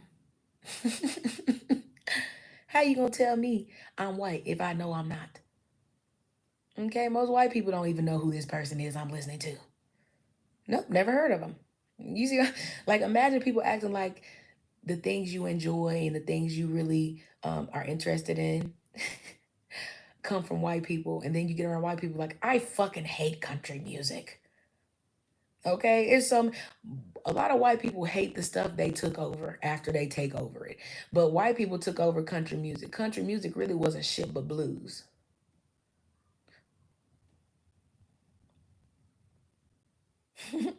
If you didn't understand, it's from the South.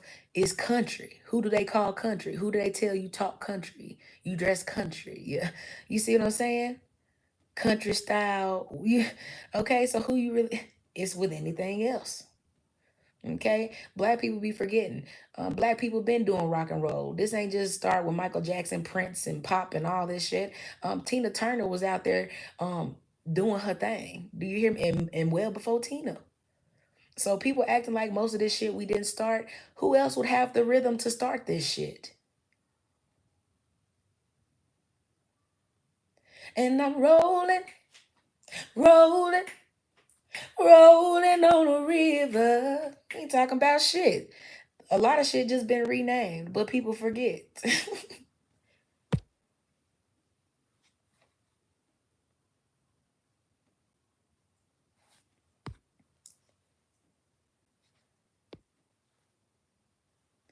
You can get the fuck. Hold on, y'all. Yeah, that's why I tell people you better, if you knew your history, you wouldn't be mad at people lying. You just let them lie. If you've actually been well traveled in the world before, I'm not worried about no light skinned woman trying to make me feel like I'm inferior. Because when I'm in most spaces, ma'am, you see more dark skinned women or women my color than you see light skinned women. The light skinned women are usually somewhere with black men. The light skinned people I see are usually the biracials. And guess what? Most of them don't have a problem when they see me either. In fact, a lot of them are very inviting. Imagine biracials and other people being more inviting than black people. When you look black, how dare that world work like that? And then you have people who are still crying and whining about why other black people are forming their own communities. The amount of black people I meet who just don't understand, um, you letting other people think for you. You watching what other people do, what other people say, but you ain't really listening. You ain't really seeing the end result and what thinking like that, acting like that is going to get you. And most people who uphold colorism in their own families, and these are the families that never pass down shit. They pass down nothing but a whole bunch of heartbreak, trauma, drug addicts, okay, a whole bunch of kids who pass away sooner than their parents and shit like that. Like, these are the broken families. So after a while, you be looking like, the people that choose religion, the people that choose the streets, the people that choose to kiss white people's ass to be rich, all of them are taken out young. They never really pass on to the next generations with us. In fact, we be 20 years later remembering them. Y'all remember the story about this lady where this happened? Do y'all understand what I'm talking about? Imagine people wanting you to worry about people who usually don't even survive the shift change of the universe. And a lot of people don't understand when you don't survive the shift change, you die in that era. And a lot of people don't understand if you ain't spiritually ready to evolve when the energy of the world shifts, if you ain't got enough, okay, spirituality in you to understand what's going on, to handle the spiritual warfare for that next phase, it's going to take you out. That's why death is random. People don't understand when the time shift, when the energy shift, if your energy don't align or you can't find, you see what I'm saying? You gonna get rejected like a bad kidney, like a bad surgery. Up, this stays in this realm. It did not evolve. So imagine the people who really ain't evolving because they don't want to. Because they stuck on white femininity. Because they stuck on this. Because they stuck on colorism. Because they stuck on, you see what I'm saying? Imagine being free, but a lot of people mind still on the plantation.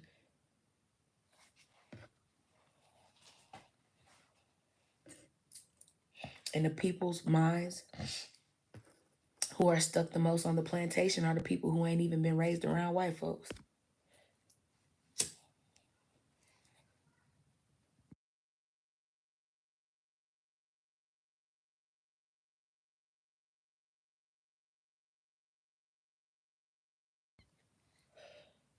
That's why I don't get into politics. That's why I don't assume.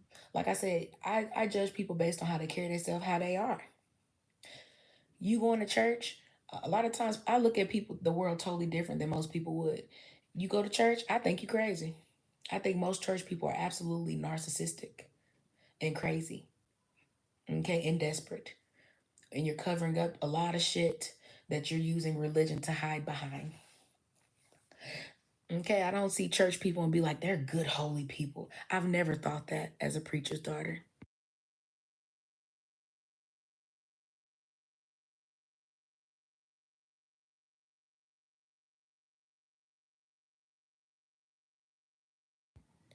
Probably sound bad to a lot of people, but I'm being for real.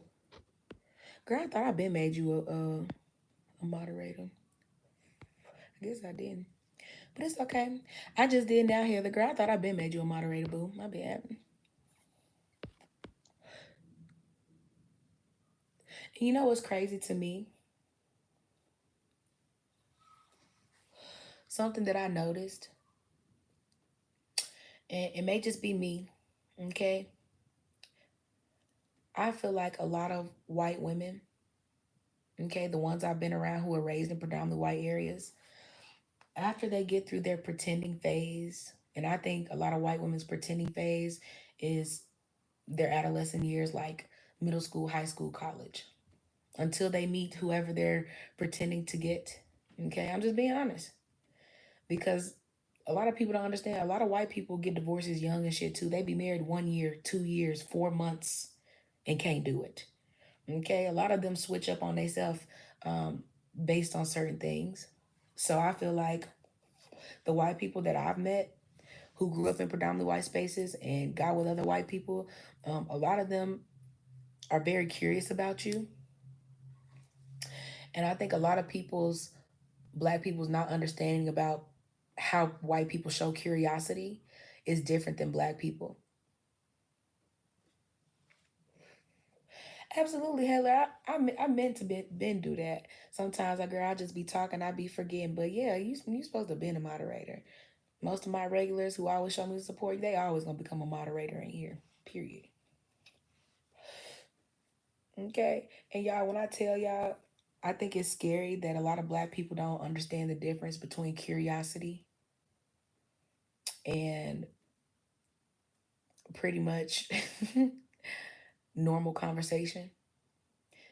I feel like a lot of people can't tell when people are just talking to you because they're curious, because they want to explore your mind, because they're filling you out, things like that.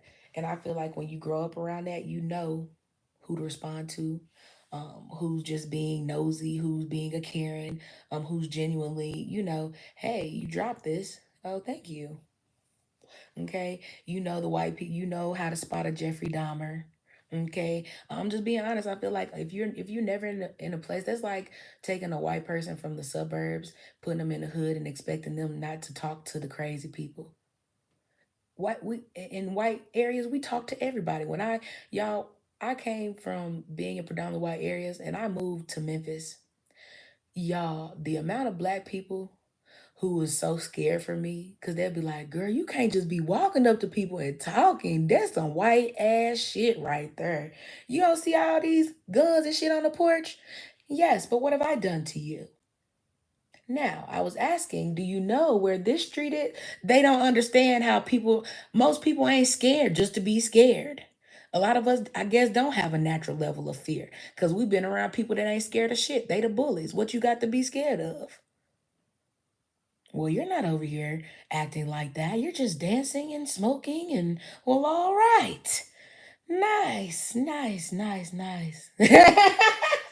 And then you get around other black people, they be like, why you so happy? Bitch, why you ain't happy? We got food, good music, and why are you angry? What you mad about? Now you so strange. I know you ain't grew up here. How? Cause my energy different. And a lot of times my energy being different is why black dudes, it didn't matter about skin tone. A lot of these women, I'm a baddie, I'm a this, I don't give a fuck what type of Instagram thought you is. I bet I can take your nigga. Because the energy that you carry is much different than mine. So a lot of women don't understand what real energy will do. Bitch, I get whatever I want. That's the divine I am.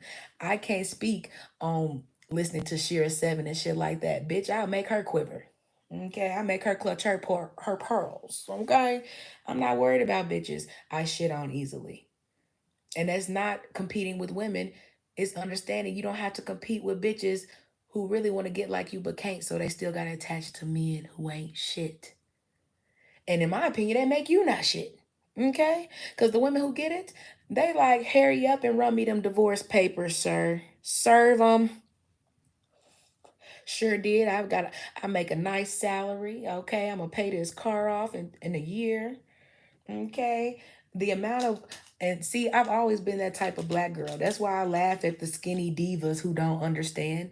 I feel like a lot of these skinny black girls who be on here talking about femininity, they were raised in black environments. Because if they were raised in white environments, you already know how a woman like me coming. Bitch, what do you mean intimidated by who? White girls will make me mad. Bitch, I'm finna press my hair tomorrow and I'm gonna come in here and I'm gonna wear this outfit because, bitch, I got my big girl titties and my big girl body already. Do you hear me? And I'm gonna wear some heels. And you do not have my sense of fashion. Okay, and it's my real hair hoe. And I don't even wear makeup because my daddy said I can't. So when I come to the school, bitch, you know I'm coming how I'm coming. I ain't got no number lip gloss, hoe. I look good. So it's different when you ain't covering up who you are. That's why I think a lot of times the black women who grow up in predominantly white spaces, we find our feminine different because we used to seeing what we look like. We ain't always covering it up. That's why they'll be like, oh, your hair so this, your bitch, because we used to wearing it. If you did the same thing, you would get the same results. We are not that different. Your way of thinking is different. So we get different results. And that's what I be telling people. You can act feminine all you want to. A lot of women don't get the results and have to come ask bitches that ain't even feminine themselves advice because they desperate. It's their energy. And a lot of them are getting their karma, so they don't understand what it's like when you are used to being the side chick and this and that. A lot of bitches think they gonna clean up they appearance and their karma is just gonna stop. Bitch, your karma is still right there at the red light waiting for it to turn green. You can't imagine not understanding white femininity doesn't work for you. It never has. In fact, as soon as black women start embracing white femininity, that's when we started seeing the black community fold because what people don't understand, white women watch their kids way less. White women focus on self. Black women have kids, focus on kid more than self. That's why you watch movies, they be like, well, my parents are out of town for 2 whole weeks. They're in Europe. So the fuck you mean? White people life don't stop when they have kids. It's only black people who they feel like they life stop and then they gotta start living through their kids and shit. Girl, sit down. If you would stop trying to own your kids and let your kids find out who they are, okay? If you would treat your kids equally, you see what I'm saying? You would have a whole family of people that look out for each other, who don't have any animosity. There is no sibling rivalry. I love my siblings and hate them at the same time because that's more normal than anything. But you love them. It's no competition. You can pass down your generational wealth because there's no beef amongst your bloodline. So at some point, people don't understand how really I be feeling. Heather said, mistake your man. And it's not even on purpose. I don't think you understand. The one reason why I feel like I'm not jealous of white girls is because anytime they play with me, I damn near felt like If you mess with me, I'll take your man. Hey, well, I'll take your man right out the box and put him under my padlock. That's how I used to feel when I used to walk down the hallways. Because a lot of black women don't know what it's like to walk down the hallway, and it's mostly white men and shit staring at you. The women looking, the guys looking, and you just minding your black owned business because you walking straight down the hallway where all the niggas at. You might start, hey Casey. Oh hey Colin. Oh, you look wonderful today, Joy. Thank you. Excuse me. Hey, what's up, boo? Girl, did you text me back last night? Girl, I went okay, so a lot of times the people who want you to give them attention in school, you ain't giving them attention. Your attention is hard to get. So I'm not used to these bitches who acting like men's attention is hard to get. Bitch, if I can get white men's attention ever since I was a teenager around them, and I didn't look like a lot of these skinny queens, why the fuck would I get older and feel any different? Just run me that. That's all I need to know.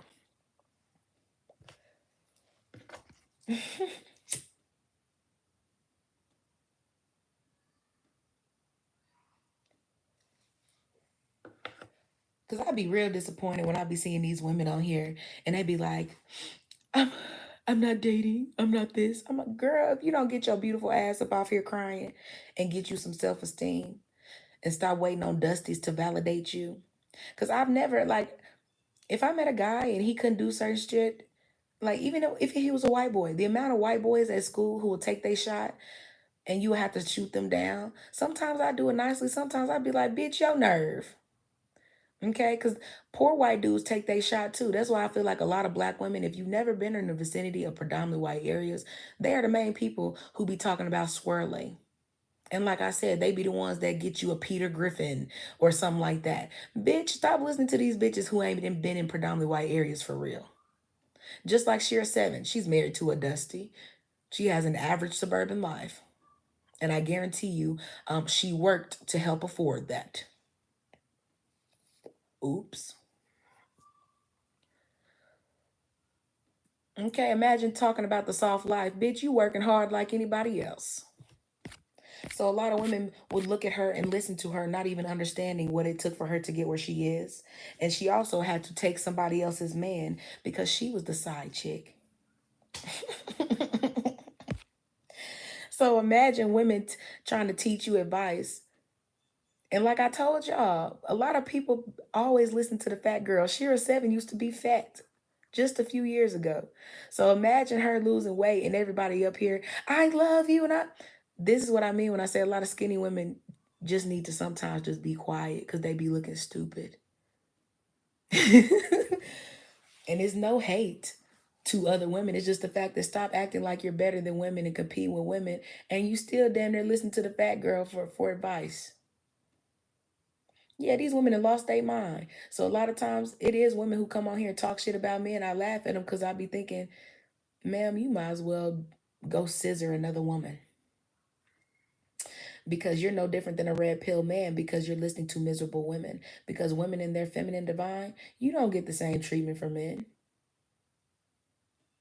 But the thing is, if you ever should so be prepared for a man to be human and do something that you are not willing to forgive, because there are non negotiables, okay? So, a real woman in feminine divine, she's not worried about what people do wrongfully against her or this and that. Because you know why? Ma'am, you're going to silently say, okay, bet. And that man probably will never see you again because you're going to take $5,000, $3,000, $10,000, drop that on a nice little condo. Okay, you're gonna look online for some furniture. Okay, and if you gotta wait another month or two to go get your furniture, that's cool because it's still your shit. Who cares? You see what I'm saying? So a lot of times, if you can move around comfortably and still hold your own, you're not worried about what people think. That's a part of adulthood. That ain't got shit to do with femininity. That's called stability, bitch. So at this point, imagine trying to act like femininity got something to do with your adulthood and then wonder why certain men don't take you seriously. If you don't take yourself seriously, imagine being like, all men think you look so good, they just want to take care of you. Until he doesn't. And I think that's a lot of skinny women's problem. They feel like life is going to be like this forever. Women believe in fairy tales. Okay, you may look like Cinderella. Okay, but you have to understand that even Cinderella was a fairy tale, bitch, and it's fake. So at this point, you still got women who believe in fake romantic love stories, and that's not what love is. A lot of these married women are not in love. They've never been in love. They are in transactional relationships. Period. That's why in certain communities that 50-50 is very important more than others. Because there are certain people who will never own up to the fact that they spend more time paying for pussy. They need a little extra money on the side for the things on the side they always worshiping. Okay?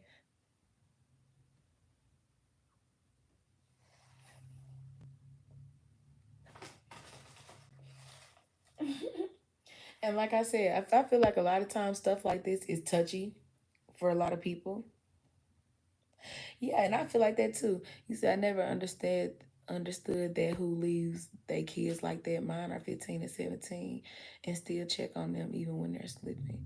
And see, that's how I felt when I went to college. I was so shocked at how um, all the white people parents checked on them and shit like that. And I feel like a lot of black people, when they send their kids to college, their kids are pretty much on their own. Because a lot of them act like, just like it is with school, they look at college like another place to just hold their kids and their life is theirs again. And no, she in college now, so she better find her apartment. She better do, like, and it's always the girls. Notice they always make the girls get their shit together because the guys can come home and stay at home forever if he ever go to college. And I think it's crazy because I was just shocked at how much my white friends and other people's parents checked on them. They would come up there sometimes, bring them food to the school. You hungry? Okay, I'm gonna bring you. You remember? You want your favorite meal? Like they loved them so much it was embarrassing type shit. Oh, oh, she loves this meal. This has been her favorite meal since she was a kid. You remember this, sweetie? This is I love you. And you'd be like, man, that shit so love. And they be over there, okay, God. And I'd be like, bitch, I slap you. Hug your mama. What's that show? He was like, slap your daddy. I think that was Snowfall. That's how I be want to tell him, hug your mama, hug your. Because a lot of times people don't understand. It's a lot of people that don't get that type of love and care and concern. And I wish a lot of parents will understand. A lot of times, kids be needing that shit and don't even know how to ask for it. And even after you grown, that's why a lot of people don't understand my energy. When I tell people, I tell people that I hug people a lot. My hugs be changing lives. My hugs be healing generations. Okay. Sometimes a lot of people don't need shit but a hug. I remember um it was a guy who was at the store and he was a mixed young man. I think so, Heather. Oh, I love you too, baby. I feel like it's a lot of people that don't understand. Like I met this young mixed guy, and this was actually since I've been in Colorado. And when I say a young mixed guy, he was like a teenager. He worked at Kroger, or he looked like a teenager. I think he was probably about 16. No, couldn't be. I didn't really think he was older than 16. I'm just gonna be honest. But when I walked in or whatever, like when he came up to me, I guess I remind him of his mom because he walked up to me like he thought it was his mom from behind. Because he did something and he just like, and then he did something, tapped on his shoulder. And then when I turned around, he was like, oh my God, I'm so sorry. I thought you were, oh, I'm so sorry. And I was like, okay, it's okay. I just kind of looked at him. He's like, I'm so sorry. I thought you was my mom. And then I was like, oh, it's okay. And then what's crazy about it, right after he told me that, he said he doesn't even talk to his mom. And it was weird because I was like, so basically he just probably remembers something from when he was a kid he used to do with his mom or some shit. And it's crazy. He just kind of told me, he was like, yeah, I haven't talked to my mom in a while. She's kind of strung out. And, But my dad takes care of me and my sisters.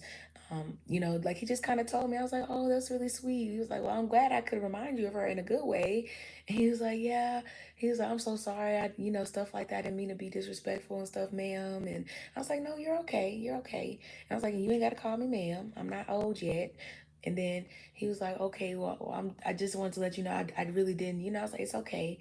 And I just gave him a hug. And I hugged him probably for about 30 seconds. And it's honestly, he didn't want to let go. And then it broke my heart because knowing how young he was and him saying that nobody hugged him, he said, I haven't had a hug from anybody in like almost 10 years. Do y'all know how that make me feel? At the age of 16, 17, 18, that mean ain't nobody hugged him since he was a baby. So even though his father's there, you're not hugging your baby. You see what I'm saying? So at that point, I'd be like, man, it's a lot of babies out here who be fighting the fact that they want love.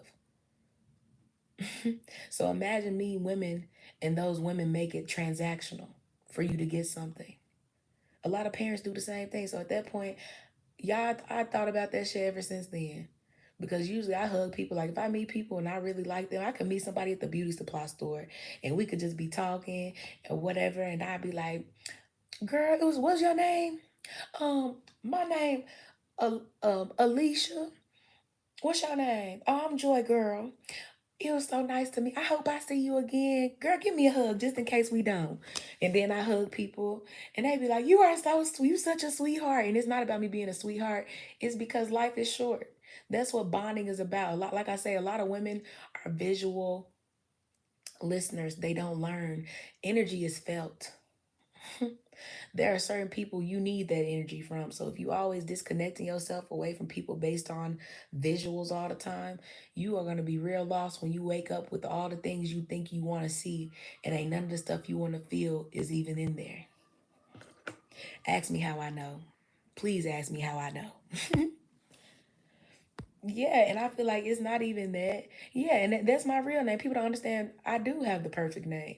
So imagine people giving you the name Joy and then trying to put you in a different spirit than that. Nah, you gonna let me be a Joy. The fuck you mean? That's who I am. So when I meet people and I get with them and I deal with them and I feel like, are you gonna make me be anything other than my name? Because this is why I say names are important. So a lot of times I have to be honest with myself. I don't need nobody who won't allow me to be my name, and I have the right name. That's why people don't understand. I'm goofy. I'm all of that. I'm serious when I need to be, but most of the time, I am literally a joy. That is me. I prefer to be happy. I prefer to watch things grow and nurture things and stuff. That is me. Okay, so I hate when people don't understand. Getting with people who don't allow you to be yourself means that you are pretty much denying yourself the ability to live out your full longevity, because if you can't be who you really designed to be, the universe is going to take you out. That's like putting a battery in something, realizing it's not working and creating something. Well, you're going to have to take it out and put in a new battery, right? So I think a lot of people don't understand. A lot of the most miserable people are the people who ain't lived out their dreams or they stop following their dreams. And I feel like they be the main ones who try to shoot down everybody else who got dreams. They just ain't old enough to pursue them and stuff yet. That's why I think so many people don't get a chance to kind of walk in their greatness. They are pretty much robbed of even thinking about that. Girl, mine too. And what was crazy about it growing up, I used to always ask, why would you give me a name like Joy and then not allow me to be that? So a lot of times, even as a little girl, yeah, I used to just be goofy for no reason. I really was most of the time by myself. I was like, I was like a loner. I was forced to be a loner damn near. Okay. So a lot of times, even by myself though, I still was happy. I still would laugh and that's just me. So imagine every time you being too happy irks the people around you.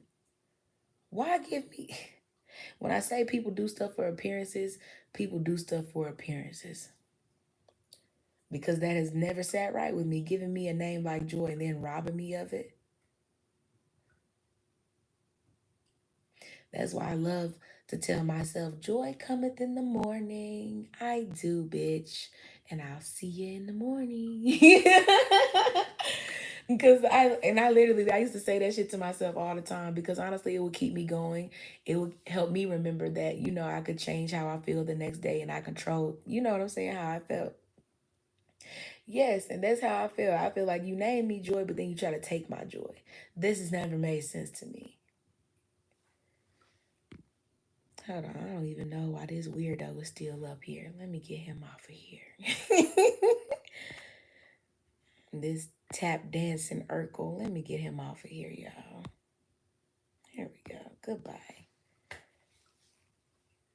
But yeah, that's why I feel like a lot of times, um, the older I get, the less stuff I really want that's considered normal to want as an adult. I feel like I watched my parents have everything that most people want and still pursuing right now. A lot of the stuff that people are pursuing and looking at as wealth, we had all that shit. And none of it was enough to keep our family together. In fact, them working towards these things um, made them forge the bonds they needed to be making with us. Girl, they do. They make anybody famous. That's why everybody online wasting people view time. And I do it. The older I get, y'all, the less I care about a mortgage. Okay. I'm so glad that certain things happened in my life the way it did because I've never been more excited to work towards living off grid, to work towards honestly just doing all the things I really want to do to, I guess you could say, be self sufficient.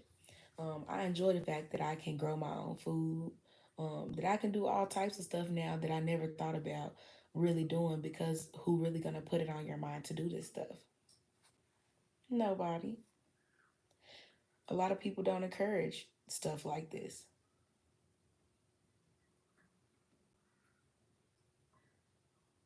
The amount of people who don't really encourage positivity and stuff like that, it's overwhelming. But I think a lot of people, they still don't understand they're so programmed into the matrix. The matrix still got your mind. Okay, you still going to church, you still in the matrix. Okay, you still supporting all these dumb award shows and got channels about gossip. Imagine being 40, 50 years old and all your content is about 20 some year old women. Like a lot, like you see what I'm saying? This is why a lot of young women be feeling like older women competing with them. A lot of older women don't even talk about the stuff that really affected them. The ones who do, they're the ones who can bond with younger women and tell them they're not crazy for what they're experiencing and stuff like that. Because I feel like there are so many women who are in denial that a lot of women are set up to damn near fail. And it ain't about pretty. It ain't about the pretty Olympics. I feel like the pretty Olympics keep us from seeing and hearing other women. And those are the women that end up really deleting their energy because they're doing sneaky things with men and it's getting them deleted. I'm just being honest. It ain't just about OnlyFans and stuff like this. I know for a fact there are probably so many women who are considered missing and dead and stuff like that, or found dead because they are tricking. They are having sex with men for money and stuff like that. And a lot of them just ain't living to tell their story. And I feel like when you get caught up in stuff like that as a woman and you are out here selling yourself and stuff, I feel like when people find you, unless you are white, most of the time people are not going to feel sorry enough for you to look for you for real. A lot of them are not going to say, we found this woman over here and this is what happened. They're going to paint you in a good light and we were looking for the person that did it. They probably already know. They looked in your phone. They can unlock your phone and see that you was supposed to get paid $85 to do this and do that, and it didn't go like that. Maybe your family was the one that said, we don't want to put that in the news because we need a GoFundMe. They're not going to pay us if we tell them that. Okay, so a lot of y'all don't understand. A lot of these women who ain't making it, they are your skinny legends who won't be honest about the fact that prostitution is the oldest profession for a reason. And a lot of them are literally handling the whole beauty leverage and still only using that for prostitution. So if you're not really looking to be a prostitute, there's a lot of things about men that you're just not going to get into, and you're not going to have to over explain it, because again, what's understood ain't got to be explained. So if somebody got to explain this to you, it's probably because it's not meant for you to understand it. You're not in the energy to understand it. I hate mimics. And I feel like there are always mimics. Like when you talk about real shit as a woman, it ain't about your looks. Um, these women aren't repeating the stuff that other women say. They're going on other women's channels who don't look like them, taking their content, repeating it, and pretending it comes from them.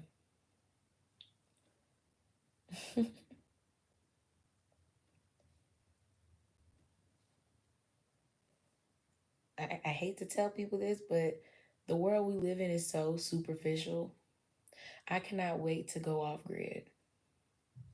I know it's going to be a little harder. It may take me 2, 3 more years to do it completely the way I want to. But I'm cool with that because I feel like at this point in time, a lot of people don't understand the world around us is killing us. Most people, if you live in cities and stuff like that, you're not even destined to live to the age of 70 just based on pollution and stuff alone. So when I hear people talk about don't smoke, don't, man, if you check your air quality around you, most people will just shut up. Okay? Let's keep it a buck.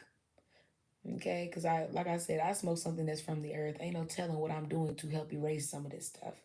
And I think it's even sadder because when I pay attention to it, I think about the fact we're supposed to have so much more, right? But we're dying younger than our ancestors did.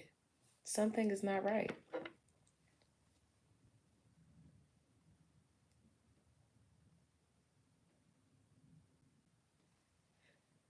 So at this point, I feel like I'm really excited about my journey of becoming off grid, because I feel like it's necessary for me to keep my peace. If I ever want to be one of those people in my family who live to their 100 and stuff like that, I have to put myself in an environment where I can create a clean living situation and actually be in my most natural habitat.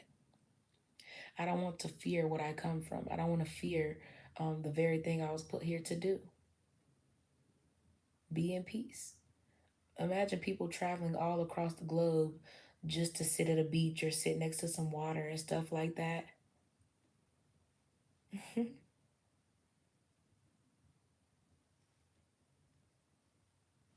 Imagine buying a little piece of land where you can live on, um, build your own little house and stuff like that. And guess what? You ain't got to spend $100,000. And today's mortgages are way more than $100,000 usually. They're well locked in around 300K plus, depending on where you live at. So I feel like imagine signing in 30, 40 years, agreeing to 30, 40 years of your life of slavery labor to a mortgage where you got to be in that locked in with that mortgage for at least 30 years. So if you're 20 right now, you're not going to pay this house off till you're like 50, 50 something. Okay? So this is why I tell people I think differently because I don't dream of labor. And if you want to acquire things that take a utmost amount of labor to afford, okay, you are going to be the ones who are working like a slave, never have time for your families, never breaking your generational curses, never really traveling because you're too busy slaving, disconnecting from yourself and your family because you're too busy working in the name of the almighty dollar. You see what I'm saying? So, a lot of the stuff people are taught to want, if we were taught to want and love family as much as we did, the amount of a lot we could do with a little bit. Imagine not understanding that you could have your whole family on the same block. It's more affordable for you to raise your kids to get a job, teach them how to put up money, let them put up money for 2 to 5 years, and then when they graduate, let them pick out their own tiny house and help them buy it with their own money and put it on your property in the backyard or something. You ain't got to make your kids leave. You can give them a shield of protection by doing simple things. So imagine the responsibility and understanding they'll get when they realize, wow, I paid for this. You did. You worked and you put this up, and this is yours now. And you're still at home, but this is your home. Teach them responsibility at home. You're not just grown because you're 18 and 19 and 20 and 21 and 23. No, that's when the predators are still ready to play with you. Okay? So a lot of these parents not understanding the amount of money we waste. You can invest that shit and put your kids in a position of safety. You ain't got to worry about them always having to go other places. They can turn up and drink and do whatever they want right there in the backyard. You can check on them. You see what I'm saying? You can get you some nice little motion. Like, you see what I'm saying? You can give them the ability to be adults and have their own space while also understanding that you are their parent and you are there for protection. So if you ain't got to take your hands of protection off your kids, why would you, in a world that's waiting to devour them? In a world where a lot of kids would love to be around their parents more if their parents love to be around. Ain't nothing like cuddling up with your parent and laughing and just the physical affection and stuff like that that you get from your parents for real. Okay? That's why the people who actually experience love from their parents, when they lose their parents, um, they struggle very badly because they realize they ain't never felt a love like that. They realize, they look around them and realize, wow, my parents really loved me. They realize their parents was the main ones giving them phone calls. You see what I'm saying? It's different types of families, y'all. And I feel like if a lot of people were honest, the people who live more off grid, they're more family involved because I think you got to work together and spend your time actually living. Go collect you some water. Go do some physical activity. Go learn how to collect food. Grow your own stuff. Learn how to deal with the weather. Okay? You don't like people that much? Why you live in a city where there's millions on thousands of them? A lot of people just be saying stuff. Because if you don't like stuff enough, if you don't like the energy and how the world is changing to a certain effect, and I also think about the fact you don't know how much time you got. If COVID was to ever happen, if certain things were to ever happen, it would be nice to be in a space where you're not really around anybody. So as long as you take care of yourself and do this, imagine the people when COVID happened who are so out of pocket, so far out of the realm. None of them know what COVID is. Never had it. Really? And how'd you feel when you got it? Well, nope, I never had it. Okay, imagine the people who are actually living their healthy, clean lifestyle enough. You don't have to worry about certain things. Certain things can't scare you because you're not in the midst of it. And that's why I don't believe a lot of Christians and stuff like that. For you to believe you're this much, this and that, why are you not homeschooling your kids? Why are you, you see what I'm saying? A lot of people, they sound better on paper than they are in real life. That's all I'm going to say. Because at this point, I feel like there's a lot of small changes that could be made that could make drastic measures happen. And when you speak like that, a lot of people, you're usually the black people that's going to get took out. Period. A lot of people are not ready to see certain things happen because of, if, like I said, black people, especially black women, are the honorary scapegoats of America. So if you should ever clean up your act spiritually to where you understand self and your divine feminine, there's a lot of stuff that you wouldn't tolerate from people and you wouldn't have to say a word. They would feel it. I think it's funny, a lot of black women are just not understanding how powerful silence is, especially against people who are loud and wrong and they're used to being that way. Your silence is honestly a silent agreement that you know what's going on, and they know that. So, of course, your silence will scare people who are used to you being so blinded by what they're saying and showing you that you're always responding and overreacting. When you finally see what's going on, of course, you're going to be quiet. You have nothing but energy to protect, and everything ain't worth your energy, right? Yeah, correct. So I'm just at a point where I feel like I do not plan on slaving my entire life. A lot of the stuff I really want in life is a clean, healthy lifestyle. I would like to grow my own potatoes and all the stuff I want to do in the wild. I'm already doing it, and I'm not in the wild. You see what I'm saying? So I would like to grow my own tomato plants, and I understand there's going to be creatures and all this types of stuff, but I want to do stuff in a legit way. Okay, build me a little mini greenhouse, protect it, put down my boric acid, keep the pests and stuff out. Like, I want to do stuff legit. Okay, and like I said, I would rather live off the land. I still want to be able to have running water and things like that. So, like I said, it may take me a little longer because I'm doing it by myself, but I'm gonna get there. And I feel like a lot of times you appreciate shit more when you had to work for it. So, like I said, whatever I build, um, if I ever should ever pass it down, it's gonna be much appreciated by whoever I leave it to. Because that's what I plan on doing, creating something that, regardless of what happens to me, I can pass down something that can make a difference for somebody, in a time where they're unsure, uncertain. I would love for one of my nieces or nephews to get older, and if something happened to me, be like, "Oh my God, it's so expensive, this and that." I would love for them to crack open a will and be like, "Oh my God, my auntie left us two tiny homes. Wow, they're already furnished. She left us money in here. This is wow." Yeah, you ain't always got to be loud about stuff. That's why I say I may not talk to my family, but the people that I love, I care about the younger generation. Okay, that's very important to me. And a lot of times when you care and you got to deal with narcissistic parents and families, you got to kind of do shit and just be quiet.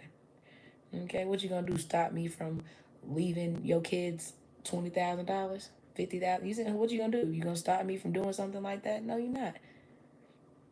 I'm gonna help you create a little trust fund, baby. Nope, they can only get it when they turn 18 and they have to get their diploma and you see what I'm saying? Like my mom did the same thing, but my dad collected the money. So yeah, I'd be real excited to do certain things because I feel like it makes you understand you do have power. Way more power than you think. A lot of people just using their power for the wrong shit, the wrong energy. And on this channel, I'm not going to use my energy to make women overspend and end up in homelessness. A lot of the stuff that's being preached is making women go homeless. Imagine going homeless with your kids, just stuff like that because you're trying to keep up false appearances and overspending on your outward appearance. And like, no, no, no, no, no, no. That is not the time to go be out here being flashy and you see what I'm saying? So I feel like a lot of these women are helping you stay broke with them. A lot of these women are helping you um, miss out on opportunities where you need to be investing in yourself, putting up money for a rainy day. Okay, if y'all are like me, I haven't forgotten about COVID since it happened. So I'm always thinking about if anything was to happen, would I be able to stay where I am for a month straight, make till it passes, or anything like that? A lot of people ain't gonna be able to do that. You're always spending, you check to check, stuff like that. You're not going to be able to battle stuff like that when it happens. You're going to have to go to work and risk getting sick. You're going to have to probably take more vaccines because you don't know how to combat your sickness or you don't know what herbs you take for this and that. You see what I'm saying? So imagine people putting that much faith in people's hands who probably will take you out if they get a chance to. That's how I be thinking about the government, everybody that got the COVID vaccines. And at one point I felt like they was forcing everybody to get the COVID vaccines. And if you didn't, you would lose your job or whatever. And stuff like that is crazy to me. Because imagine not being willing to risk your own life because somebody else wants to experiment with your life.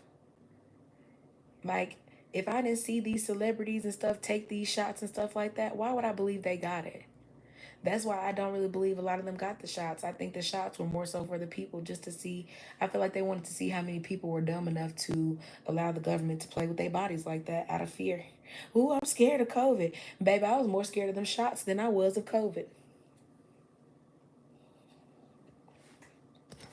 And a lot of people act like I'm crazy. I don't care. I feel like certain things, you just gotta think about them differently.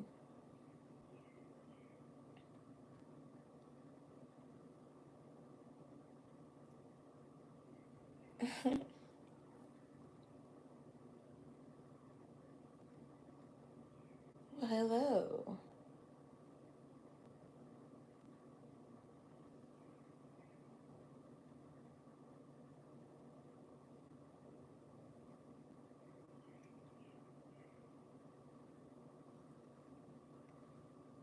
I can't even believe I put this on here like that.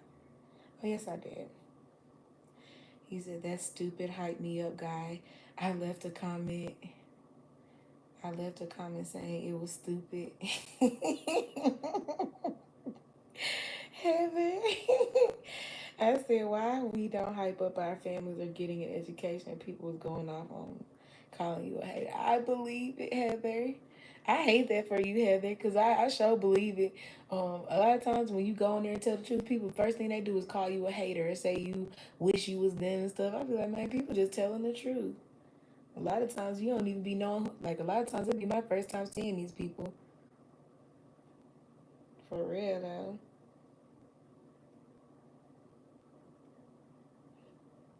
Dun, dun, dun, dun. What's up, y'all?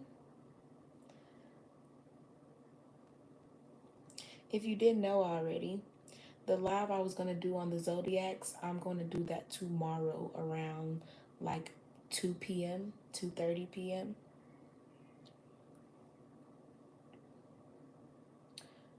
And I don't mind because there are certain people who want to actually be on that live, and that's cool because I like when people ask questions and stuff. So yeah, we're gonna do it like that. But y'all let me know what y'all think because, like I said, I'll be back on here to do stuff like that. I'll probably transplant some more plants this weekend. Um, I may or I may not do it on live. It really just depends on the weather at this point because it will not stop raining.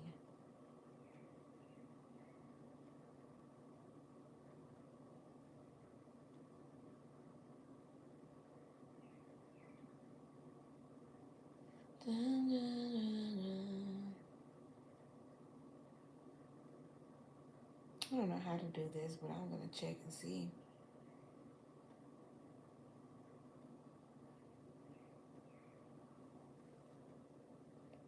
Girl, it is. I don't know why I keep raining like this. I'm like over it.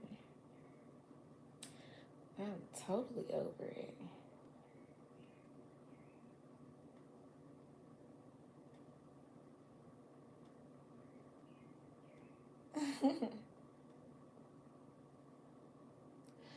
Well, yes.